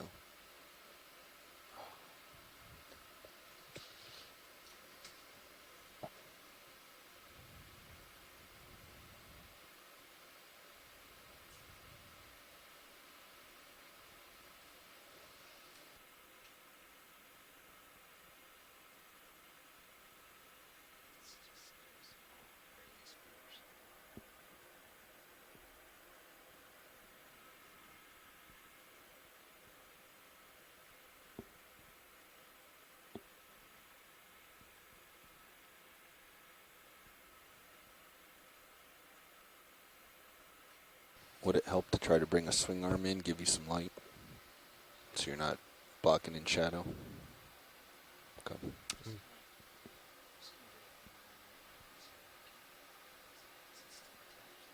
I don't think so. I think you got it free.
come more straight down, perpendicular to it, so then you can, and then you're just going to have to,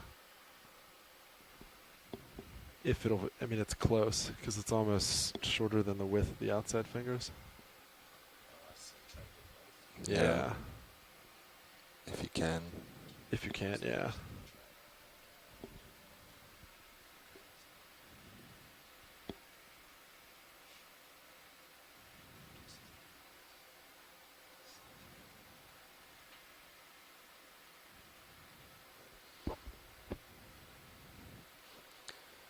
The only other thing would be go at an extreme angle and just get it with 2 fingers. Just pinch in the middle. What if you, the 2 narrow ones, come in like this, scoop, and then close? I don't think you're going to be able to scoop it.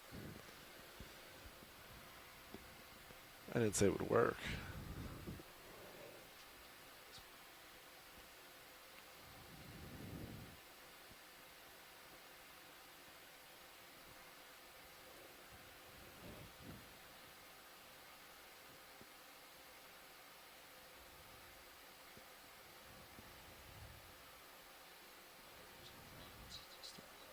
Yeah, if you get it to rest on it.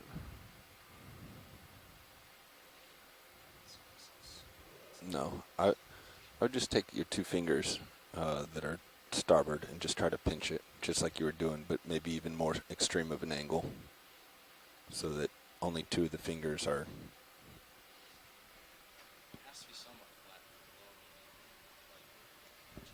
Yeah.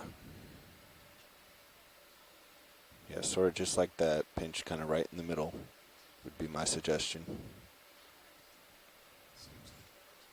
No.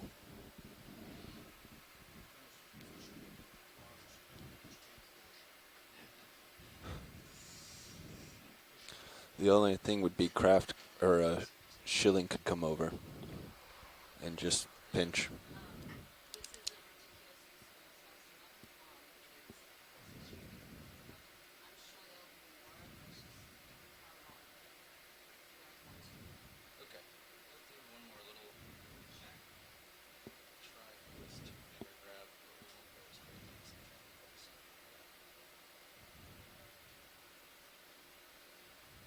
Yeah, right there, just like you have it.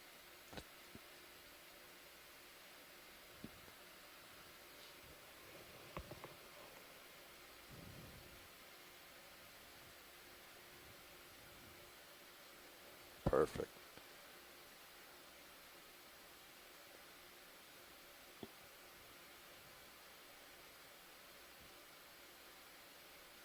So can you do that again, but in the middle of the coral? Because I think that's the right idea. It just slipped out of the edge. So if you could do that same pinch but center, I think you'll have it. Yeah, I hear you. But I think it sort of just slipped out on you there. Yeah, if you could pinch right there, I think you'd have it.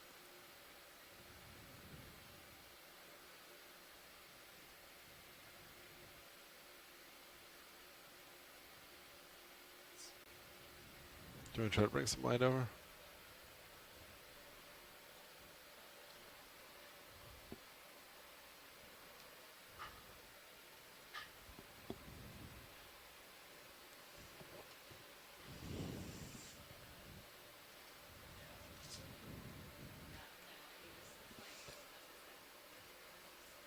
As I said, this is ridiculously small. It's in a really awkward place. It's on a hard substrate. Don't worry about it. I'm sure they'll... no, don't apologize. I'm sure there'll be more. We just chose a really hard one. One more go there and you almost had it. And it's so small that it slips between the fingers. Yeah. All right. Yeah, it's about 8 centimeters long, so just don't worry. Thank you for trying.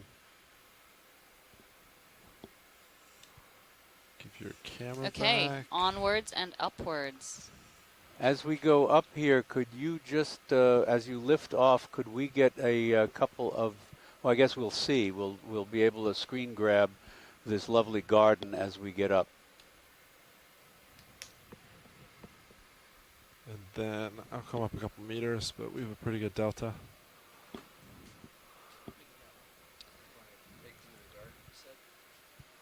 Yes, please. Hey, so now, I anticipate, judging from the terrain around, we're going to be heading up a sedimented slope, right? That's what it looks like. That is beautiful. Well, if we could go up that sedimented slope a little bit quicker, I mean, there's not going to be that much to see, so a little bit quicker, just so we could potentially make a little bit more ground. Understood. We'll go as quickly as we can. Within the, hour and a half left in the dive. Yeah, we'll go as quickly as we can. Yeah, the of course. thing working against us here is that we're the 2 kilometers down. So it takes about 5 to 7 minutes for a ship move to work its way down the cable. That wasn't a criticism. That was just meant as a... Understood. Yeah. Sorry, I didn't mean to make it sound bad. I was just trying to let you know that it's mostly that cable that is slowing us down.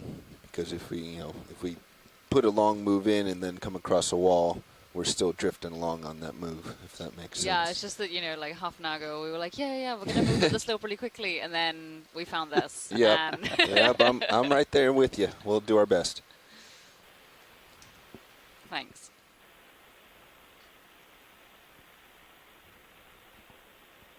You kill your hydraulics. Okay, so Co-pilot, this is a great time to update everyone on our plans during the 20 last meters. hour and 35 minutes left in the dive.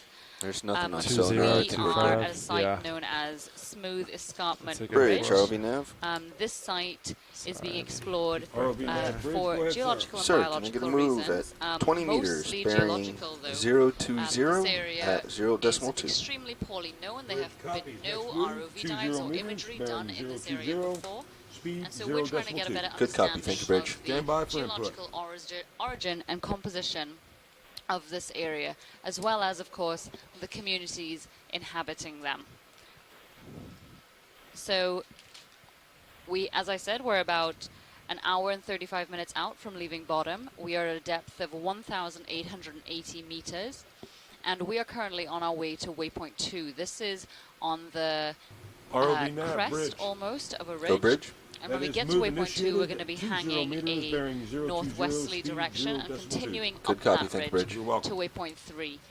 We're not sure how much of that we're going to be able to accomplish in the last hour and a half because, of course, we keep seeing really interesting things. But as we know, this is a ship enabled with telepresence, and so that is being able to stream all of this imagery and all of these dives live over the internet via satellite to viewers and scientists and stakeholders elsewhere in the world. So a good time to mention that, Chuck and I are not the only 2 scientists taking part in this. There are anywhere between 20 and 50 usually scientists joining from on shore. Just to name a couple, we've got I can see Chris Ma, even though he's in Paris. He's normally at the Smithsonian Institution, but he is doing some work in Paris, and he's joined us on the chat. We've got Deb Glickson. She's at the National Academy of Sciences. Tracy Sutton from Northeastern University. Sorry, what am I talking about? Nova Southeastern University. We've got Asako Matsumoto, who's joining in from Japan. Tina Molottsova from Russia. Scott France, of course. Kimberly Galvez from the University of Miami. Hang out at this Nolan outcrop Barrett for a second. from Harbour Branch Oceanographic Institute. Les Watling from the University of Hawaii. Amongst many more. I think Andrea Quattrini is still here. This is Harvey looking Mudd. pretty benign, so I Our think chat room I'll is giving a bit of trouble, just so we tack on can't always some see distance. all our participants. So I apologize if I did not mention Bridge, you. ROV Nav. But we do rely heavily ROV on Nav, these Bridge, go scientists ahead, sir. ashore. Yes, Chuck can and we I please only know add so another much, 20 meters, and so 20 being able meters to the end have of this scientific move? discussions with those on shore.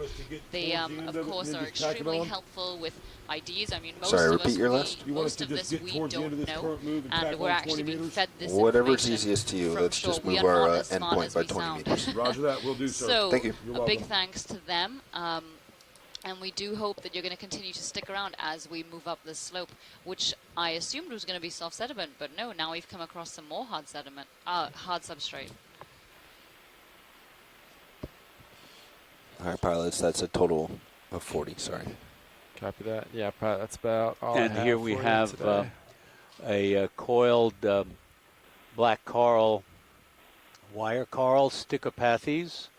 The tissue is orange, but the protein axis within that supports the colony is black. There's a skinny metallogorgia.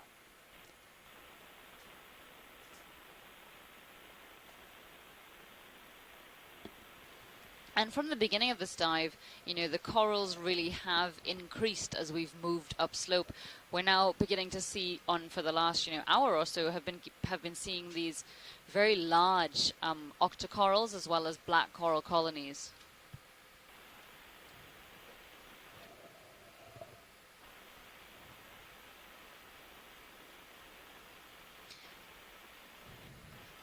Can we do a quick zoom on that pink colony in between all the orange ones, please?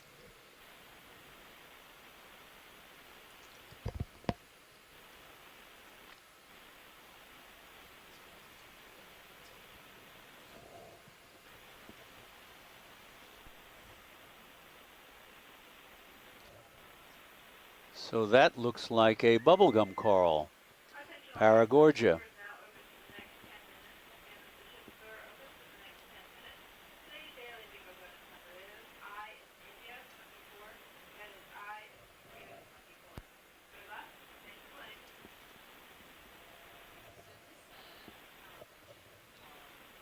So this Paragorgia coral is also known as a bubblegum coral, as Chuck just said. And we saw one yesterday, our first one for this expedition. But that one, all the polyps were retracted. And so it just looked like this sort of knobbly pink coral. But here, we can see this one has all of its polyps extended. And next to it, to the right, is a bathycrinid, possibly Monachocrinus. But you'd have to have the specimen in hand to determine that.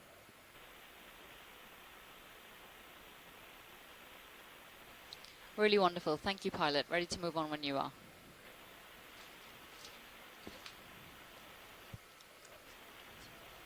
Yeah, a little more tether.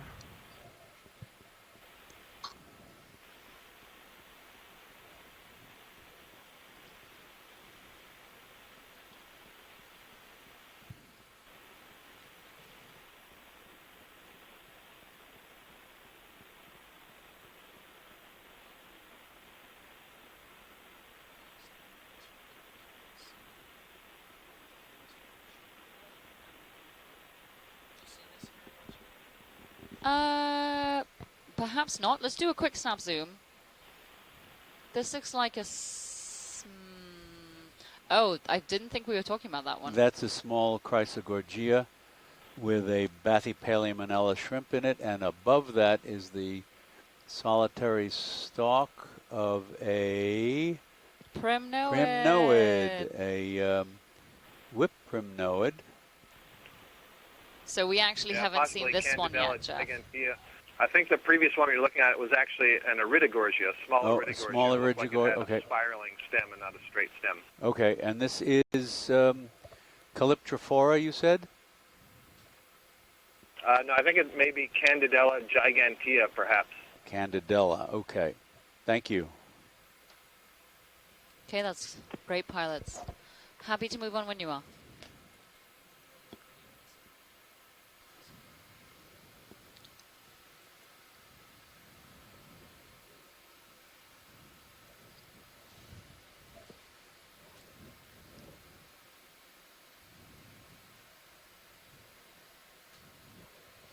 It's interesting, we haven't seen a huge diversity of sea stars, mostly the coral munching kind, various goniasteras. Co-pilot, they're approaching the end of the move. What are you thinking? A couple dives ago, but apart from We're that, definitely not much 10 else. minutes behind, but... Yeah, Sirius is probably 30 meters One thing ahead. that looked like an sorry, Ophidiasterid, but I wasn't 0.5. sure. It was white with more or less cylindrical rays, small disc. Roger that. And the indications of plates were in lines along and around the arm.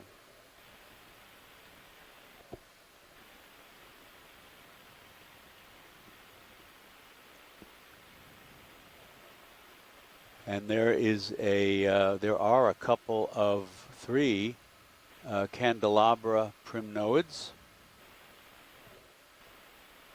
The angle of the slope is varying here.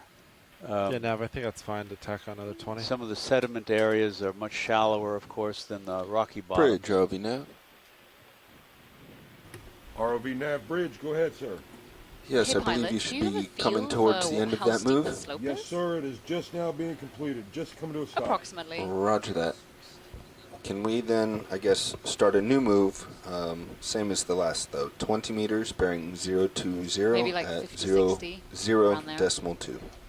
Bridge copies, another move of 20 meters bearing 020, speed 0 decimal 2. Good copy, Great, Bridge. Thank you, sir. Stand by for input. And if we look at that beautiful shot that the pilot just gave us, we can see those coral colonies, We should how probably they've take a pause managed after to this one push and see where we themselves up into the water column, build land themselves out. up into the water column, so they're able to get the most amount of food.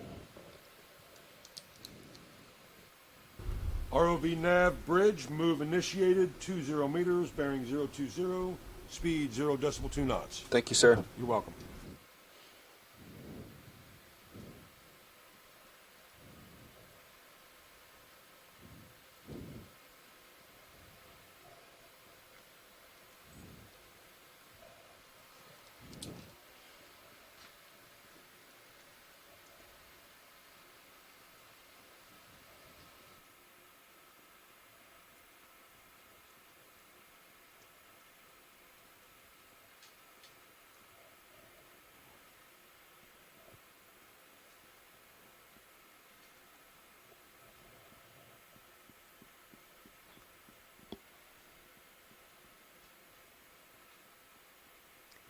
Really irregular, sediment dusted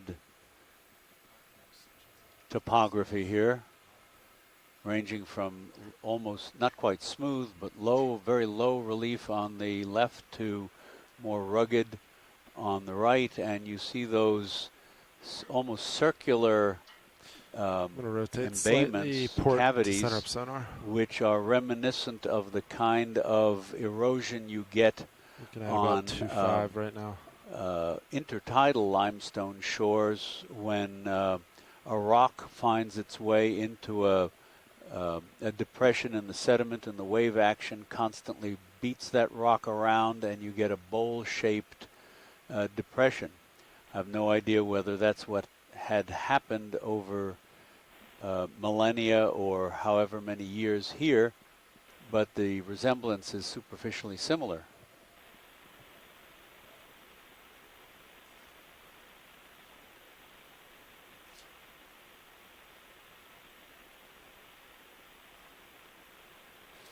So we really haven't hit the small plateau, as far as I can tell. And here's a but more to get to vertical waypoint face. 2, we'll need to There's turn more east. Polymastia if we're sponge planning on over driving on the right far over left. It, but You want to go a little more east to get waypoint 2? Copy. Bamboo coral just out of sight below. What's Glass beyond sponges. waypoint 2? I'm not really Orange sure. So our Antipotherian whip. contours don't match our bottom depth. Yeah, I see that. Pilot, could we have a quick zoom on that? To the left of center, there's a brown branched thing just below that dark crevice that's sticking out horizontally there, just to the left of the lasers, almost on it right now. That looks a little different than what we've seen. It might be dead. Earlier we were seeing a difference so of that 200 is an meters. Antipotherian again. And that has got counted the 130. mostly opposite Now branches, though we're so that's a much closer. Bathypathes. 851 Thank you very much. versus We've seen that before. Just couldn't tell from a distance. 830. Since it was Yeah. flat So we're getting on, closer. the branches Our appear path to be just more does not seem to sparse match the than when we've bathymetry. seen it before in different angles. So I said, let's figure out if they want to keep just Another focus on the glass steepest slope, stalked sponge. Yeah. or I mean, If they do want to venture off. That's to, an easy jump to waypoint 2 too. Yep. I'll ask them. And Watch another. leads, Nav. Yeah, go ahead now. So throughout the course of this dive, our bathymetry has not quite matched what we're seeing here on the bottom. That's interesting. Like we still really haven't found that flat part. I mean, we picked up a geo sample back at that piece of crust that was sticking out, but I would not call that the flat section that we see here on bathymetry. So we're not really sure what's happening here, but the real question is it important to venture east to hit waypoint 2 exactly, or would you rather we just continue upslope as we're doing? No, we can absolutely continue upslope towards waypoint 3. Understood. We will continue to do that then. Thank you. And thank you for checking in about that. Yeah, and if you look right now on the HYPACK screen, you could see that we should actually be facing southeast against the wall, and clearly we're not doing that. So something isn't quite lining up in our maps today. But we will continue uphill. Sounds great. Pilots, copy all? Yes. Good. Copilot copies. ROV nav, bridge. Go bridge. That's the end of the move, sir. Thank you. You're welcome. I guess that's a next to that branching pale yellow ferried sponge. That brown looks like a dead sponge. So we've seen that before. And this is some weird geology. I mean, it's like stepping almost. And with very straight fractures. Copy. Yeah, so we're coming off of 60 meters. But if you guys are happy, or we can wait and see where it settles out. We can wait for a second. Yeah, we might want to wait on this one. Yep. Stand by. Some structures in front. So it looks like there's a couple more feather stars we're passing, some encrusting sponges, some glass sponges that are protruding from the side.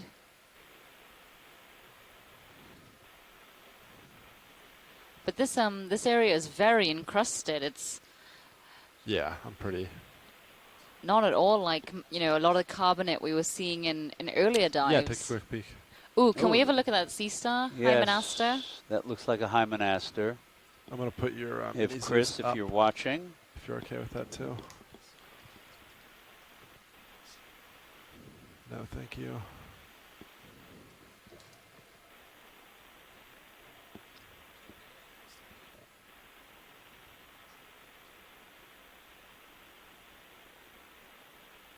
Very membranous, soft-bodied asteroid with these very long tube feet at the tips of its rays. Can't quite tell. And a very prominent star-shaped anus at the top of the center there. You can see how the skeleton is mostly confined to those narrow 5 rays, and then that's membranous tissue that extends between them to make the pentagon.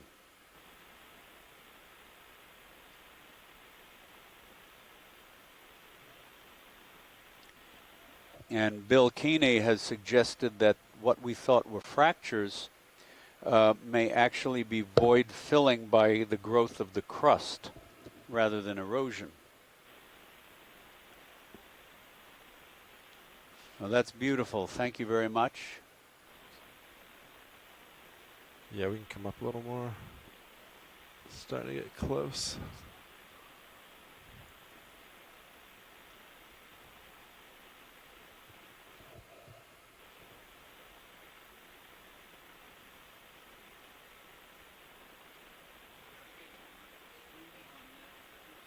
Please. Okay. Actually, the one down and to the left, if possible, only because it's a side view and we'll get different characteristics visible in that than the ones that we look down on their mouths. Yeah, let's make this a quick one, though. And there's 2 feather stars on this one. So this is actually a different feather star. This is thalassometrid. And it may be a new species or a different species because the only 2 thalassometrids that are known from the Western Atlantic are both found in significantly shallower water. One has broad genital pinnules, which are not visible here. The other is typically orange with many more arms. Cool. I don't know if we have time to grab it or not.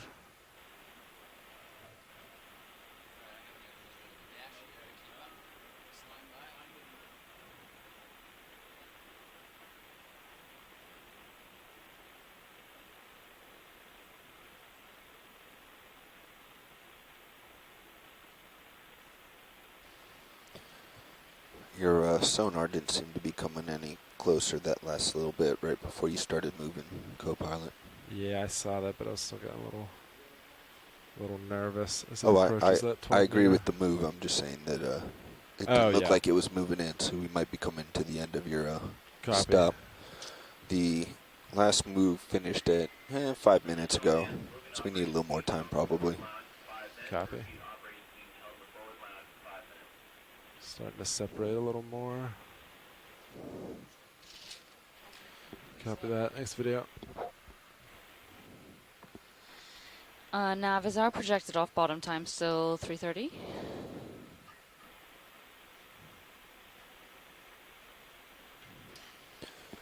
We currently have 1 hour and 18 minutes left remaining with an off-bottom time of 20:30.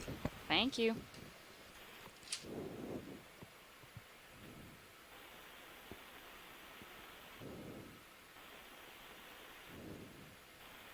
Yeah, there's more separation now, so if you want to stop for anything, feel free.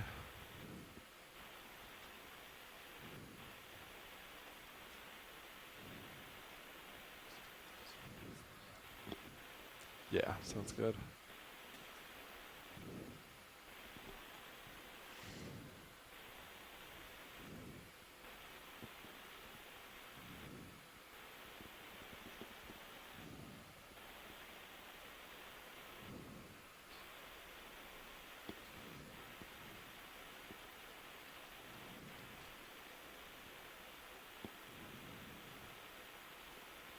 Oh, beautiful.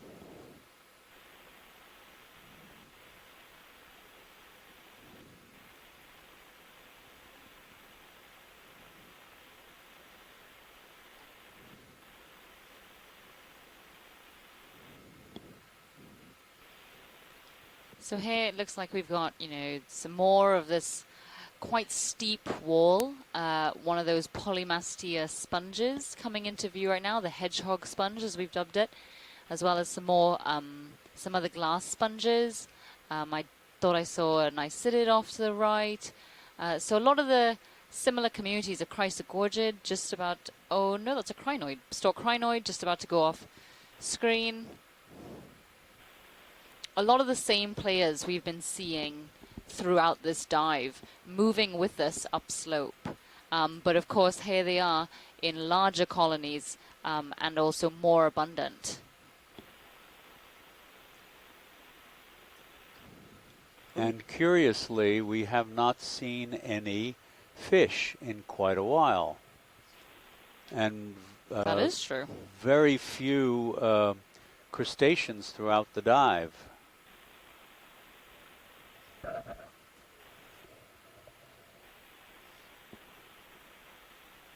And up on another crest here where we have a concentration of crinoids and small stalked cnidarians, octocorals or black corals.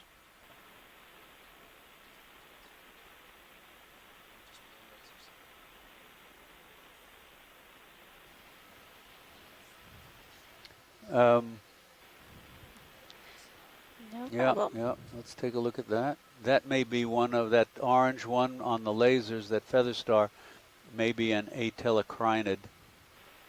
And we'll see as soon as we get close. No, that's not. That's something else. 1, 2, 3, 4, 5, 6, 7, 8, 9, 10. Can we get a closer zoom on that? Because if I can tell here, difficult to tell, but that may be Saumatometra. And I collected a specimen of that. I haven't gotten around to describing it yet, but it's a new species. It's got 10 arms, but instead of 5 rays that branch each once to give 10. This has 10 individual unbranched arms, which is almost unique among living crinoids. And it has much shorter hooks, and it lacks, you see the tip of the arm lacks the filament that the atelocrinids have. So that's interesting. So I think I have one of those from further west in the Gulf of Mexico, and going to try to find time to get around to describing it soon. Thank you.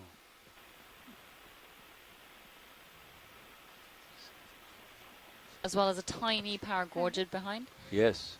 So interestingly, as Chuck was saying, this is a new species we're looking at. It is a known species, but not a described species, correct? Careful wide. There aren't many places in the world where you can see a species new to science. But the deep sea, they seem to be here in abundance. A sign of how unexplored it really is. And having this orchestra of experts from all over the world in different organisms, experts on different organisms, allow us to tap into their expertise, where we are able to much more easily say that is most likely a new species. Because certainly outside your area of expertise, it's extremely difficult, if not impossible, to say that on the run like this. There's a beautiful Metallogorgia, stalked glass sponge, stalked crinoids, and Iridogorgia, a couple of them.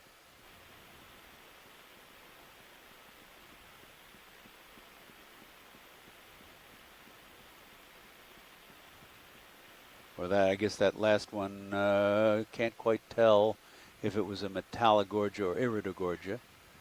And numerous stalked crinoids sticking off the rock in the background.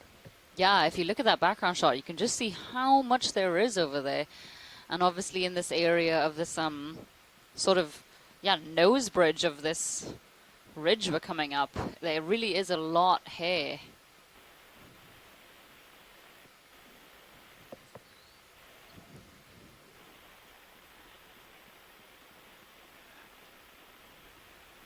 That just below the Iridogorgia off right. I don't know if Pilot, we can you just pan right for a second, please? Thank you.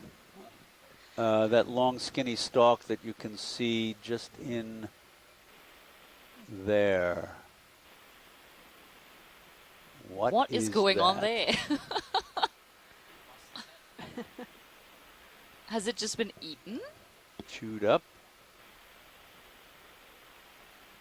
Regrown. It's maybe a Metallogorgia that has sort of, well, I can't quite grow. No, let me try it again. No, let me try it again. So, Chuck, sorry, I just walked in. This is a Metallogorgia. This is what we would call a juvenile stage. Ah, so okay. As they're growing, they don't have that clump of branches on the very top. Instead, they have the little puffs that you see going up along the stem. And then as they age, the branches develop at the top, and the lower branches will fall off.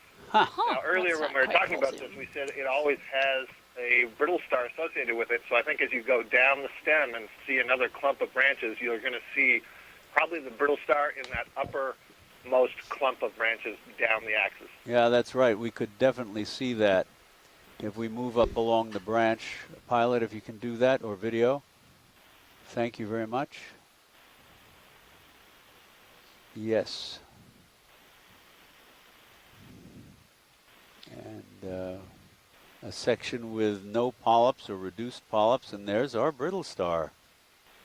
Amazing that a juvenile could be so big. I use the term juvenile perhaps loosely. It doesn't mean that it's not the final quotes. I don't know, even if we say adult stage. It's possible that Les and one of his former students may have data on whether these are reproductively mature at this stage. They certainly are at that stage where all the branches are at the top. But I don't know the extent to which they've looked at these close younger ones. So it could be like an awkward adolescent stage then, right? Absolutely. It looks pretty gawky to me. Thank you very much, Pilot. That's great. Nolan Barrett is commenting that some of the sponges we're seeing could be Sacocalix. And we're full wide. We can also see a primnoid just above that awkward Metallogorgia. Some crinoids off to the right. I mean, there really is a lot here. This has really turned into a wonderful community.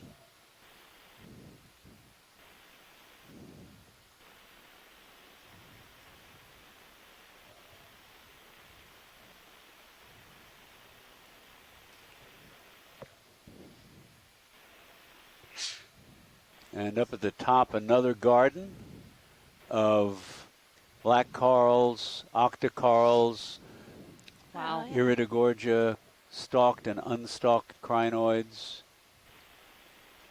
As well as a halosaur in the background. We can do a quick snap, but I'm pretty sure it's an Aldrovania. We saw like 6 of them at the beginning of the dive. They tend to be found, well, at least on this dive, we've only seen them over sedimented bottoms. Never when we were on hard substrate, interestingly.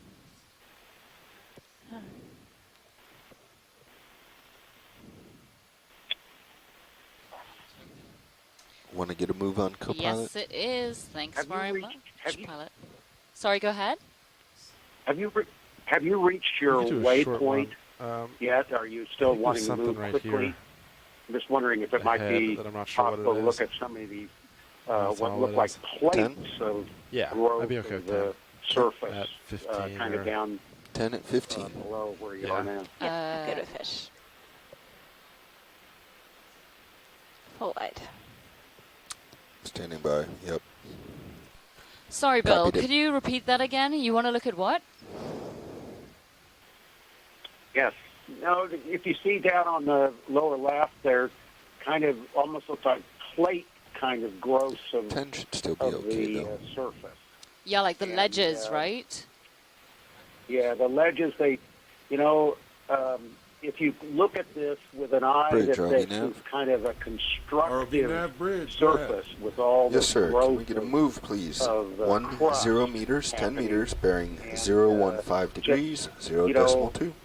Whether this is growing on some 10 meters, feature of the bearing underlying 0.15 rock, speed, or whether it's an 0.2 actual knots. kind of Good copy, growing thank you. out Stand by for input. from the surface by pore water that might be flowing through cracks or something, and then 10 meters has at been left 0.15 behind. coming. Good copy.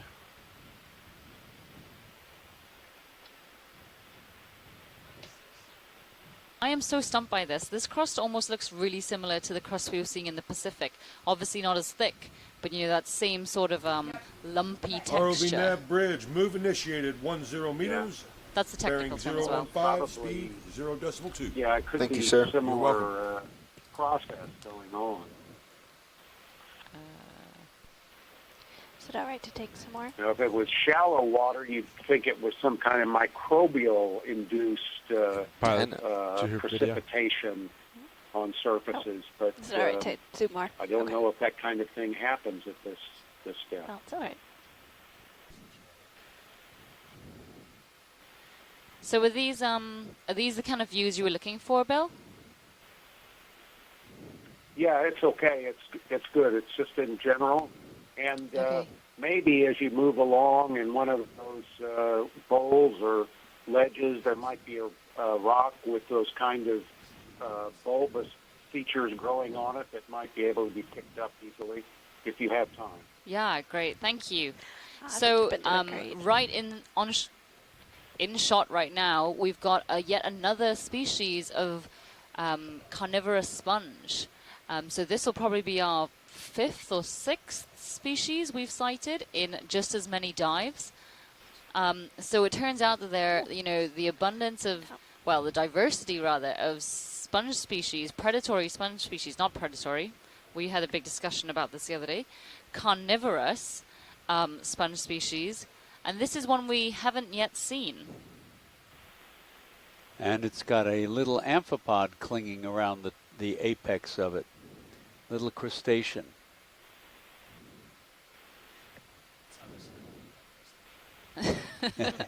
That would be a big meal. That's great. Thank you, Pilot. All right, video's clear. Wait, but then... Or full wide.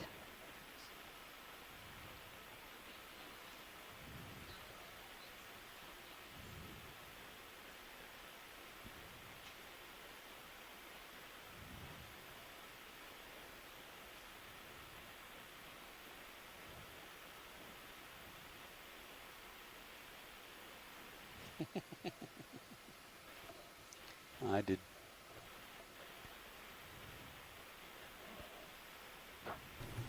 Bridge, ROV nav.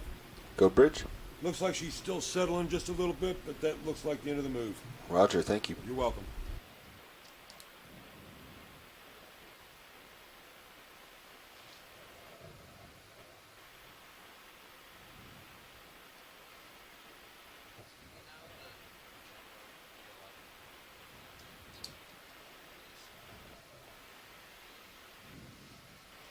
Move complete, co-pilot. You are asking a lot of us, Jeff.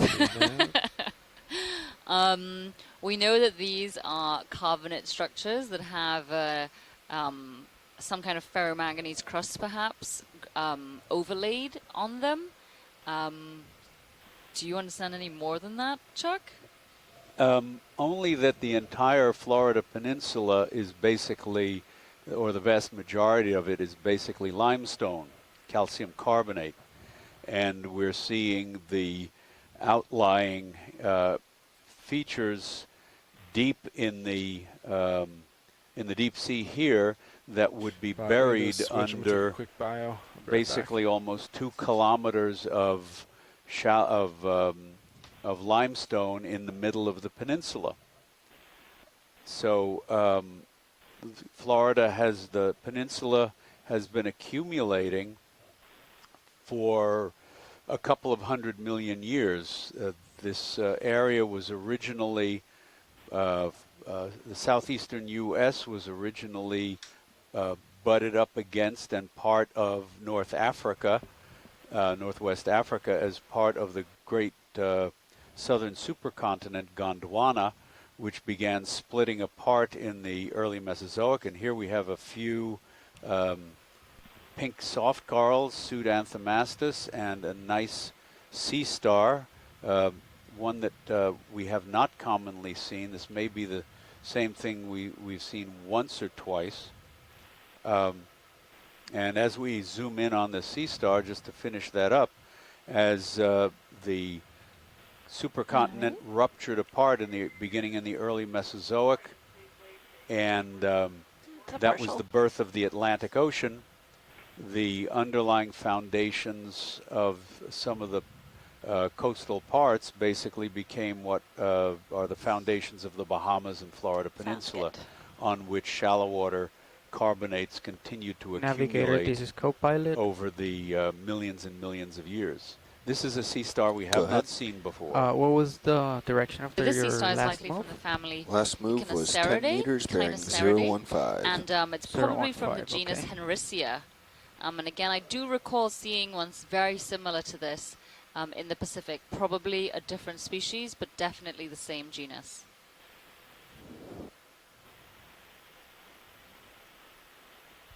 Yeah, and that's our first sighting of this genus for this expedition. And in the chat room, Bob Carney has posted a link It might be cool to look at to a resource on Florida geology. That's full zoom. And I'll just comment that actually looking though at this surface, that it may not, you aren't necessarily looking at what the underlying rock is, that this dark surface is actually potentially a encrusting growth on top of those Cretaceous rocks, which and the encrusting growth could be relatively very young growth. Right. Good point. And we're out on the, if you look at Sirios, you can see we're out on a knee-like promontory that extends further away from the escarpment than the relative to the surrounding rock. And it's there are all of these interesting, what look like cracks and crevices, but they could be fill features, as Bill mentioned before.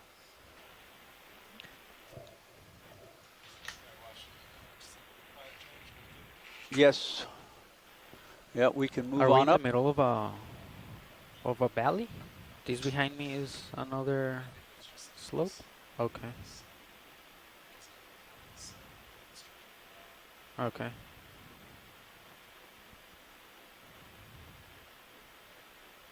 All right, coming feather up with stars, there's that stalked glass sponge, possibly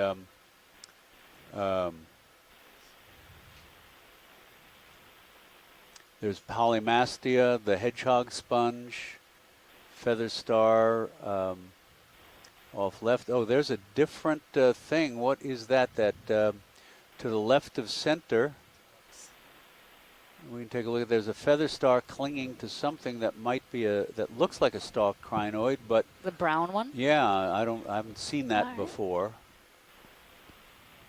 What is that? It's a partial. Oh, that is just a. It is a Bathycrinus or Bathycrinid. I'm not sure which species. The feather star is a thalassometrid, again with those very long curled hooks or cirri, and then there's an antedonid over towards the left. So right in this screen. If you pull back there, we have a Bathycrinid in the back, a hyacrinid. The brown one is a hyacrinid. The big yellow one is a thalassometrid, and the little pale one on the stalk down right is an antedonid. So we've got 4 families of crinoids representing 2 different orders in the same image. I think that may also be a Bathycrinid up the brown one. Sorry, we may only have 3 families. I misspoke. So do you think, Pilot, that's great, thank you. So Chuck, do you think this is the highest diversity of crinoids we've seen on any dive so far? Yes, no question about that, and it is a higher diversity than was known for the Western Atlantic. So I'm counting 1, 2, 3, 4. Let's see if I can go back again. 1, 2, 3. 4 species of feather stars, and at least 2 species of stalked crinoids. And that, folks, is why we explore.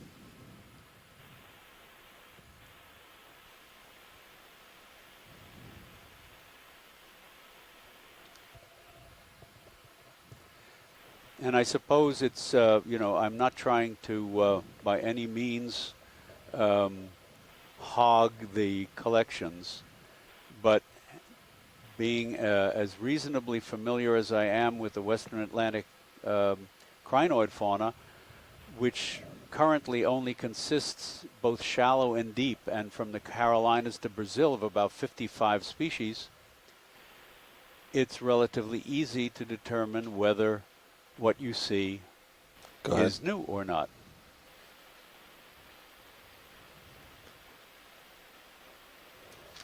Until waypoint 2. 3 is now 120 meters.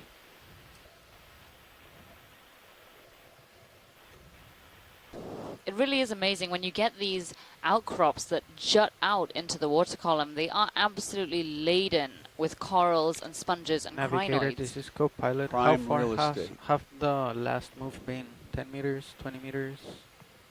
There's an, that looks like We've an been ranging atelocrinid, or I between can't quite tell, but that's a 20 and I think 5. that we've seen that feather star before. We got to a sediment part, so we did Hey, several another 20s in a row. Chrysoborgia, The last one was just a 10 because we hit this wall a whole again. suite of crinoids. Anthomastus or pseudoanthomastus, soft coral, just about to go off screen, the bright pink ones. There are just so many crinoids here. Yep, it's quite impressive.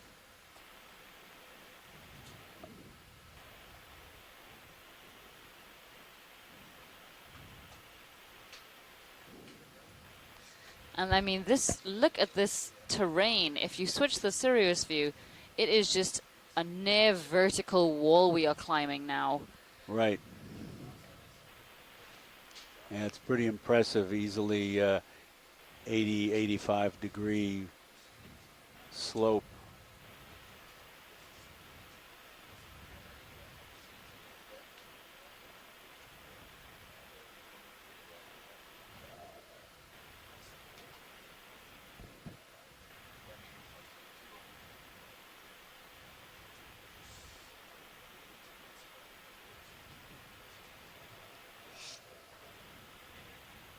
And you don't have to move very far before you don't see much at all.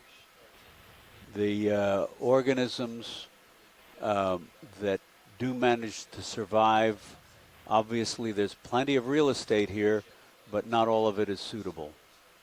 And look at this view here. A little bit of crinoid city.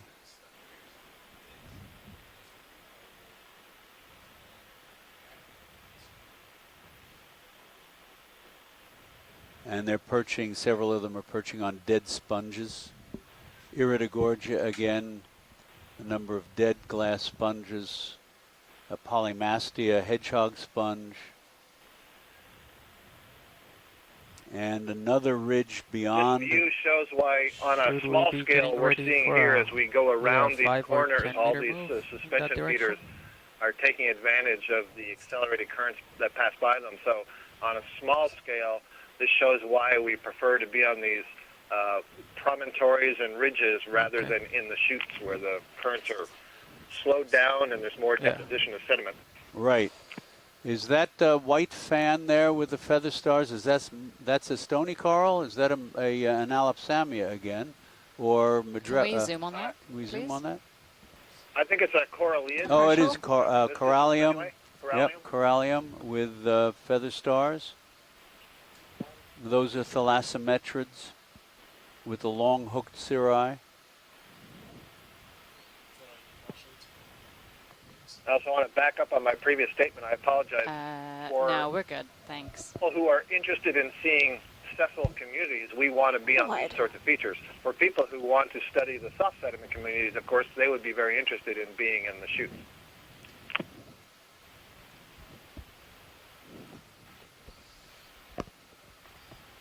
Wow.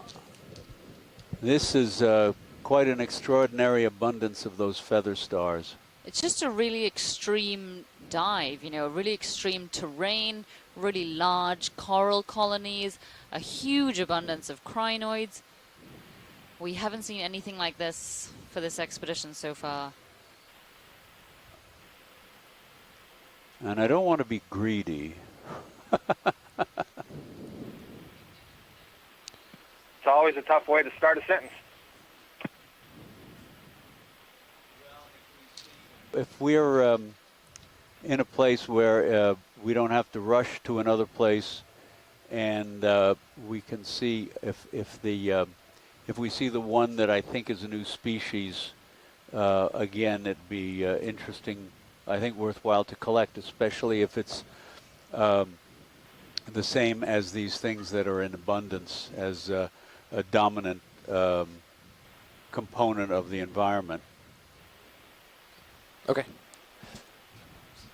But there are at least, 10 there meters, are I would definitely still two be different species of yellow feather stars from the walls, that we've seen, and want to make sure that the one we collect is the 10. How about 10? likelier new one. What do you got? 020?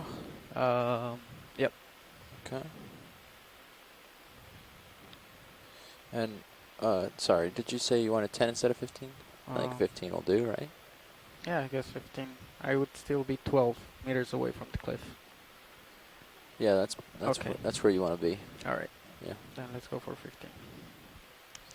12 at minimum, but we'll hopefully continue up a little. I apologize if this was said already. I've stepped out a couple of times, but I guess based on what I'm seeing on the nav map, we are now climbing that feature that was predicted to be that Cretaceous feature. Is that correct?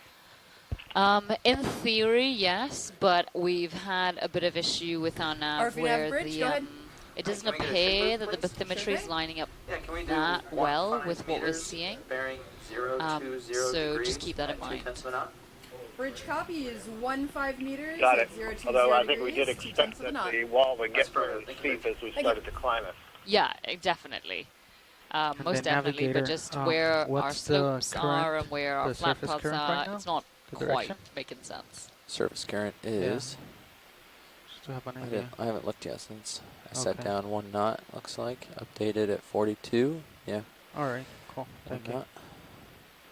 Then the wind's 12 to 13 right off the bow. Looks like things are aligned and looking good. There's a really long whip with a feather star on it. Bridge. Move has been initiated 15 meters at 020 degrees, decimal 2 knots. Thank you, Bridge. Thank you.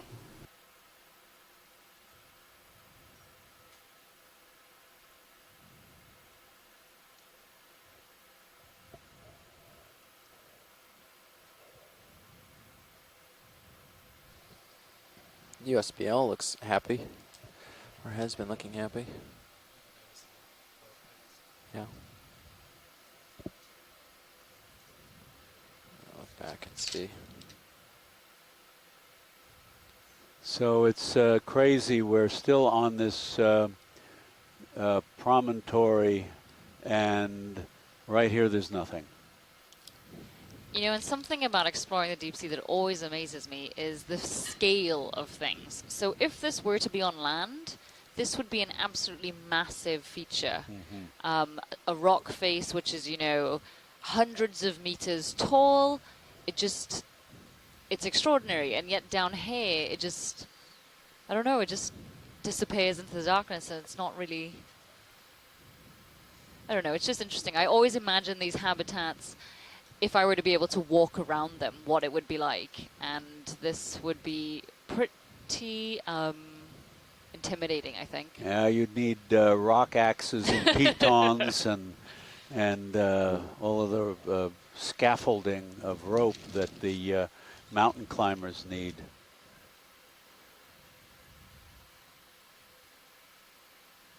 And if you weren't careful, you'd set off. Hover boots. Go ahead. I just said unless we had hover boots. The beautiful Iridogorgia. Maybe this is example or the reason that the geologists had proposed to go here to try to compare this site with the one yesterday, and that these massive walls like this we didn't necessarily see yesterday. And so I don't know, maybe this is part of the reason that the smoother features of this part of the escarpment occur where they were more incised in the more softer materials or something to the south. I know it's operating at a very large scale than what we look at in our ROV views, but anyway, it's something maybe a little to think bit, about. but not too much. Let me take a look at these feather stars and see if this is likely to be the new species. Do we see very long? The lowest one certainly has those very long hooks. I don't know if that would be the easiest one to collect. RV Nav Bridge, that's a complete move. Thank you, Bridge. Thanks.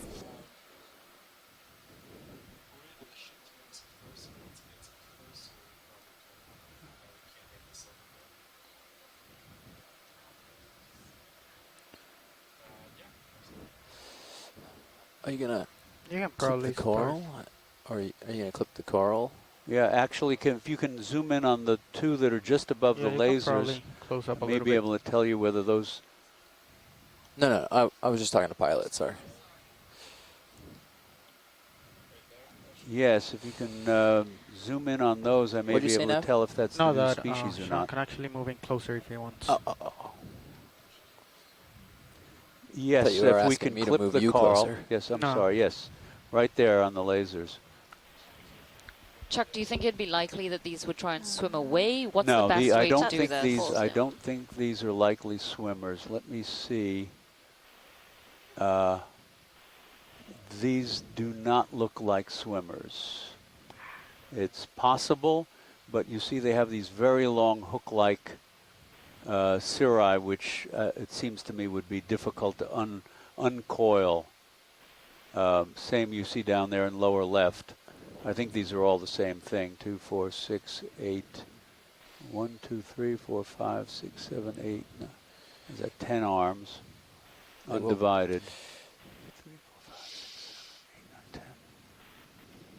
So actually, if you can clip off, yeah, that's fine. If you can clip off that coral just below those two, you may get both of them.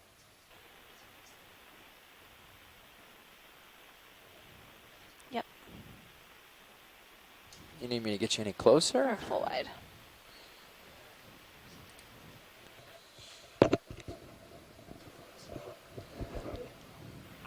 Sure.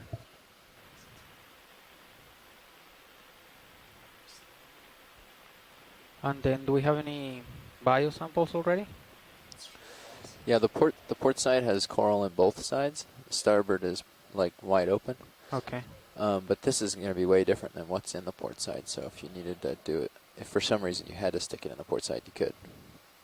There's one coral kind of split between the two because it was so large. Okay. Oh, we gotta. So you want another 5? Sure.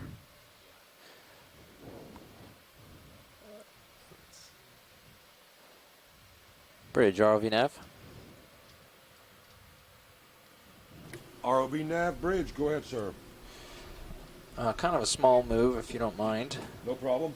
We're going to do 5 meters, bearing 020 degrees at 0.2 of a knot, or whatever speed. I mean, 5 meters probably won't ramp up to that, but... Not at all, no problem. Thanks a lot. Next move, 05 meters, bearing 020, speed .2. Thank you. Roger. Scott, from that quick zoom, do you have any idea what... is that good, or do you want it completely in? Coral this is? Okay.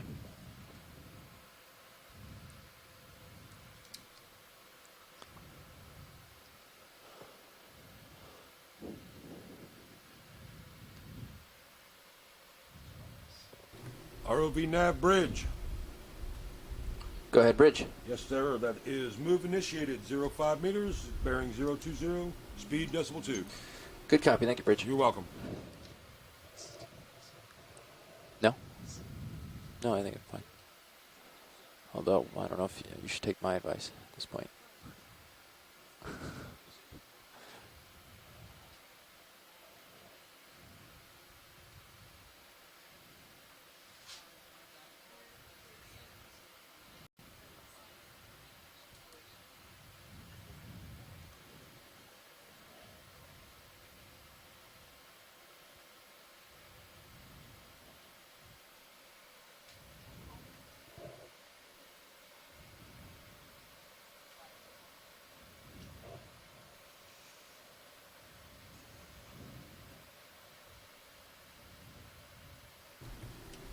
ROV nav bridge, move completed. Thank you, bridge. Cucumber to the right there.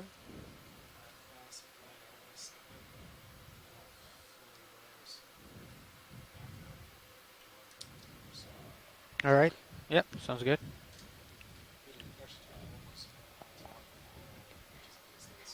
Yeah, it would probably be good.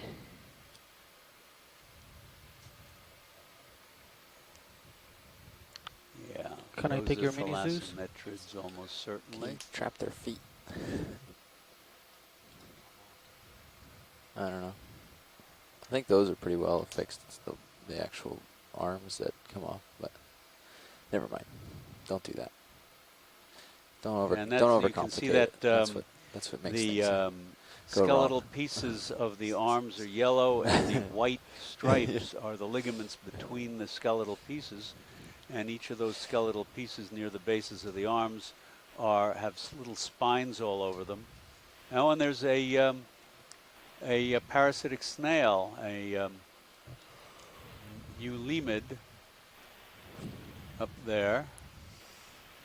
All right, I'm gonna pull up a sled video here so I can watch it. I hope you guys keep an eye. Okay, thank you. Yep. Yep, hydraulics are up. Ready to go.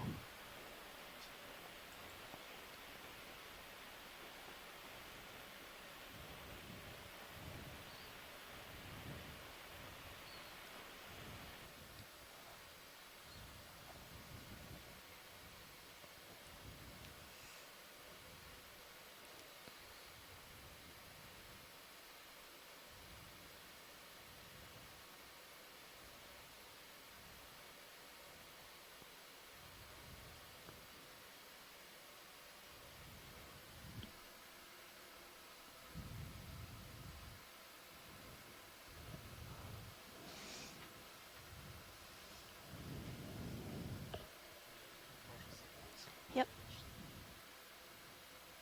You want? Okay.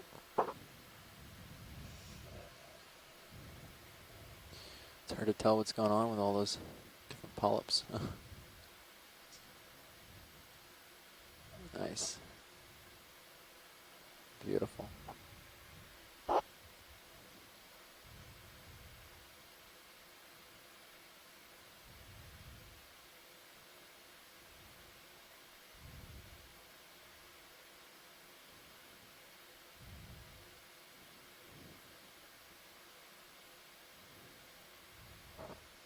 Definitely not swimming. You want me to pull out? No, there's, oh wait. Full wide.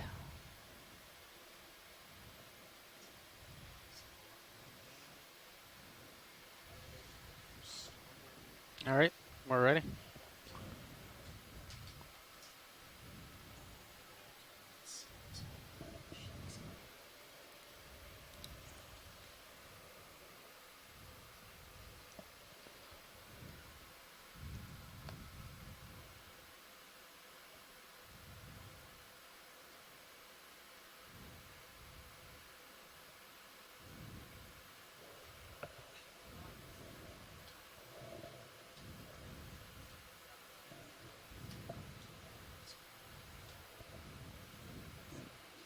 Good.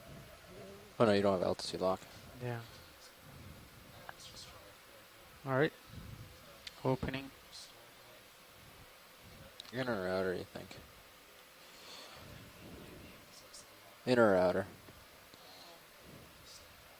All right. All right, fully open.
Nice work, Sean.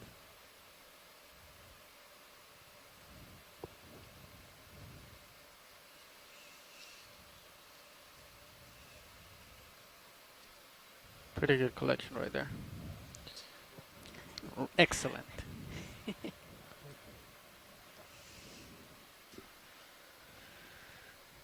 World class. Thank you very, very much.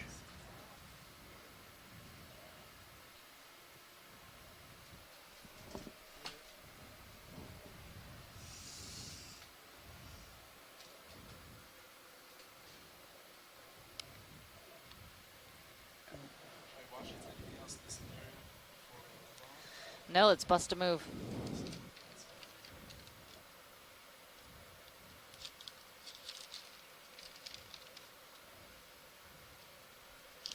Do you want me to bring out your lower swing arm or? All right.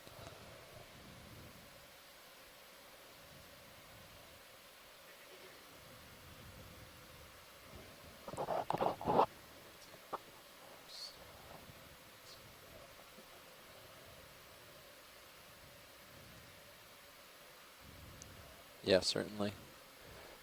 Uphill, sort of veering towards the east, or towards the, towards the east.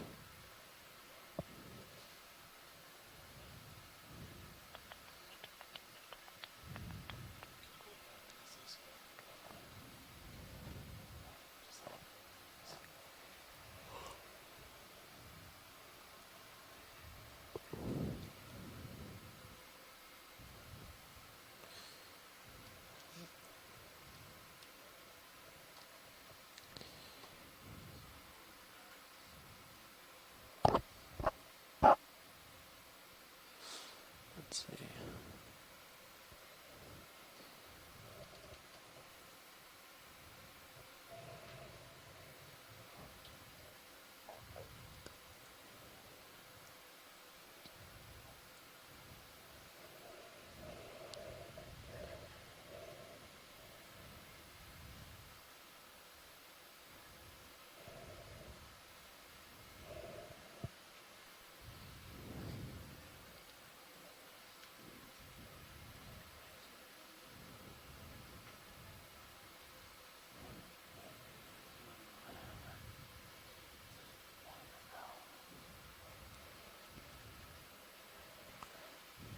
So I had a question. There was some concern about whether those feather stars would swim or not, and it turns out that members of certain feather star families can swim, but members of others cannot, and they can just crawl. And this, as far as I know, the Thalassometridae, to which that feather star belonged, Do you want me to rotate to keep in is not one that can swim. At least I've not Sure. seen any reference to that. All right. There are, in the Pacific, there are half a dozen families of feather stars on the reefs, and members of only 2, I believe, can swim. Oh, look at all of them. My goodness. Just so you guys know, roughly 30 minutes left. Thanks, Nav. Okay, we can So get I think another Chuck is actually going to have some kind of 5 or hot stack in the 10 back.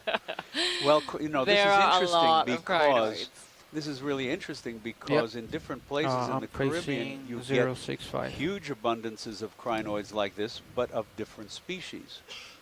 And typically, those dense assemblages 065, are in you said? shallower Yep. water, 065. say benign. 400 to Do you guys want 600 some? meters.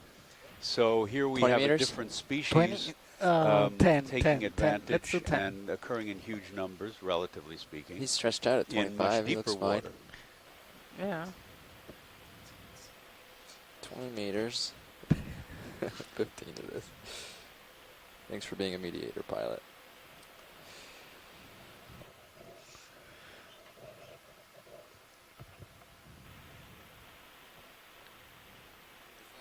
Yep. Ready. ROV nav, bridge. Ship move, please. Yes, sir. Go right ahead. Sorry, repeat your last. Yep, go ahead. We're ready. We're doing 15 meters, bearing 065 degrees at 2/10 of a knot, please. Bridge copies 15 meters at 065 degrees, decimal 2 knots. Thank you, Bridge. Yep, stand by for input.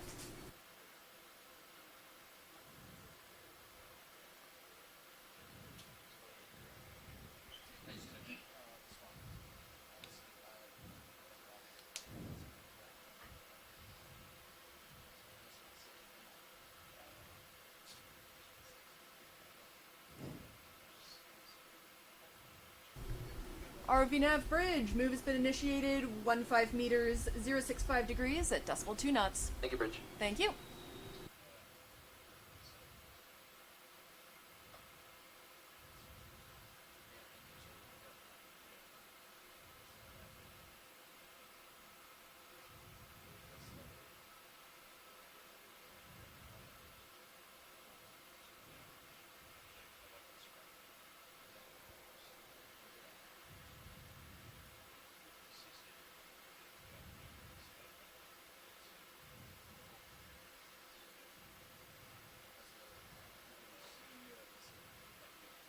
You can see off in the distance here how we're traversing this very rugged boulder-like topography.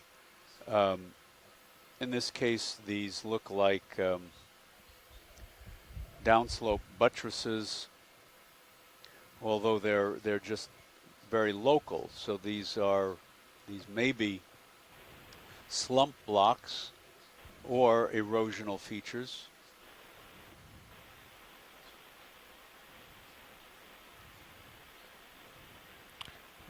That might be the end of the tether, pilot.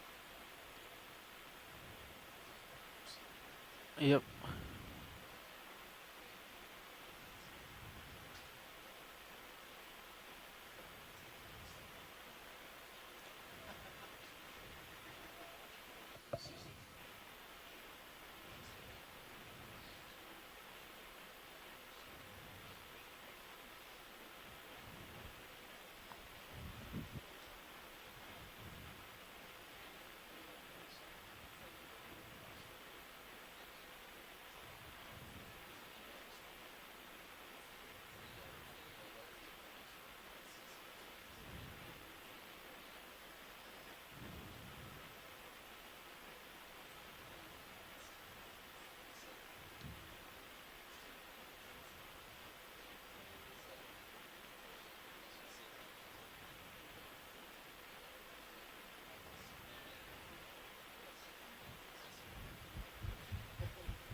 Can I get a pilot and video? Could I get a snap zoom of that cluster of feather stars? I'd like to get an image up, just above, out of the screen there, right there, now center, just to give, when I publish this new species, which I believe is new, I'd like to give an indication of how abundant they can be. Yeah, you can Thank you probably very much. move a little bit closer if you want.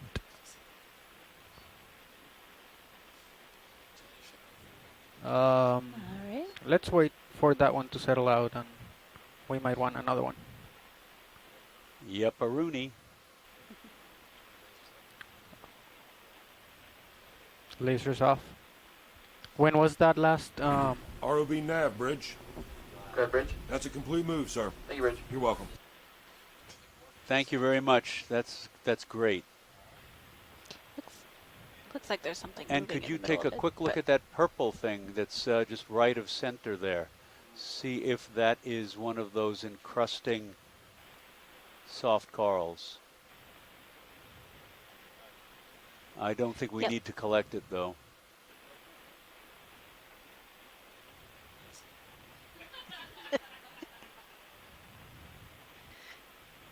Actually, I may have collected that a couple of years ago in the northwestern Gulf. It was encrusting, and it was a lot more common.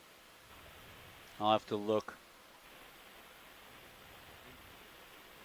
So right now it should start to flatten out the top, right? We are 17. Okay. Yep. I can probably move a little bit Wide. closer now.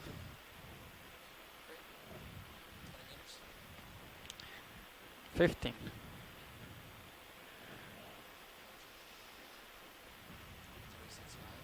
Oh yes, that looks good.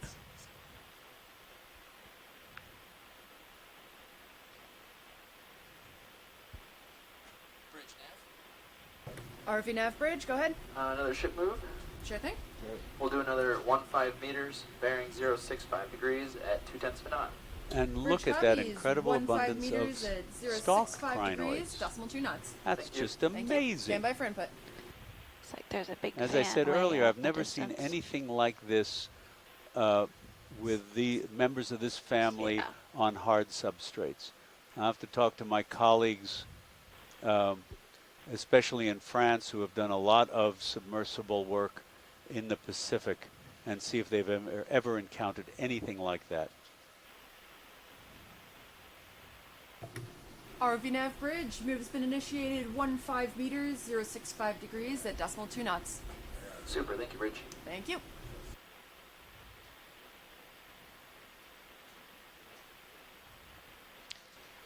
Can we have a quick zoom on that starfish, which appears to be feeding on that coral dead ahead, please? Just a snap zoom would be fine. Yep. That was a special request from just up at the Chris Ma. top. Yep. Okay. That's partial zoom. Okay. It's still not quite full.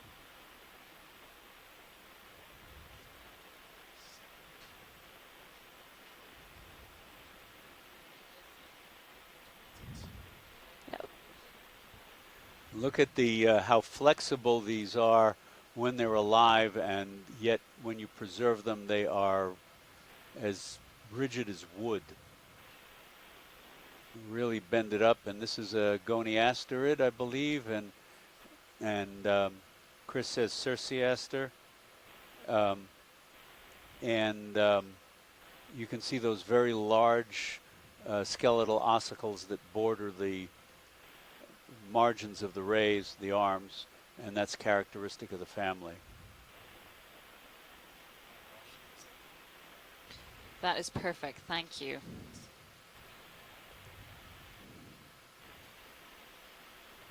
Full wide. Ooh, we actually have a brachyuran crab dead ahead. Can we, well, I think it might be a brachyuran. Can we get a quick zoom at that? As well as that purple crinoid. Have you seen that one, Chuck? That may be that. No, not a brachyuran. Yes, it is. Oh, it is? It's Okay, got four pairs of walking legs, but I don't know what genus it is. I don't think it is a chasion. There's They something might out want here called benthochascon, lasers. but I don't know exactly what it looks like. Should be able to get someone to tell us. And to the a little bit to the left is that purple feather star, and that looks like, if we can get a quick zoom, and up, that purple guy, yep. All right. And what are you? It's full zoom. I thought you were an atelocrinid, but you're not. I don't know what you are. That's something different. We haven't seen that one, but this may be a swimmer. It looks like an antidontid with those long, delicate hooks, cirri, only 10 arms. It has pinnules all the way to the bases of the arms, and it doesn't have the terminal filament. So there's a couple of different things it could be, or it could be new. But members of that family can swim.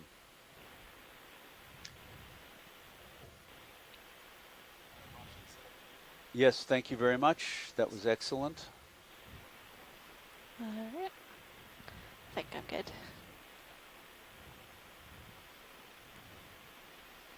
Full wide.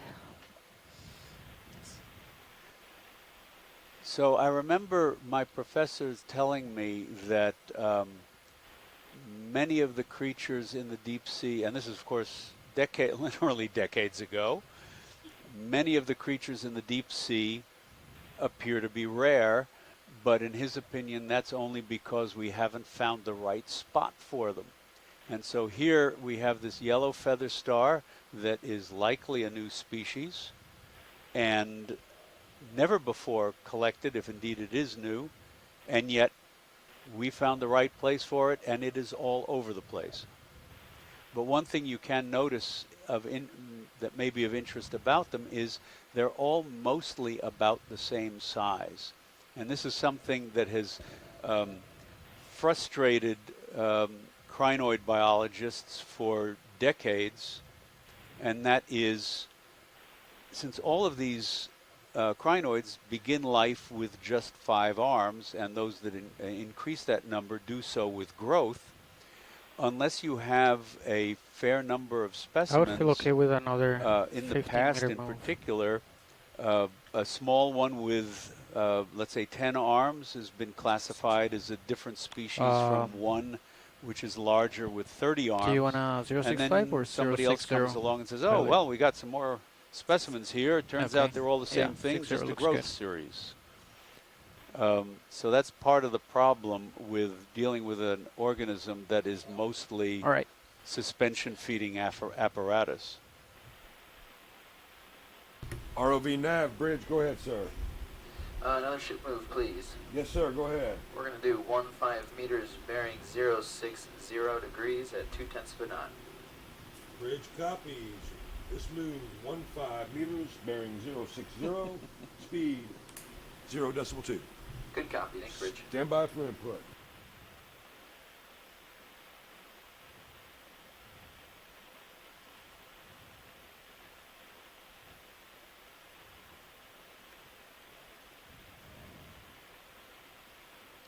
Chris Ma has suggested that perhaps the reason that we've tended to see a few of these sea stars on bamboo corals is maybe they're the most nutritious. It may have to do with their abundance as well. It looks like a Larvacean house. 15 meters bearing 060, 0.2 knots. Thank you, Bridge. You're welcome. Just sort of disappearing. Yeah, so those two crinoids look like they're on a chondrocladia. Cladorized sponge. Interesting.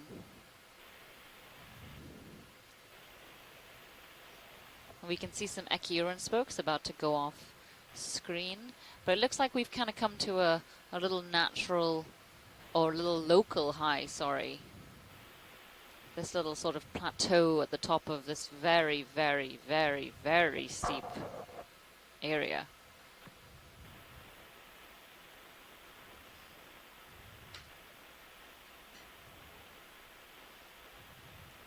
And again, coming up left of center, you see one of these little mounded boulders, and all of these organisms taking advantage of the attractive real estate and the diversity that occurs there.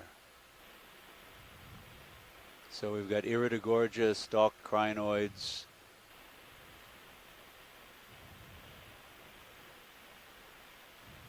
whips.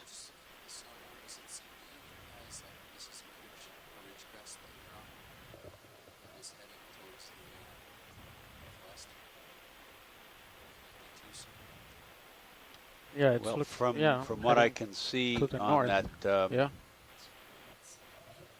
sled track link, the bathymetry, and look at that massive boulder up ahead. Yeah, it seems like it's going up that way.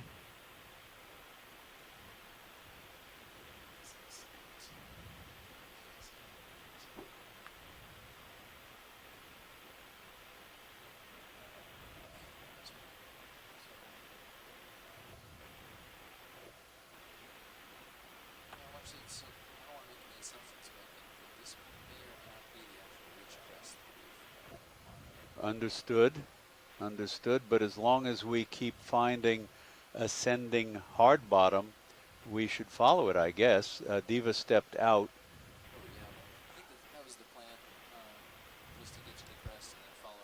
Okay.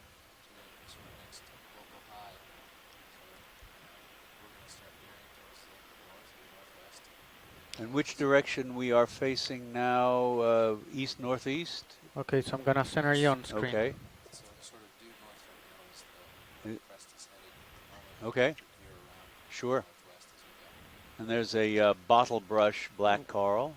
Too much. All right, I'm centered on 030. And another move. Yeah.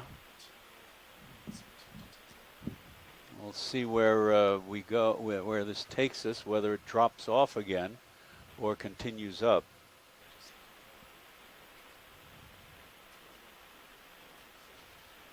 Three zero, you said? Yeah. Copy. ROV nav, bridge. Go ahead, bridge. Complete move, sir. Thank you. You're welcome.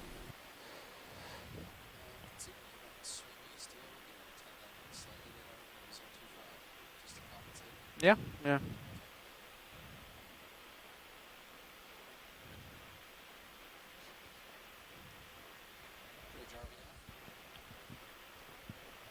Oh, there's a fish. ROV nav, bridge. I got another one for you. Sure, go ahead. We're going to do 20 meters, bearing 025 degrees at 2/10 of a knot. Bridge copies. 20 meters, bearing 025, 2/10 of a knot. Good copy. Thank you, Bridge. Stand by for input. Oh no. Oh no, it's a sponge. Ah, thank God.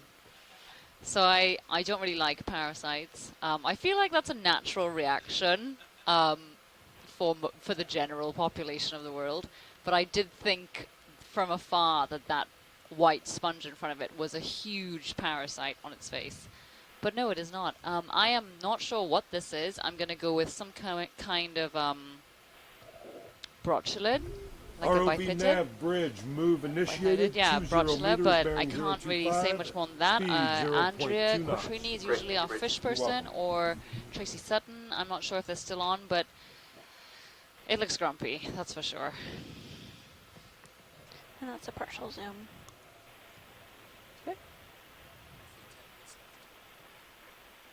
Copy. Thank you, Nav.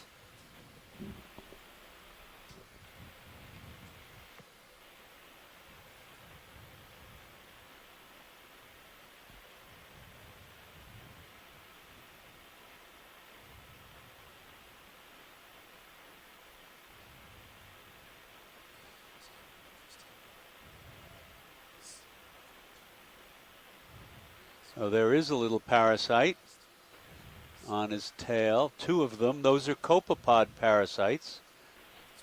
Yeah. I don't know what that one is, but the one on top is a copepod. So the one on the left side is the fish, is a copepod parasite, and the one on the right side of the fish looks like I'm not sure. Perhaps an amphipod or an isopod.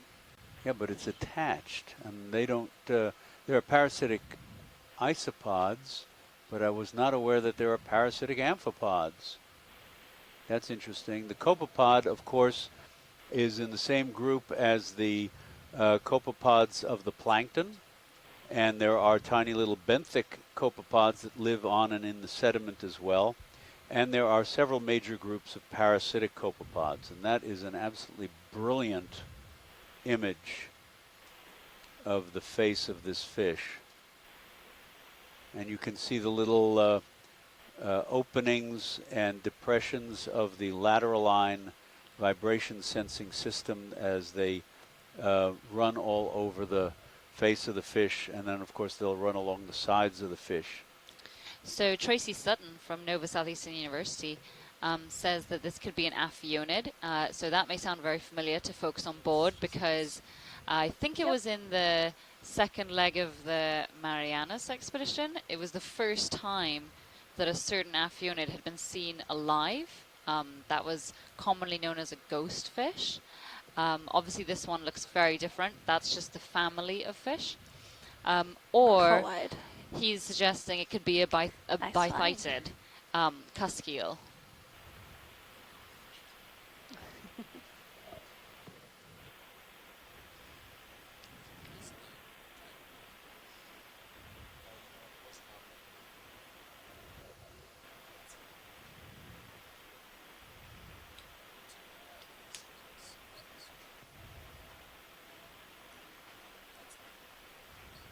Oh, the Titan.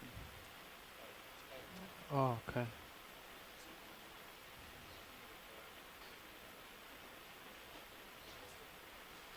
So right in front, we've got one of these Polymastia hedgehog sponges again. Yep. Yep. I gotta get a little view of it. They really are just so strange. And next to it, what looks like a black coral whip, black, maybe. yeah. And but another one off left in the shape of a backwards question mark.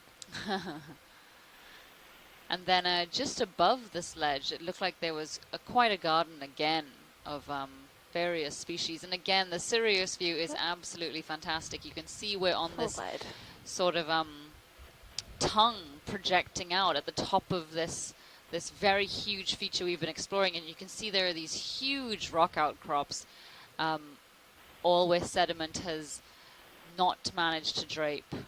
And wow, look at this, absolutely beautiful.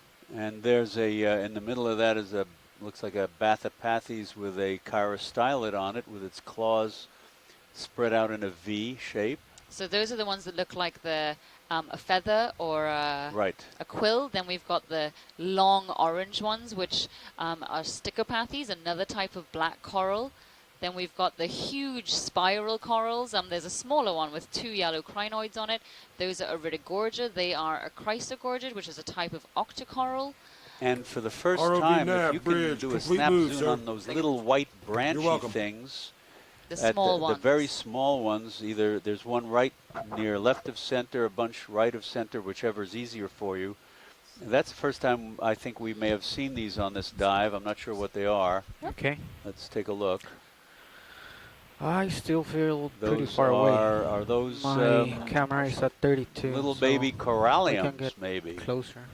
How long until we come Scott? Off? And some other yellow gorgonians. Yes, he says lots of recent recruitment, so that's unusual. Seeing so many juveniles like that, some small ones of several different species, which suggests that maybe, well, the initial reaction is, well, maybe this turf has just recently been exposed, but then you've got the larger organisms as well. So what exactly went on here? We've got at least 1 or 2 small octocoral species, if not 3. Scott suggests one of them may be Swiftia. Yeah, this is like a coral nursery. Mm-hmm.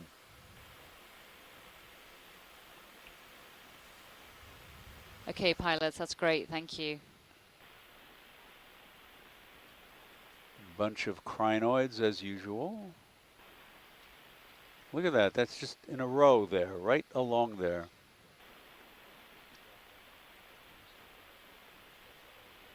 So the Swiftia was referring to the orangey red colonies with the thin axis and the orange polyps. Oh, pilot, just to the right, sorry, there was what looked like quite a large black coral. Yes, that tall one with branches, just next to the big whip. And that looks different from what we've seen. I think we may have seen one like that, a much smaller one, on a previous dive. Tina, if you're there, is that Tanacetapathes?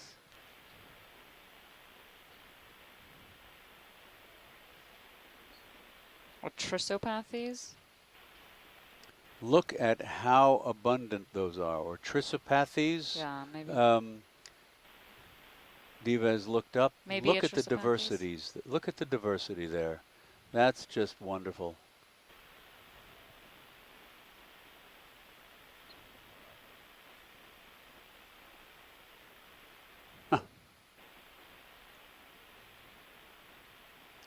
You've got to be in the right place at the right time. And so Amy Baker-Taylor has just said in the chat log that these nurseries are really important to observe. In the Pacific, you know, these areas with young corals are quite rare. So it's thought that, you know, recruitment could be limited. Sorry, no, I read that wrong. Yes, that's great, thank you. So it's thought that for many deep-sea corals, recruitment could be limited. But hey, I mean, if we were to plop down here, we would come to the exactly, you know, the complete opposite conclusion. Look at that up ahead. More marvelous coral gardens, coral and crinoid gardens, but interestingly few sponges. Very true. Maybe the current gets too strong for them.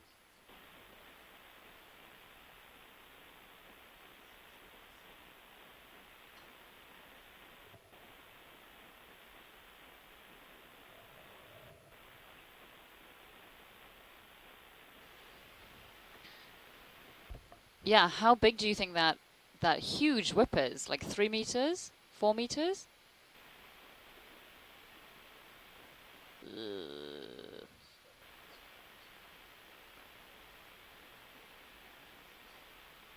They're off in the distance somewhere, I think. Yeah, there you go.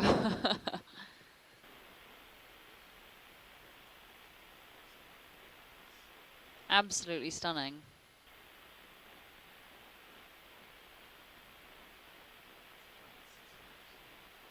Really?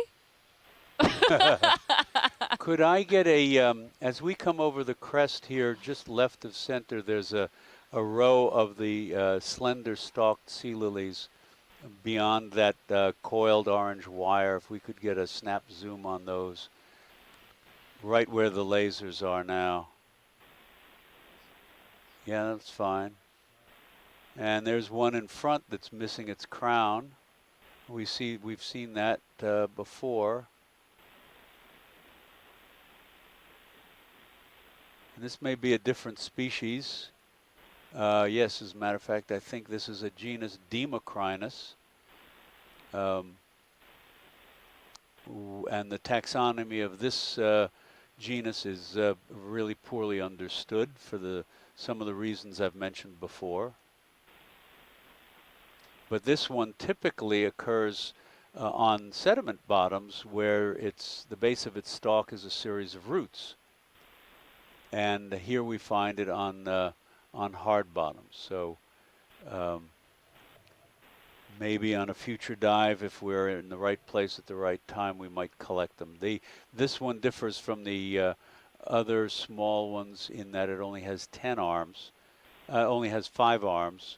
It's not in the same family as that big yellow hyacrinid, which also has 5 arms. But just keep getting surprises. Full wide. All right. Yeah, that's it. Thank you very much, gentlemen. That was wonderful, as usual. So, scientists on the line, we are going to have our post-dive call in 10 minutes at 40 minutes past 3 Eastern Standard Time. So we will talk to you Almost then. Done. Thank you again to all of our viewers on shore. All right. This has been a really wonderful dive at smooth escarpment ridge. Sorry. We were able to see some absolutely incredible geology, a lot of geology we weren't expecting, as well as some very varied communities, but when we got up to the top, they're absolutely spectacular coral and sponge communities, mostly coral communities. Really, really great. Huge thanks to those scientists on shore who have been contributing all day. Bridge RV Nav. And huge thanks to our ROV team and video team for I just want to let you guys know operating things as amazingly as they do all the time. Off bottom eye. Anyway, chat to you in the next 9 minutes. Thank you. Center of rotation to midships. Will do. Thank you.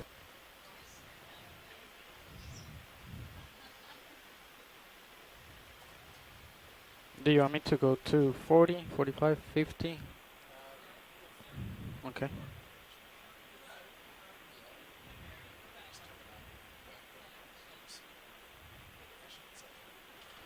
All right. Copy. All right.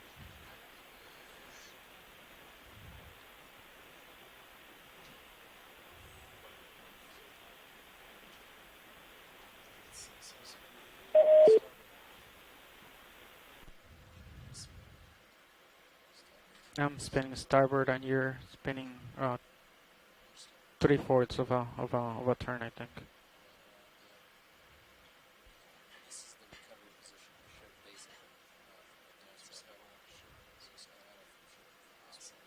All right.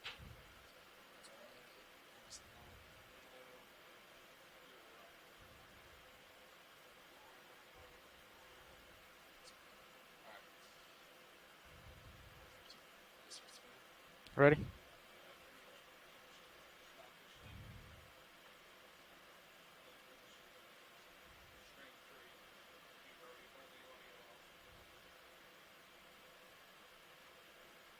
All right, lined up with the ship.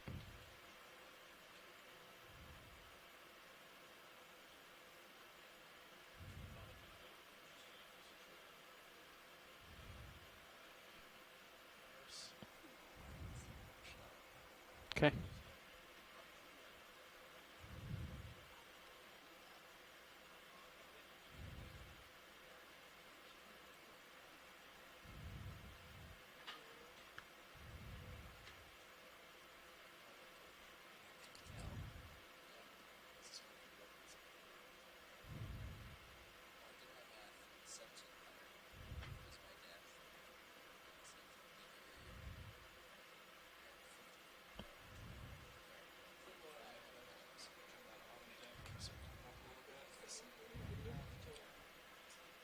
All right.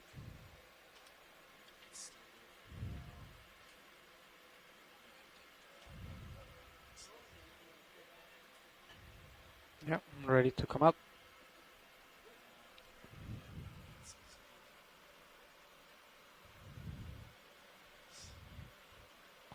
We gotta calibrate this screen. Was it like this morning? Yeah. Okay. Remind me to calibrate it today. All right.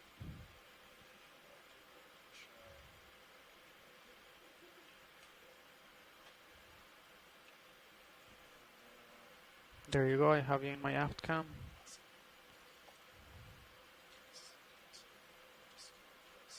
Yeah. Okay. All right.